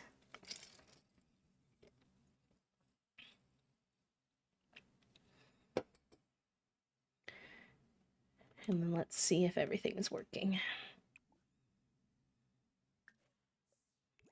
Can you get to your bed, buddy? How's the pathing?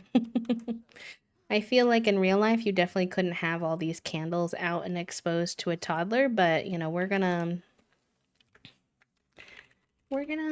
quietly ignore that part for now. Clown, enjoy your time with the brain cell, my friend. Use him wisely. Okay, you can get into your bed, though. That's good. Can play with your toy. Let's buy him some toys. I want him to have lots of toys. Probably not the robot, though.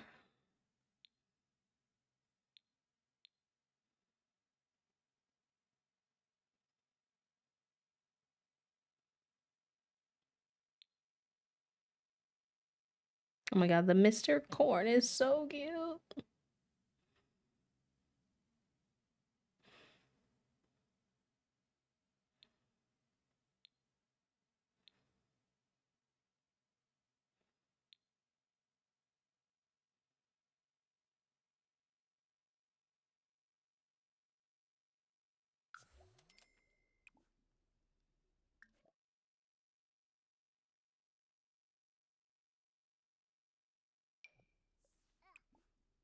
Okay, let's see how that goes. Yes!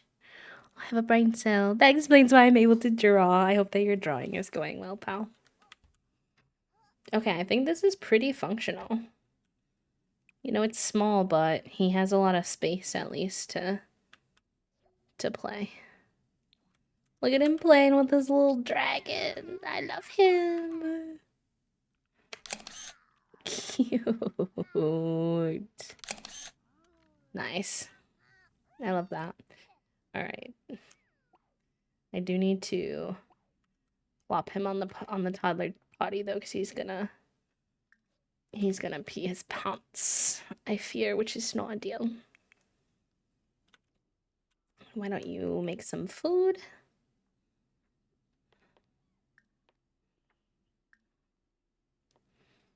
You haven't made the japchae in a while, which I know you like to make.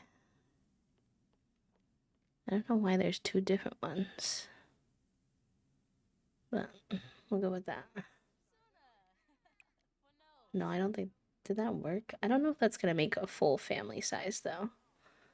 I need you to make like a full family amount. There you go. Okay. A PNG tuber, that's exciting. Is it your first one or have you had one before and you're making a new one? Girl, why are you using this counter? Oh, it's probably because the cake is here, but you hurt me to bring the food into the bathroom. Oy vey.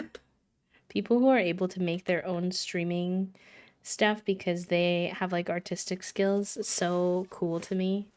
Obviously, I love the opportunity that I have to work with so many rad artists. I actually put in a new request for a profile picture and header yesterday inspired by Ponyo for our 2D VTuber debut later. And I'm excited about that, but you have to wait and see if they approve it or whatever. But I financially sometimes obviously it takes up a lot of your time and energy though, but financially sometimes wish I was able to make stuff myself because it can be a lot slow going because I have to save up and stuff. Ooh, childhood favorite games, like video games or like a board game or I attempted one a few years ago, but I'm taking the time to make a proper one now. I don't have the money to commission artists, so I figured I should use my 2 brain cells and come up with my own. I'm glad that I could contribute with a community brain cell time.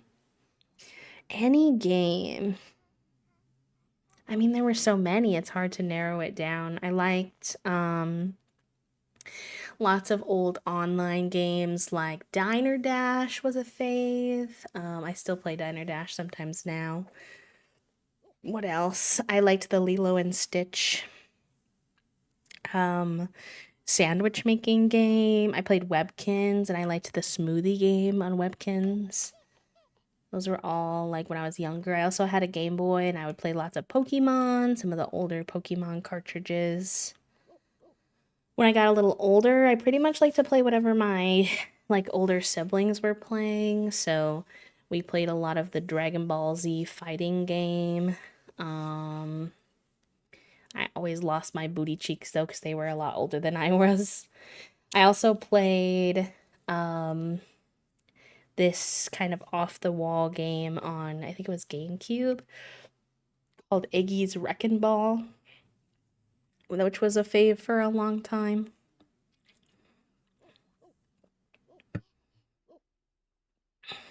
Oh my gosh, I forgot how cute the toddler dog interactions are. I'm so excited for this.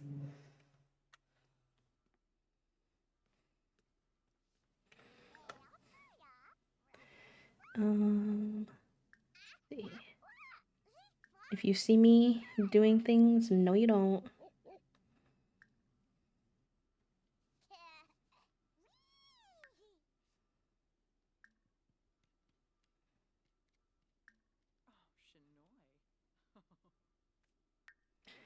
I like to pick these sometimes.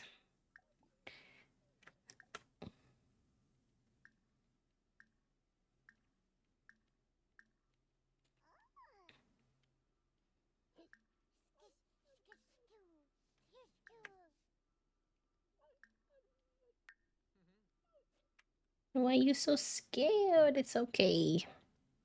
Probably a Karen Reed video essay. You've gone through many video essay phases, so I feel like it really could be about anything.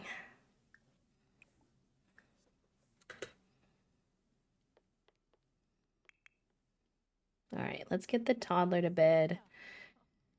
And you to bed. We didn't get out to a bar today, which is a little bit of a less than ideal situation, but I think at 2 a.m. most people aren't going to be at the bar anyways.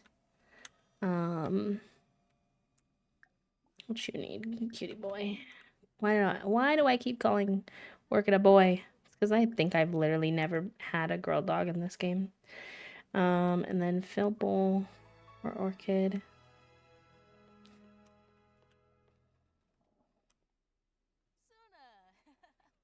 And then you need to bring your fun up, so we'll have you keep working on this.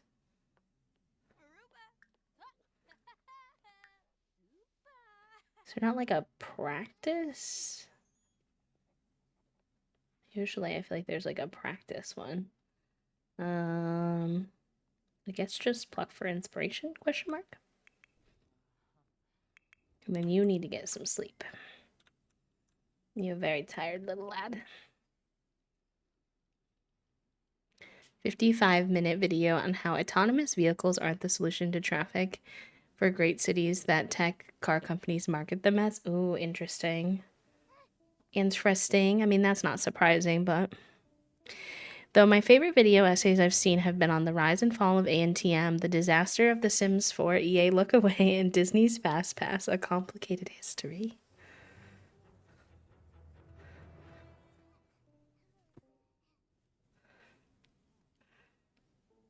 Yeah, I think probably public transportation combined with, you know, not murdering everybody who comes up with a car that doesn't require gasoline would be the ideal situation. Robust, clean, accessible public transportation, and then for the amount of cars needed, hopefully a lot less. That would be good. Also, bike lanes and moving around that kind of way, walking and biking more accessible, and then also making like towns themselves as well more walkable so that folks wouldn't really feel the need, like they can get to all of their basic needs on foot too, I think would be. Yeah, exactly, Finn, exactly. Same brain cell. Same brain cell. A lot of mixed zoning so I can walk to like 8 different supermarkets. I am so jealous.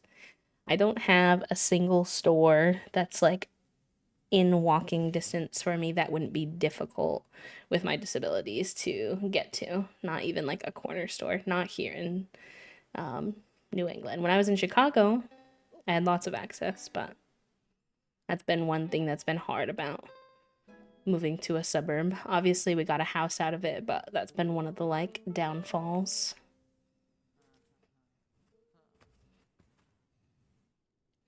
Also, make the public transportation free, pretty please. Exactly.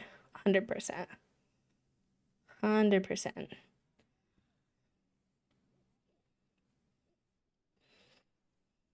Makes it more accessible.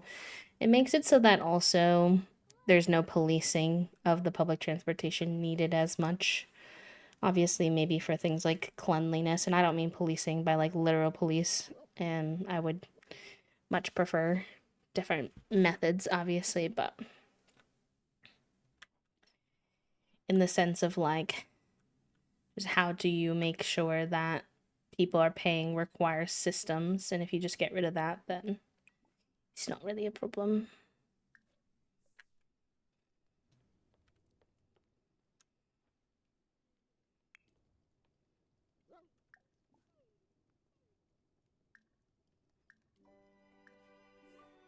Can they do that inside though? I don't want her to go outside in the snow.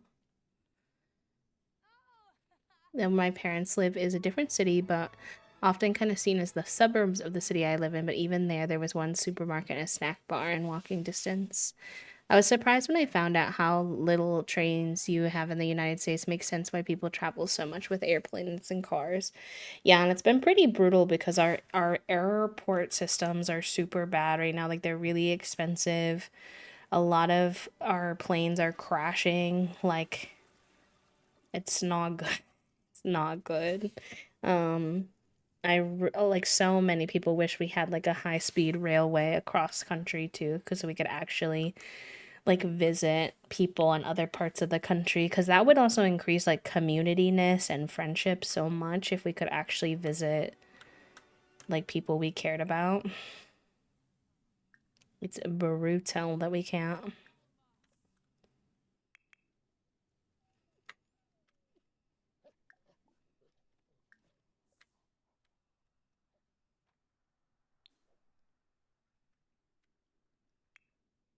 Oh my gosh, his little energy bar goes up so slow. Such a long time sleeping.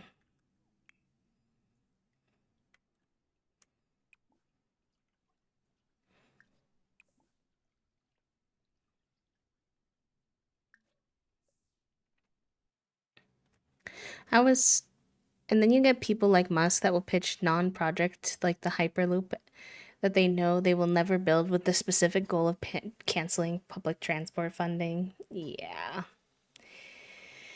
Yep. We are pretty brutally trapped in like a situation where so many people in the 1% make a lot of money off of our lack of public transportation, which means it's like pretty rough when it comes to um ever trying to change that aspect of our country. Thank you, Toasty. Honestly, that's been driving me bonkers. For some reason, they think maybe because PP, but they let me do PP party all the time. So, for some reason, I think PPL is a bad word. And I'm like, stop holding people's message because of the acronym people. All right, let's let these do a little bit of flirting before they need to go to back to their their couples therapy, and they need to have made progress.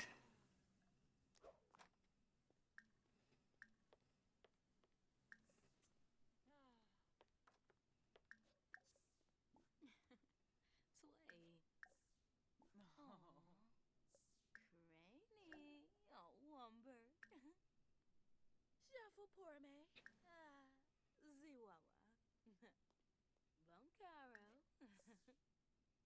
Like to rant about our public transport, then we go to other places and I see vids about other places and suddenly it's not so bad. Yeah, I mean even here, like when we lived in Chicago, obviously the CTA is not perfect. If you've ever been to Chicago, you know it has its issues, but I feel like the CTA is pretty decent compared to some other cities. It's like kind of recognizing where you can always want something that you care about to be better, but also appreciating it for what it is compared to what other people have is always good to be mindful of.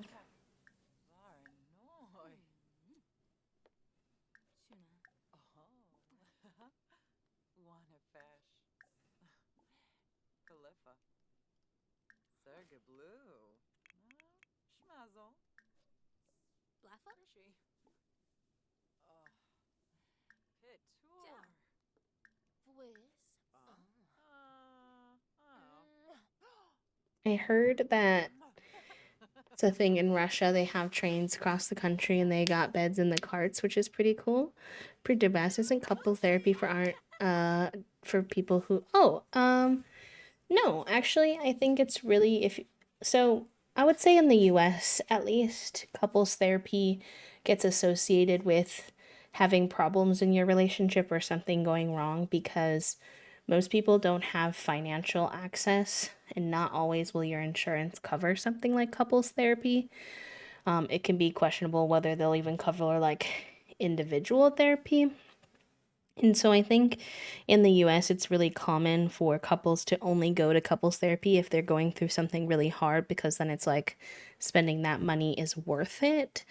But I think if you had access, if it wasn't something that was hard to access, That couples therapy is really good for anyone. Like, I wish Toasty and I had access to couples therapy. Not because I think Toasty and I's relationship is bad, I think it's very good. But even for us as like a duo that I feel like is doing really good trying to communicate and talk to each other and stuff, we just have very different brains and we have trauma and we have things that we go through that I think having a neutral third party would be helpful for. So I think that anybody, if you can access it, that couples therapy can be good, even if your relationship is strong.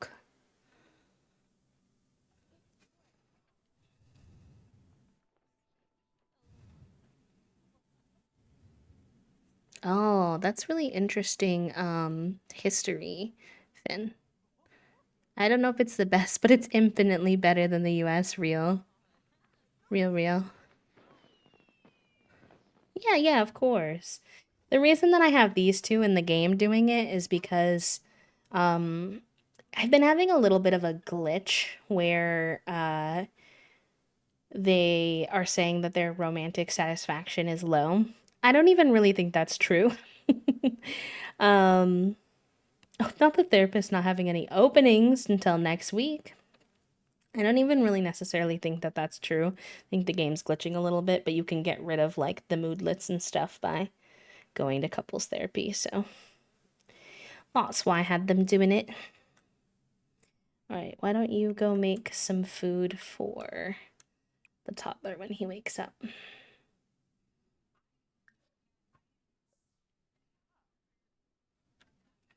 I feel like in the US, we think of couples therapy in that negative, our marriage is ending type of thing, perhaps as an extended stigma around therapy and mental health. True. True, true, true. One second, y'all. I always close my window when our neighbors are grilling outside because I don't want their conversations to get captured. Because I feel like that's a little bit of an invasion of their privacy. But I always feel worried that they think that they're bothering me. And I'm like, no, it's your yard. You get to use it. I just don't wanna don't wanna project your convos to the interwebs. I'm in therapy and my hubby is finally starting therapy too, and I would love if we could do couples therapy just for figuring out better communication skills and styles that actually work for us. Yeah, it's kind of like I don't know. When you haven't had the best examples of um what healthy relationships look like, even though you're doing your best, you would definitely be making mistakes and having like a neutral party to let you know like hey, like that's not cool. Things like that can be really really helpful. My aunt and her husband went to a few sessions recently, but I feel like they're an exception. They've had, I'm going to say, 7 major life changes in the last 3 years, plus 2 special needs boys. And they were like, hey, we just need to get on the same page and how to approach this together. And exactly, that's exactly what it's useful for. Hi, Ripper. Welcome. How are you? How do we get more tools in our toolbox is so real. I think that's a really good way to think about it. InSync said bye bye bye. I was confused, Ripper, but I support you. Because it means I get to see you and say hi, so instead of bye bye bye, we're saying hi hi hi. Alright, and then when you're done eating that, little boy, oh, he's gonna sit on the little poof, he's so cute. We'll do some potty training. And then we'll probably have you go off to a bar as soon as it's not like morning time, like in the afternoon. I think that would be good. Let's have you put on one of your outfits. Probably your winter ones, because it's cold as heck. Today.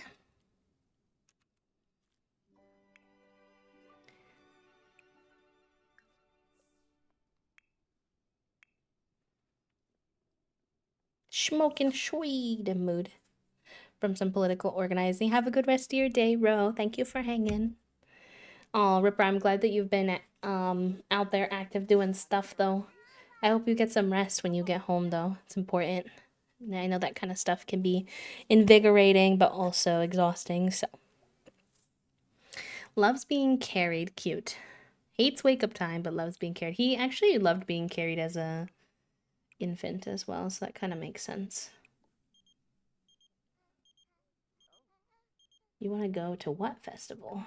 Well, I missed the offer anyway, but all right, when they're done potty training, let's brighten his day. And then, let's see, parenting, we'll say, well, we should probably do the basic needs flashcards first.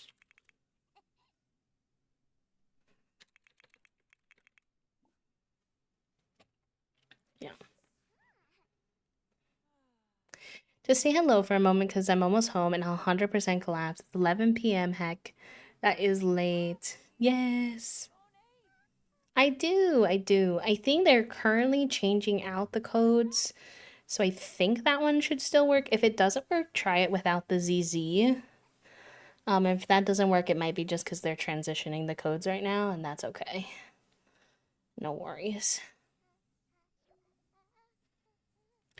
I would say that my friend group is pretty open-minded, but the first time I casually dropped that I was going to therapy, they were like, oh, okay. And since they've gotten less whatever about it, and even a few of them started themselves, but there's still so much stigma, especially for folks who view themselves as neurotypical. True. It's really common for folks to feel like something needs to be like wrong. But you know, it's not always about something being super wrong.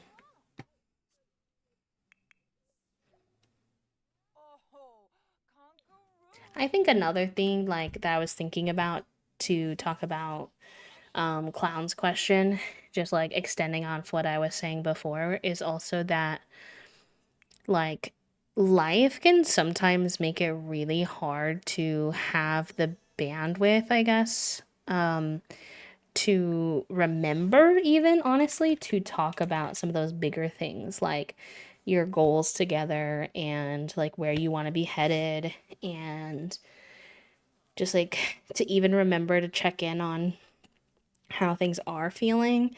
Obviously we do our best, but you get caught up with work, and if you have kids, you get caught up with kids. If you have pets, you get caught up with pets and friends and chores, and it's like, if you're not super intentional, those conversations can slip away from you and then you can get disconnected. And so I think having like a regular space where you're specifically intended to talk about those things, then that kind of makes sense how that can be helpful. You can do that on your own. Like Toasty and I do couples meetings, every so often, but that can be harder to find time for and regularly do. We're gonna swap out her typical little collar she wears with this one that she handmade because I think that's adorable. Let's see, what do you want to make next? An eye ring, not an eyeball ring. Spicy. What do we want to make it with? Maybe Simtanium and...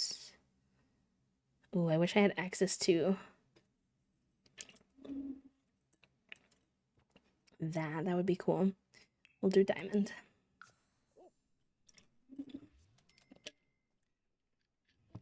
And or mental breakdown Monday. The goal is couples meeting.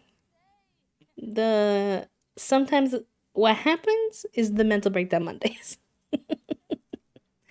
I'm awake since 5 a.m. and I work today. Today I finally had a moment to sit down with my fiance for a minute for the first time this week. Almost home now. Time to fly away, take care, be gay, do crime, and fight the power. I love you, Ripper. Take care. Talk to you soon. I'll do a little exclamation point. Good night. I was thinking about doing therapy with my wife because we're dealing with a lot currently. She's become my carer so I can get more help with my disability. It's very scary not knowing how to bring it up, but listening to stream has helped me a lot with it, so thank you. I'm glad it's been helpful, pal. Adding disability to a relationship, I will say, like coming from the perspective of someone who also has a partner who does some caretaking for me, it's not like a formal type of thing, but they definitely do help me more than the average relationship would maybe call for. Adds a whole new dynamic where you're navigating kind of a separate part of your relationship on top of your normal relationship, and I think that's a super valid reason to seek out like a neutral party to talk about those things, because a lot of things can get built up in that scenario that, like, if you don't know how to like speak about with each other, can be bad for you both. So I think you're onto something really smart by looking to be proactive about it. Hopefully your wife will be open-minded. I feel like we both need more support and direction talking about things that have come up in life, from changes in chronic health to new diagnosis, and hubby having grief and loss in the family, just all the extra layers of stress. Exactly. Because even though, like, obviously I'm in individual therapy, I do find myself talking about my relationship a lot because I don't know, you just, you just do. You just do. Um, Wind up doing it because you're making so many life choices together. So let's clean that up. And then the orchid's gonna sleep, so that's fine.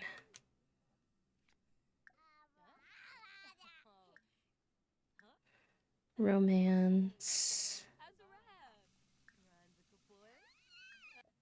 We'll give her the sweetheart box.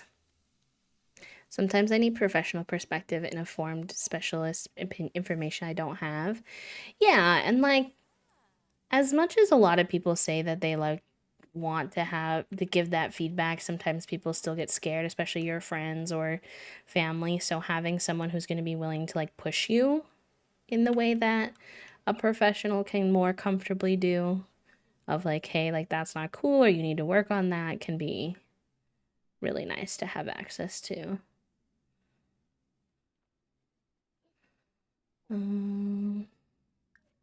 Open and grab a serving.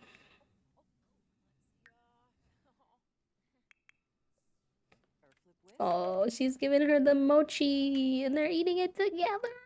Cute. Hi, Murdoch. Welcome in. Hello, hello.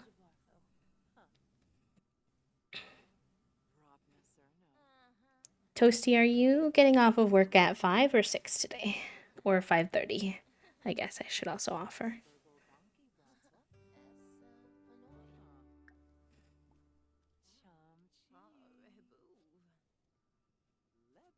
Okay, I guess you don't really need to eat because you just had this mochi with her. But very cute moment between these two.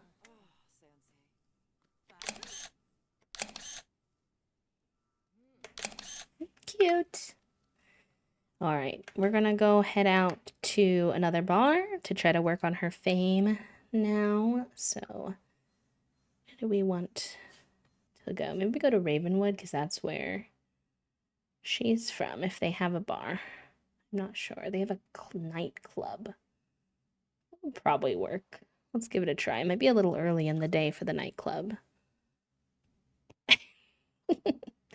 I don't have anything in particular in mind. I was just checking in because I can go either way as well. I know we want to do the grocery list before Survivor, so, but it's up to you. 6 is fine if you prefer. If you have work you need to get done. If you're feeling productive. It is Survivor night tonight. I need to do my bracketology, actually. My predictions for who I think are gonna win. I was fearing that there weren't gonna be very many people here, and that might be the case. So we'll see how this goes.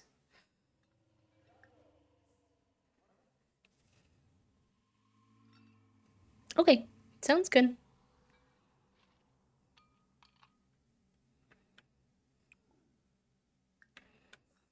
All right, we're gonna do some buskin for fame.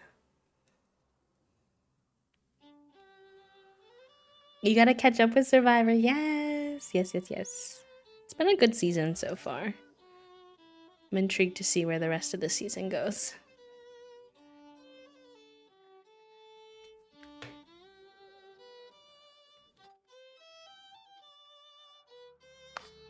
I'm excited for when we get to Survivor 52 because we've been um, voting on all the parameters of Survivor 50 as a community.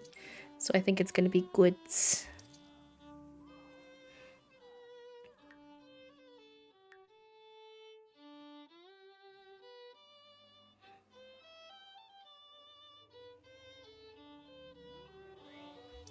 Okay, people are coming by. It's getting busy now. Mostly ghosts, but I'll take it.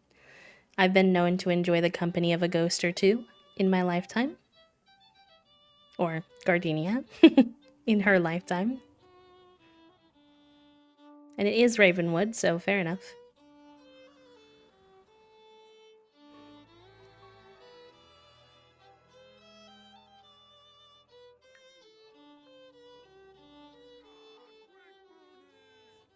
Cute.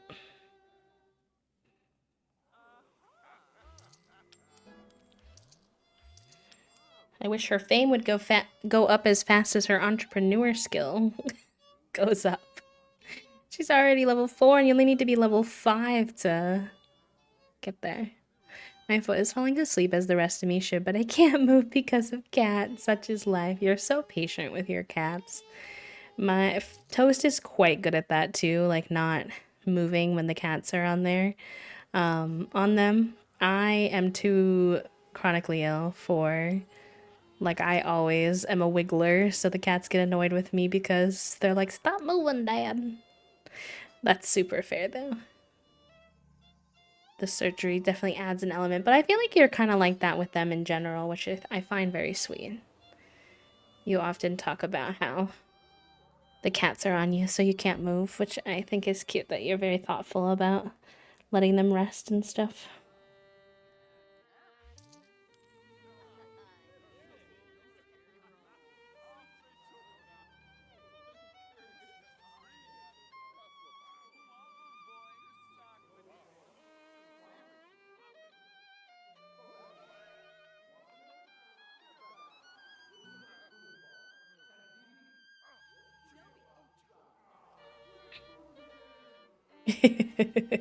Real. I don't mind the cat jail usually. I actually love cat jail, but now my foot is all numb, so sorry, Goose. Fair. My gosh, Lou looks so good in this fit. Hello, Lou. Lou usually hangs out at our tavern, but they've probably been going other places because the tavern hasn't been open this week. TBH. One of my dogs takes naps on my lap when my dad's not home, but inevitably my foot goes numb and I have to move it, and then she glares at me and takes over my bed instead.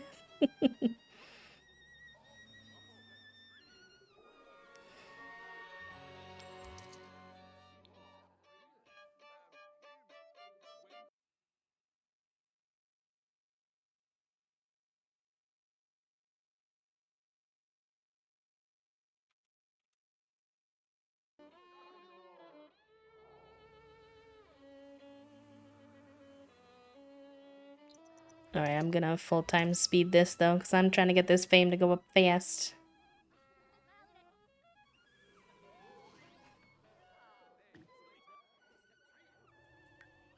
And her needs are good right now too, so she can deal. I see that little fame going up. Keep going. Go, go, go.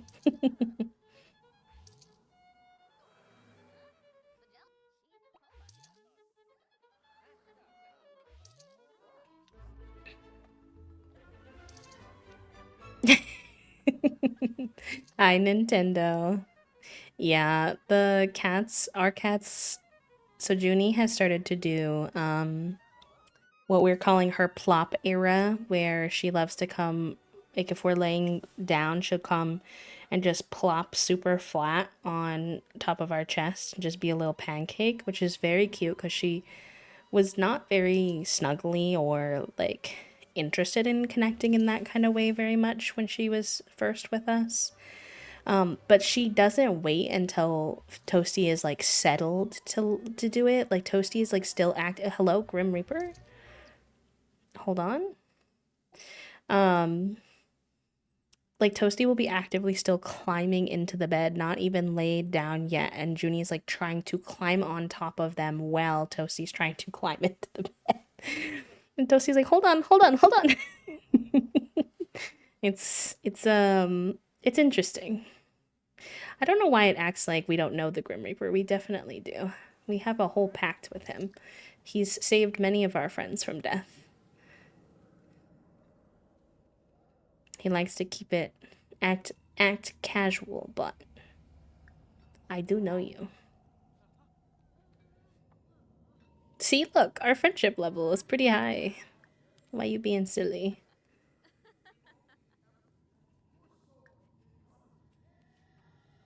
I feel like Gardenia is gonna be like, this is the perfect opportunity to try to understand what she got her poor son into, the commitments that she got him into somehow. Oh, bye, Grim. Such a dramatic exit. Okay, I'll go back to my busking. I'd like her to get to the next level at least before we leave. Should have had her pee first, but it's fine. They even flirted with the Grim Reaper, smart investment into the future. Well, if my child has to have a baby with Grim, I want to at least be in his good spirits so that hopefully that whole process goes okay. You know?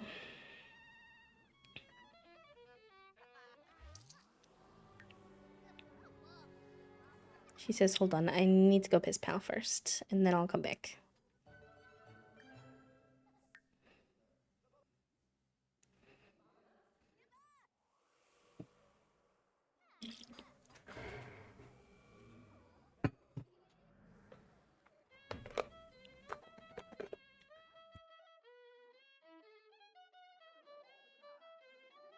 I don't even know how many babies yet, because I still have to spin the wheel for how many babies Cypress is going to have.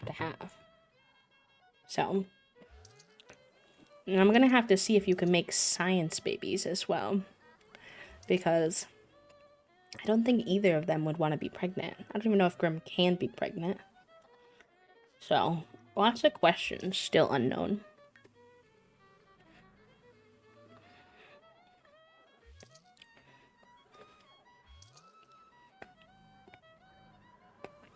Well, hello, Typo. You picked such cute names for your cats. I love both of them. I've heard that Grim can be pregnant, but if anyone knows more, fact check me. I would love to know. Seeing Grim pregnant would be very interesting.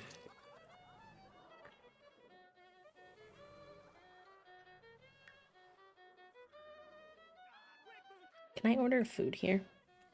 Oh, I can. Nice. Okay. Let's have her take a quick break to get some food because she's hangry.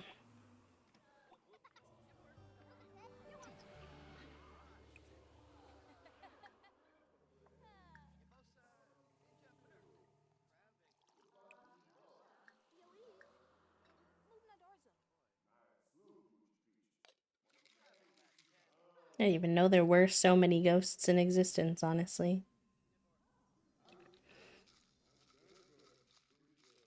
Of course, hopefully we can catch you all again. Just for your knowledge, in case you're curious, we usually stream Monday, Wednesday, Friday, and Sunday. Not that you have any obligation or like anything like that, but in case it's helpful.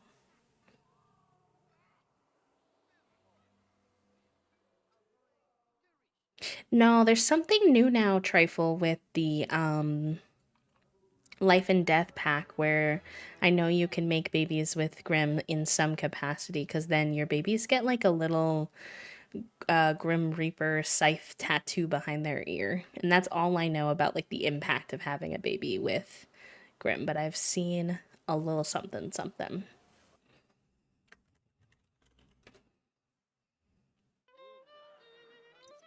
All right, we're sticking this out, chat room, until we at least get to the next level of fame.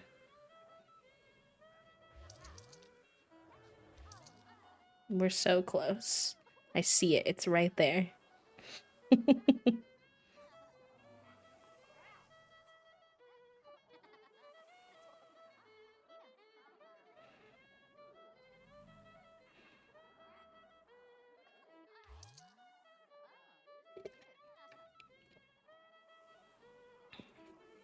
can't believe there's people in this nightclub at 9 a.m.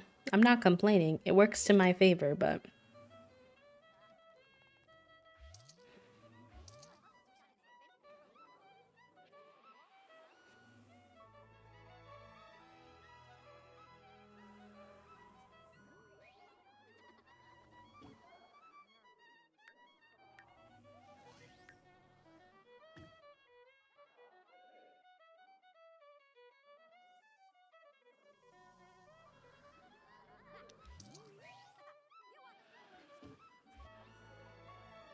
Oh, nice. We're getting some money from our music. Very good.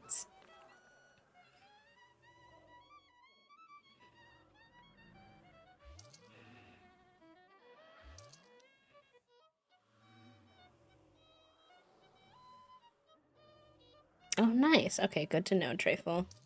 I might still go the science baby method, but it's an interesting option.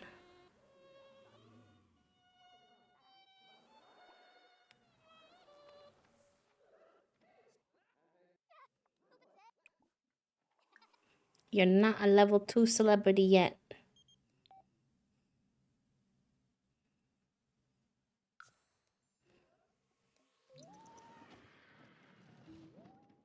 Is she getting scared of something, maybe? Yeah, from, yeah, she's getting scared. It's okay, you can do it, I believe. No, it's not working. She's scared of the werewolf. Okay, put in inventory.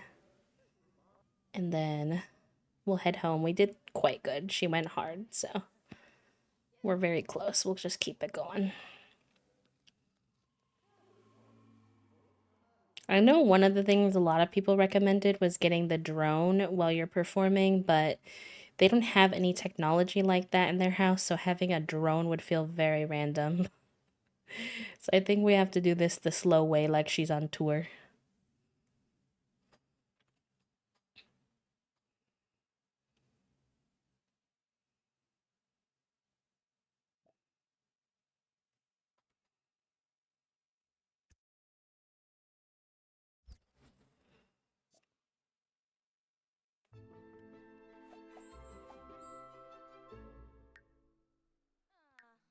All right, let's get you taken care of.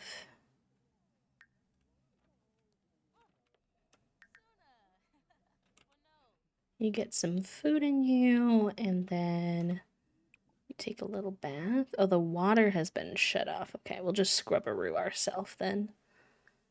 Oh no, our dog is sick. Oh boy. Alright, let's take him to the vet. Where are you at, bud? Where are you at, girly pop? Hold on. You gotta go to the vet. I wish you could, like, send your dog to the vet without having to go with them sometimes.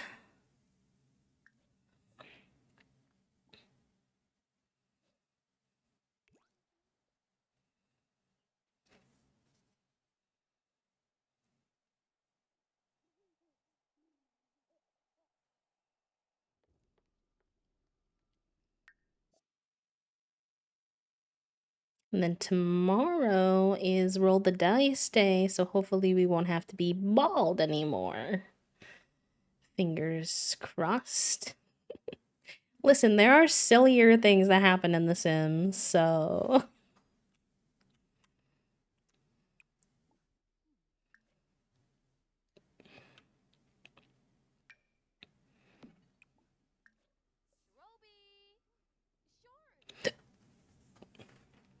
With the cats today as well, driving the short drive there during rush hour makes it take an unreasonable amount of time. Real. That's super valid. Sure, it's a bit of a pain. We're very lucky that our vet is very local to us, so it's very easy um when we need to go there. We got very lucky getting in there because they technically don't have any openings. Didn't have any openings when we moved in, but because Toasty had been a previous client with donuts before he passed, they were like, you're fine. You can bring in your new cats. We'll take you. Which, oh my god, Orchid hasn't been spayed. I've been at risk for puppies this whole time. All right, well, we're getting both of those things done.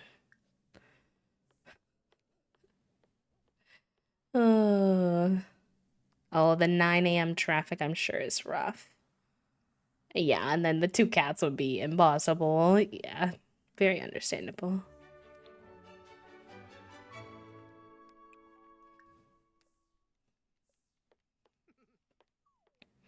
I know, me too. I guess there's not as many, not as many, like, dogs wandering around towns. So.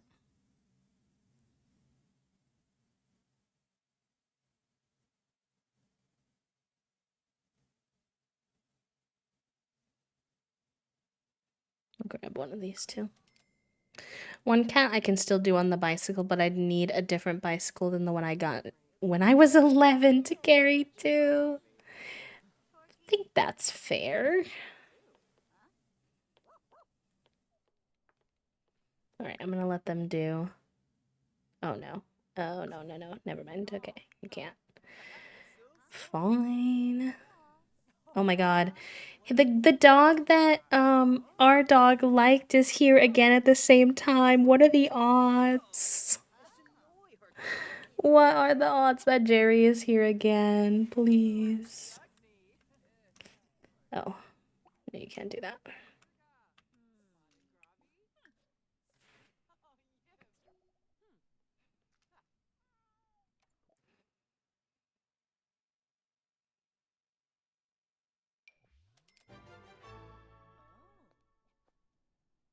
That's so real, Poppy. Electrolysis is very expensive and hard to access. Took 20 minutes, but after we just asked the family for help with the car because it's too inconvenient. Now I'm picturing a bicycle with one kitty in the front basket, another kitty carrier fastened in the kid's seat in the back. That would be quite the adventure.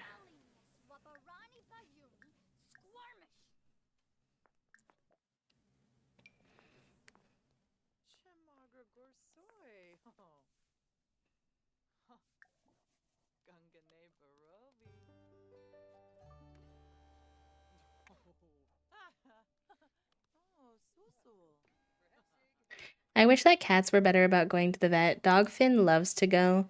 Everyone fawns over him and tells him he's super sweet and he's so smart and such a handsome boy. He's got a fan club, and the vet techs actively double back to go say hi to him. Oh, yes. So cute.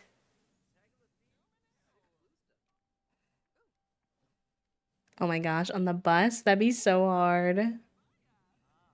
Oh my goodness. Yeah, our cats, Junie hates the vet, but Fig does pretty good. He doesn't like going in the car and stuff, but um he's very fawned over by all the vets and stuff when he gets there. He only gets mad when he has to do more serious procedures where he doesn't get to eat. Then he gets cranky.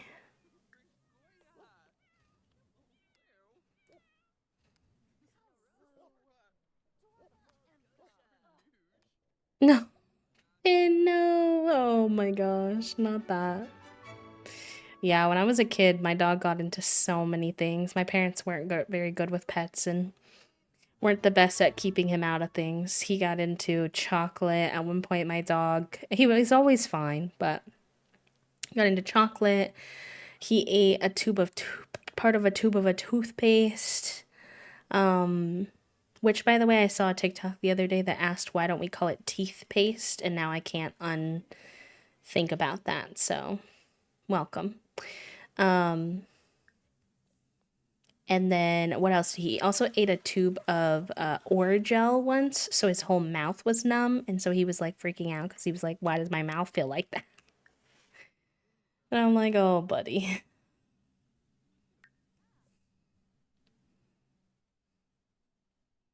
And he still managed to eat it. Yeah, ours was like a similar situation where I think he got into like a bag of chocolate that was like in a cupboard, and we were like, "How the heck did you get access to this?"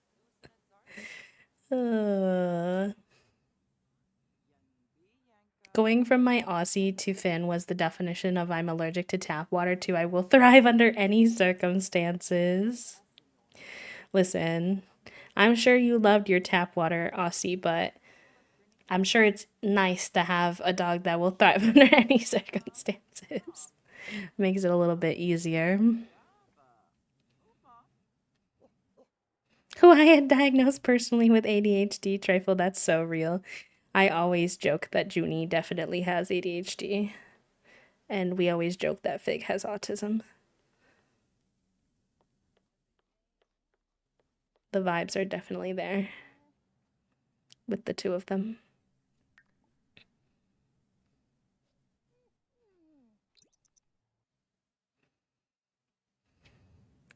Finn has his red meat proteins reactivity, but I've seen him eat a small trash bag, all its contents, including medicated eye drops, burp, and pass everything, including the bag, and be totally fine. Finn, please. Not that. I'm deceased. That's wild.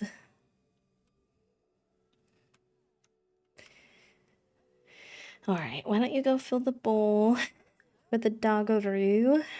And then, how's the toddle doing? He's doing good. Why doesn't he play dolls a little bit? Maybe you can play dolls with him.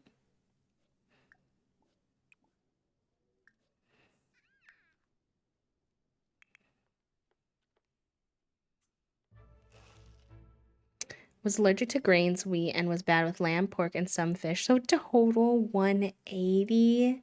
Wow, that must have made getting food hard, huh? I would imagine. Getting food that he could eat.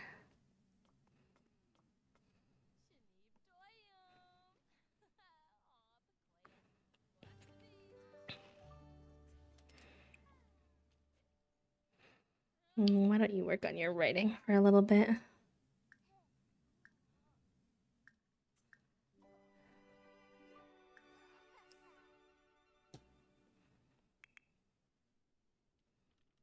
They're playing dolls together. How cute. He's already doing pretty good on his skills. He's already up to level 2 potty, almost level 2 thinking, level 2 movement, level 1 imagination, and level 1 communication. So that's pretty good.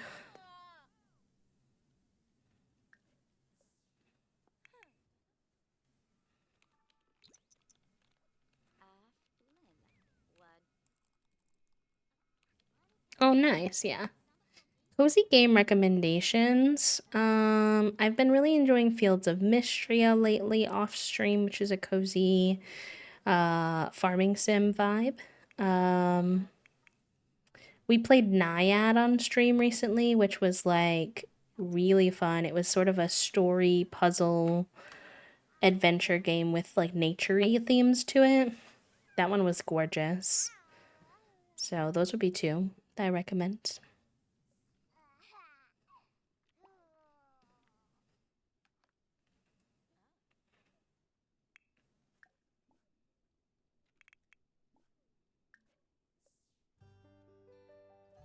Apparently, a significant percentage of dogs who have mirror coat patterns, the little splotchy spots, have the wheat slash grain allergy. So it wasn't impossible, but it wasn't the worst. The chicken and beef are fairly easy to come by if you need a grain free dog food. Oh, interesting. Okay. Oh, yeah, Tiny Glade is a great one, Finn. That one's really fun. And they've made a lot of improvements to Tiny Glade. I should pick it back up. and check out some of the improvements because I know they got a lot of feedback on some of the mechanisms.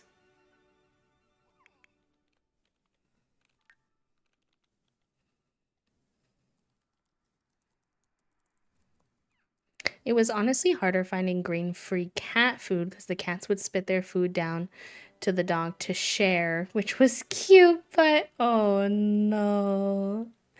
Not that. Oh boy. Fair enough. I've never heard of cats doing that. My cats are weirdos with their food. They love to drag their food out of their bowl and put it on the floor, like paw it onto the floor before eating it.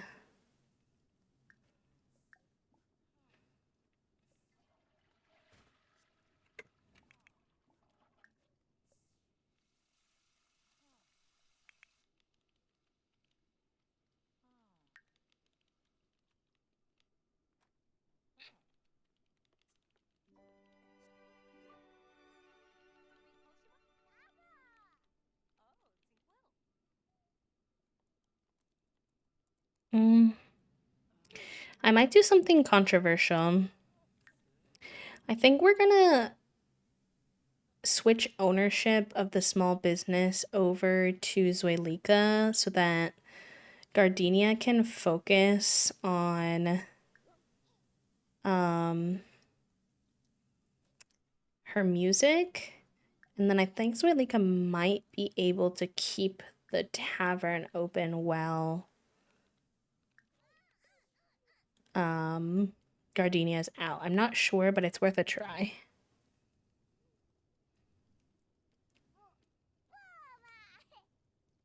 Whoopee, getna. Tiny Glade Fields of Mystery and Coral Islands are always my rack. Lakebug Legacies is a good one. I always like that one too. It's a good suggestion. I haven't played that one in a minute. One of our cats does that. He insists on me shaking the food out to cover the bottom of the bowl evenly first, or the bowl is empty and he paws out one piece at a time. Listen, if it was just their dry food, I wouldn't have any problem with it, but they like to drag out their wet food. Nea wombosi.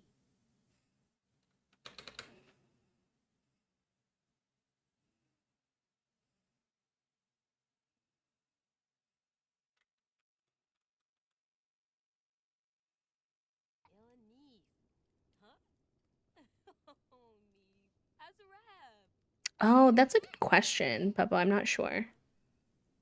We'll have to see. Yabushini. Huh? Whoopee, getna.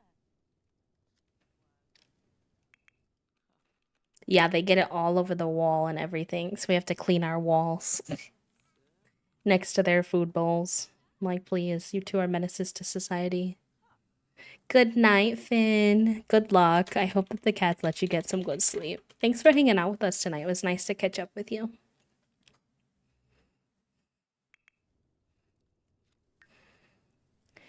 Good luck with the little post-surgery rascals. My cat does the less messy part of that. If I try to give him wet food in a bowl, he'll stick his paw in it and try to pull out individual pieces of food and then stare at his bowl like he has no idea what to do about this. That's kind of funny, though. Ours will just lick their paw. Neve.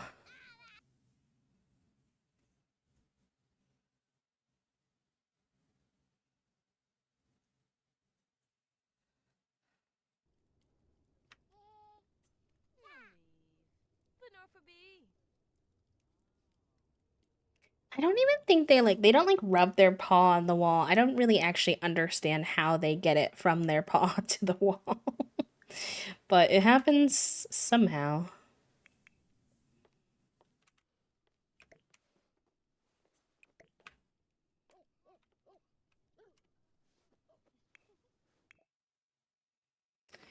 Ownership and control of the small business to Zuelika. Yes. I think that's good. All right, we're going to test the waters then by opening it.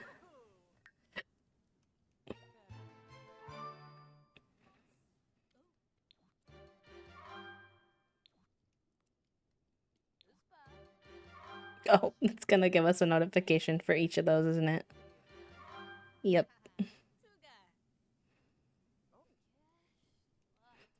All right, let's see how this goes. So we'll have you come run to the bar. And then we'll see if Gardenia can gain fame here. If not, we'll see if Gardenia is allowed to leave while this space is open. Because those are two things I'm curious about.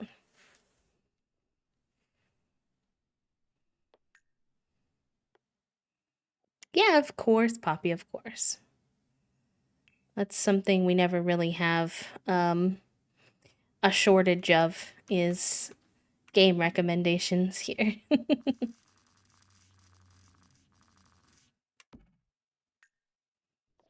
Okay, let's see.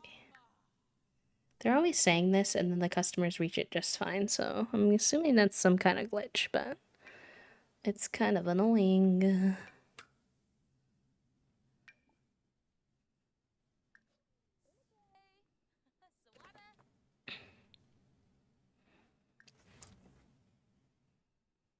Or fortunately, yeah, that's fair. Spending the money is always rough, but I'm glad you got a new one. Animals that are picky eaters are pretty cute. I had hamsters that were very picky about almost everything. And I feel like they were born spoiled. Our cats aren't too bad. I think the biggest thing for them is that they do not, like, we learned early on that they are not chill with having the same brand of food for everything. We order them a couple brands and rotate because otherwise they get bored of it and they'll be like, rejected, actually, thank you. Yeah, see, when she busks here, it's not considered a public place for some reason. Rest in peace, truly. Okay, so now the second question is, can I travel? Well, Zoilika has the place open. Fingers crossed.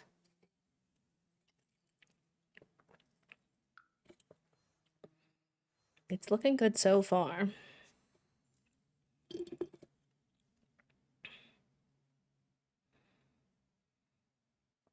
I feel like that's a bit of an oversight on their part. Oh, these are both like lounges. Interesting. I feel like that's a bit of an oversight on their part in terms of like the business component should count towards fame. I get that doing it in my house wouldn't make any sense, but it's like one of those small things they probably didn't catch. Nope, it closed it.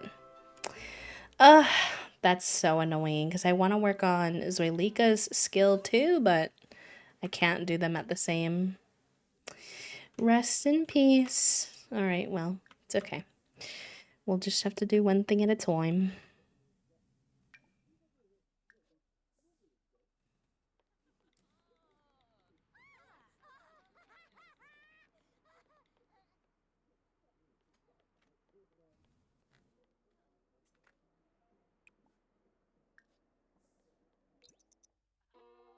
Not her facing the wall while she's doing it.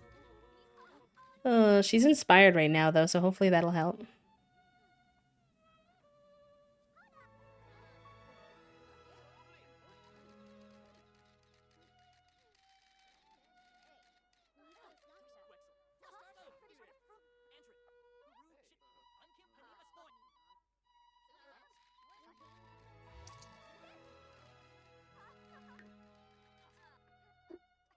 True artists look at a wall while performing. Nice. Okay, cool. We hit level 2.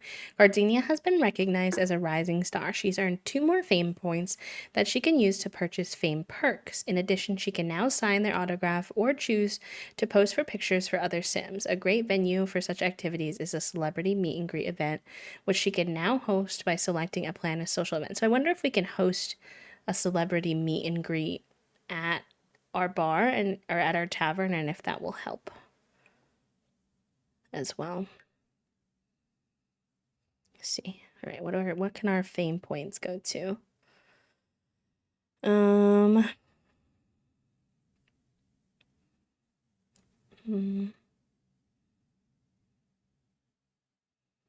PR agency.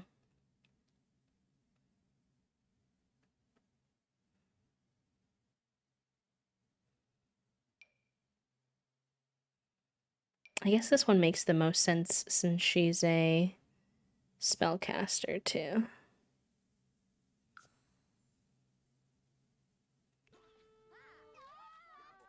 I hate the fame quirks though. I need more variety. That's fair. They can be a little repetitive, I feel like. Alright, I'll have her stay out until like morning and then we'll have her go home. Just to get a head start on the next level. He's a cutie. He's a little orange. Never has the brain, so I usually just give him a kiss on the head and turn the water on. Well, he proceeds to get water all over my counter and mirror. Oh, what a baby. I have to remind him that I pulled him out of a tree and he was eating dirt. Oy bae.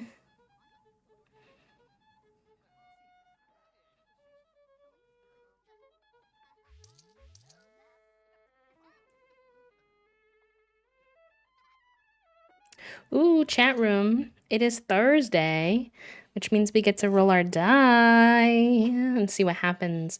All I know is I want to not be bald anymore. So fingers crossed that I'm not bald anymore. If it's green or bald, I swear. At that point, I'm going to be like, am I being pranked? Because what's up with this? All right.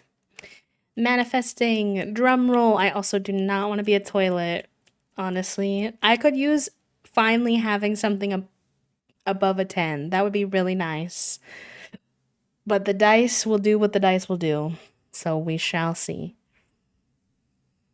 Not y'all wishing on my downfall.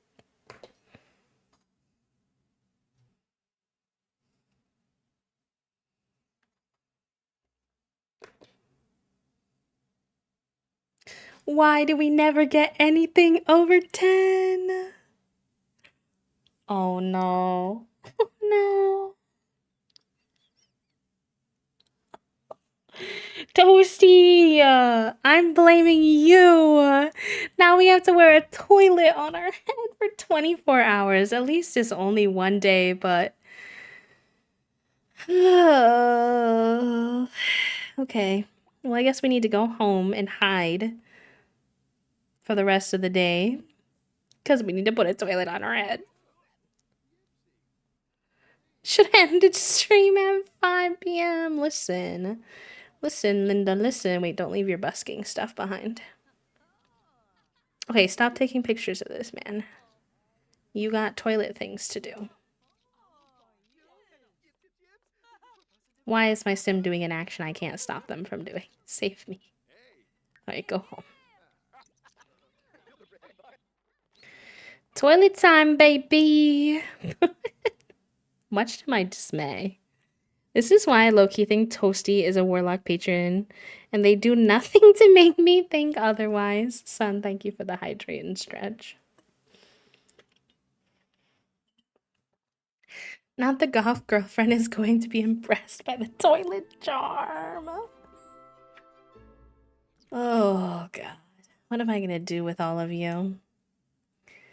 Enabling this behavior. Okay. Here we go. Let's go get our toilet head, chat room.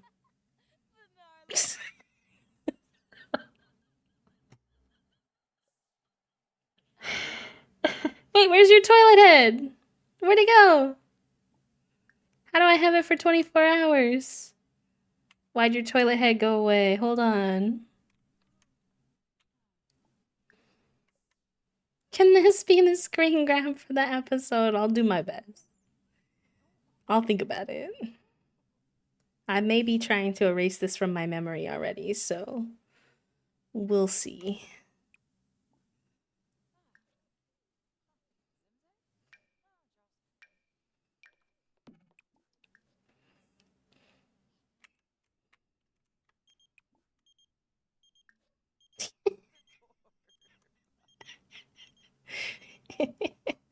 What if it's the toddler potty as her head?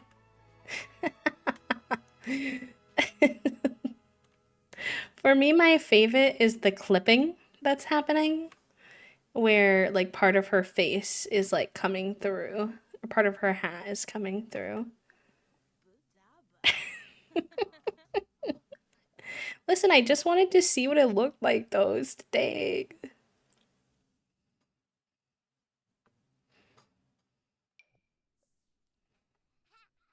Gotta put it on the skyline.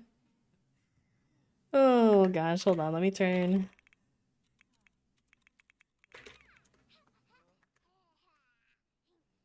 Let me get you in some better lighting. The good news is she actually doesn't have to sleep. Ever. So.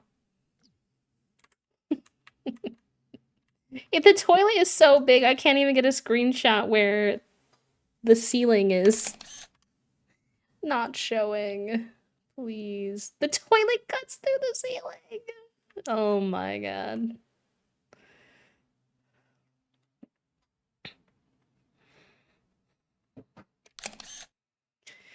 Oy vey. What do you think my small toddler thinks about their parent walking around with a toilet as a head?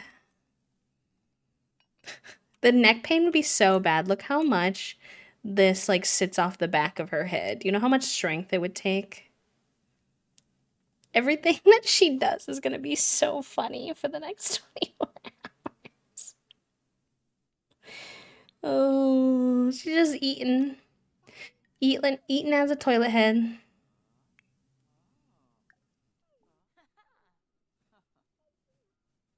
Make a morbid observation about your toilet head. Alright, you've been writing for a while. Put this in the fridge. Did you get some?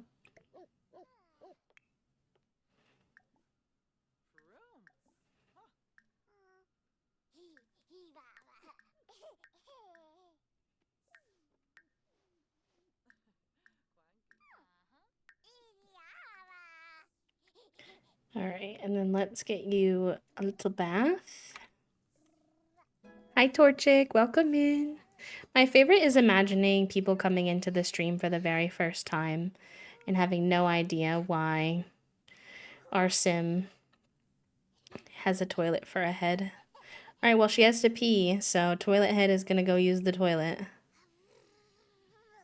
Amazing. So meta.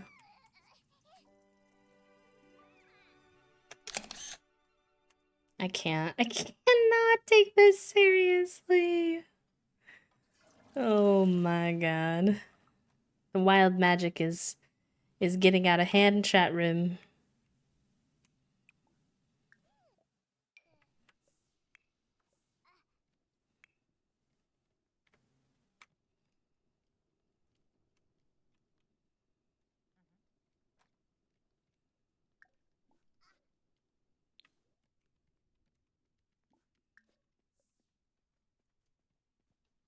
Her on the toilet is actually my favorite. I don't think you can do any, like, interactions with the toilet. Oh. Are you telling me I can use the toilet on my head? I have questions. What is that gonna do? No, she says she can't reach it. No, wait, go here. I don't want you to go upstairs. No, don't go upstairs. Don't do that.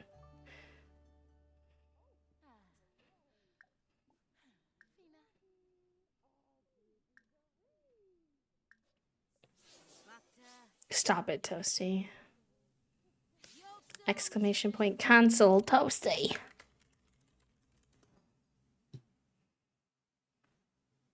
For too many strap jokes in one day. Not the shrug, please. Okay, she's practicing mischief magic, so she just got mischiefed back, I fear. Are you clean now? Yes.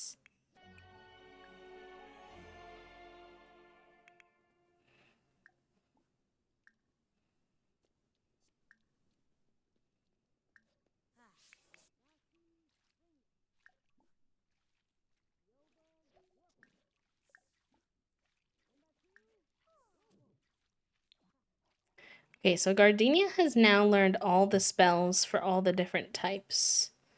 So I need to figure out like how to get her magic to go up in other ways. Which is going to be interesting.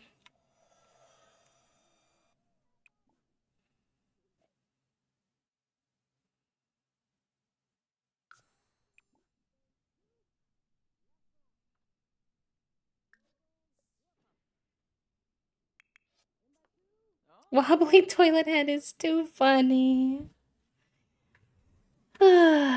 24 hours of this nonsense. Oh my god, the toilet is sticking up through the ceiling floor. Look at the toilet. Look at the toilet!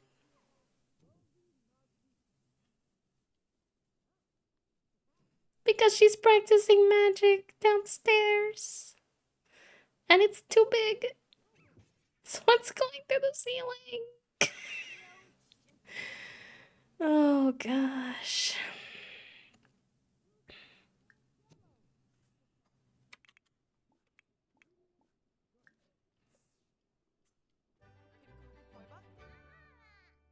At least it's not a whole week like being bald, true. I will take that. I will take that win where I can get one. I can make her unbald tomorrow. Listen, son, I'm not too hopeful. Can she take a selfie? Let's see. She should be able to, actually. I think she might have to do it on her phone. Send flirty selfie. Can we send a flirty selfie to our wife? I don't want to be causing problems. No, that's not gonna work. Um,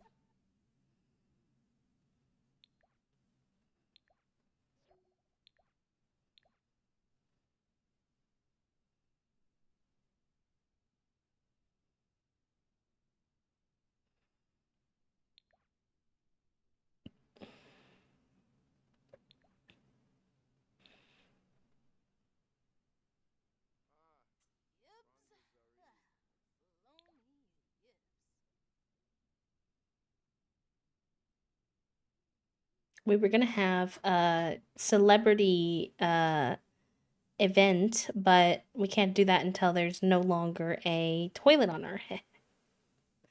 Okay, take a selfie. Um, I don't really know how effective this is gonna be. Absolutely bald. I wish I could get it to go over because her little finger gun is cute. Look, she's doing a little finger gun over here. But you, like, can't even see it. Oh, wonderful. Changing the pose really helps. Really helps us get a different angle. Yeah. Just, change the pose up and you'll really have it figured out.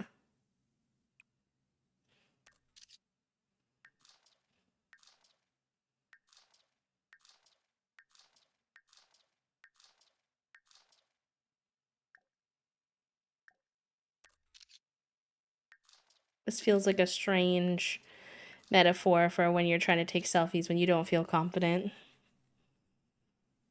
It was pretty nice for you. I feel like most people who have gone bald do appreciate, like, have that kind of mindset about it, that it was a pretty good experience. So, fair enough.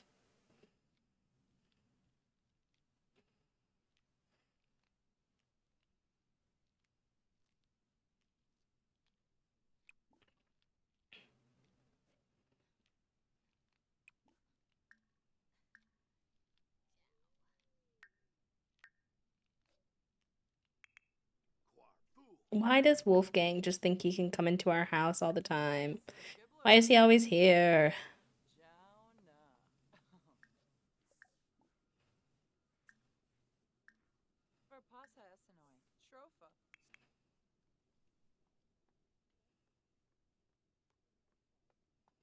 Alright, well. Chaos. Honestly, chaos. Oy vey. All right, chat room. I'm feeling a little tired. I think that it will be great to start next episode as a toilet head and enjoy the silliness of that for another like 17 hours or whatever it is. So I think I'm gonna find someone for us to raid, but thank you for hanging out with me. I'm sure future B is gonna be annoyed with current B for leaving us in toilet mode, but I think it will be funny. So lay shrug. I do think our ad is gonna start, unfortunately. My bad. That's probably not ideal. But no, Friday we're doing 100 babies, so the next time we have toilet head will be next week. So more toilet head shenanigans next week on a Queerly Bee channel near you. Doesn't that make you want to come and hang out so much? Thank you, Poppy. It should be good. I'm excited. I'm excited. We're gonna do our grocery order and we're gonna chill and we're going to watch some Survivor as it goes. Okay. Let's see where the heck that we want to go. Let me get the raid messages in chat for everybody. And then we'll take a look around. There's some good pals live, so oh my gosh, there's a lot of people live today. Holy guacamole, actually. How many people are live today? I'm overwhelmed. But that's okay, we'll figure it out. I believe in us. I believe in you all. I believe in us. We can do this. Um,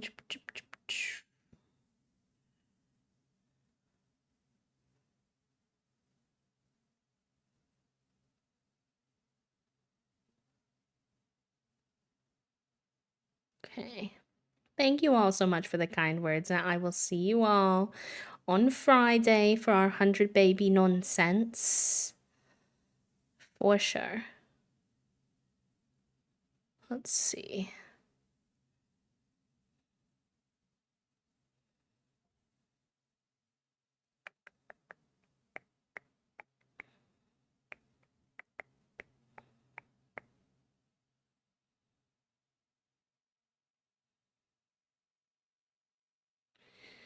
Okay, we are gonna go raid my friend Bella. Bella is doing a special stream today. I'm pretty sure they are doing the trans readathon that's happening. And they got some co-working stuff set up as well.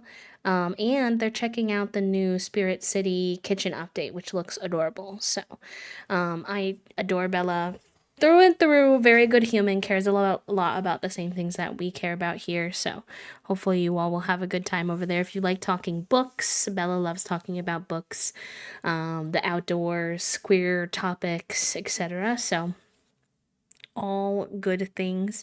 They use she, they pronouns, so just make sure you're respectful of that and have a good time. And I will see you all on Friday. And before I go, I will get a little invite for the Discord for anyone who wants to keep up with the community or stream things.